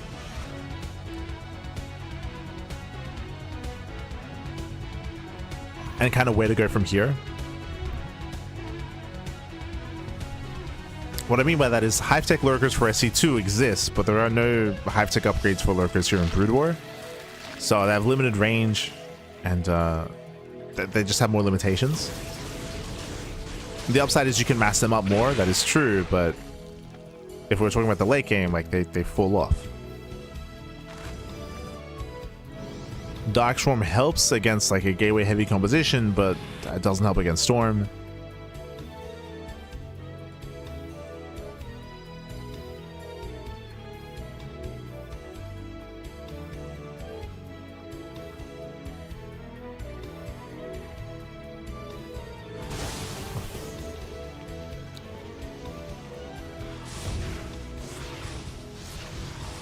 This means I pick in. To try to poke in at the same time, things they get across the map. 11, 12, all the drones going to be falling, and Shinny commits. He has to commit. Lurkers are within range. Observer is out. Do land a couple of storms. Again, so far, nice storms here on the lurkers. Oof. Yeah, storms they punish. 14 drone kills across the map. Another storm lands. Oh, the storms. Yeah, massive storms on the army. Oh my god. Yeah, so much damage to the Hydras and the lurkers as well. Lurkers are going down. So many lurkers fall. That was how many? 8 lurkers falling. Too many storms. We lift up the lurkers. And with that classic, he dominates this fight. He does dominate, takes on every single lurker. And with that, Shin, he has nothing left. He's down to 1 Hydra. GG gets called. GG gets called. And classic, he'll claim this series 3-2. Becoming the StarCraft Illusion League number 22 champion. GG. GG, well played. Again, Shin, he was trying to be a little bit more proactive with his army. He pushed out across the map. As a result, he lost every worker back at home. He was forced into the all-in. And again, pushing into so many storms, you just can't. You just cannot. Not with a Ling Hydra lurker composition. With that, he took like what, 6-7 storms to the face. It was crazy, and he lost everything as a result of that. So many storms. GG. GG, well played with that. Congratulations to Classic. He will claim the series. Shout out to SHIN though, because hey, even though it went in favor of Classic, SHIN did fight back, and we had a back and forth. Went all the way to the ace match. GG, well played. What I will say is that this is the final Open Cup for SEL. So StarCraft Evolution League, they did decide to restructure their tournament format. Up until this point, they've been hosting a bunch of open tournaments like this. Now they're not doing that anymore. Instead, they're going to be having a bigger event instead. A little bit less regular, but bigger event. Basically, think of like GSL, but for StarCraft Evolution. They're going to be hosting a Code A and a Code S, and I think they're going to be hosting a Code B as well, with a big group stage. It's going to be a big group stage into a playoff bracket. I think there's going to be like multiple group stages as well, group stage 1, group stage 2 into the playoffs. It's going to be like a season finals-esque sort of thing. And do expect to see more players like this, like Classic, SHIN, ByuN. They are regulars, they're favorites to win events like this, Solar as well. And I believe there's some invitations being sent out to some of the other foreigners that don't really delve into SE Evo too much. I think like MaxPax is playing, for example. I think he's like been reached out to. So I look forward to it. Do look forward to it. We'll be covering the playoffs of the Ladder Invitational. That'll be in a couple of weeks, if not a month time. But plenty of StarCraft is ongoing, and I believe we should be covering StarCraft Evolution, the Masters event, next week or the week after. Yeah, SEL Masters number 7. That'll be on the week of the 25th. Otherwise, let's catch up. Let's catch up on our schedule. As you can see here, we just wrapped up with our morning broadcast of SEL. Tomorrow, we are going to be live with Code for Giants Cup. We have Code for Giants Cup tomorrow morning. We have SDO tomorrow evening, and Tuna Cup on Sunday as well. So plenty of content, plenty of StarCraft throughout the course of the weekend. Bearing in mind that what else is this weekend? Uwu circuit, his 2v2 circuit is taking place. We do run the event, we admin the event, and the playoffs are this weekend on Saturday and Sunday. So 2 days of playoffs. Saturday and Sunday for Europe. It's going to be Sunday and Monday for us here in Australia. So 2 days of playoffs will be over the weekend. Make sure you tune in. Make sure you tune in for those playoffs. Otherwise, we're going to be heading off for the day. No cast tonight. We have this evening off. I'm gonna go get some breakfast. It's 2 p.m. It's 2 p.m. I'm gonna go get some food. I'm gonna go set up and get some rest. Maybe get some rest. By the way, thanks for watching. Thanks so much for the support. We do appreciate it. Thank you so much. If you want some more SE Evo content, again, we should be covering StarCraft Evolution on the 25th. On the 25th of June. So quite some time away. But I do know that a bunch of the SE Evo events are going to be taking a little bit of a break because of the thermal circuit. Masters of the Game, Home Story Cup is around the corner. GSL CK is going to be this upcoming week as well. So plenty of content, plenty of StarCraft here on the CranKy Ducklings. Thanks for the casting. Oh, thank you, Papi. Thank you. Gracias, Papi. Gracias.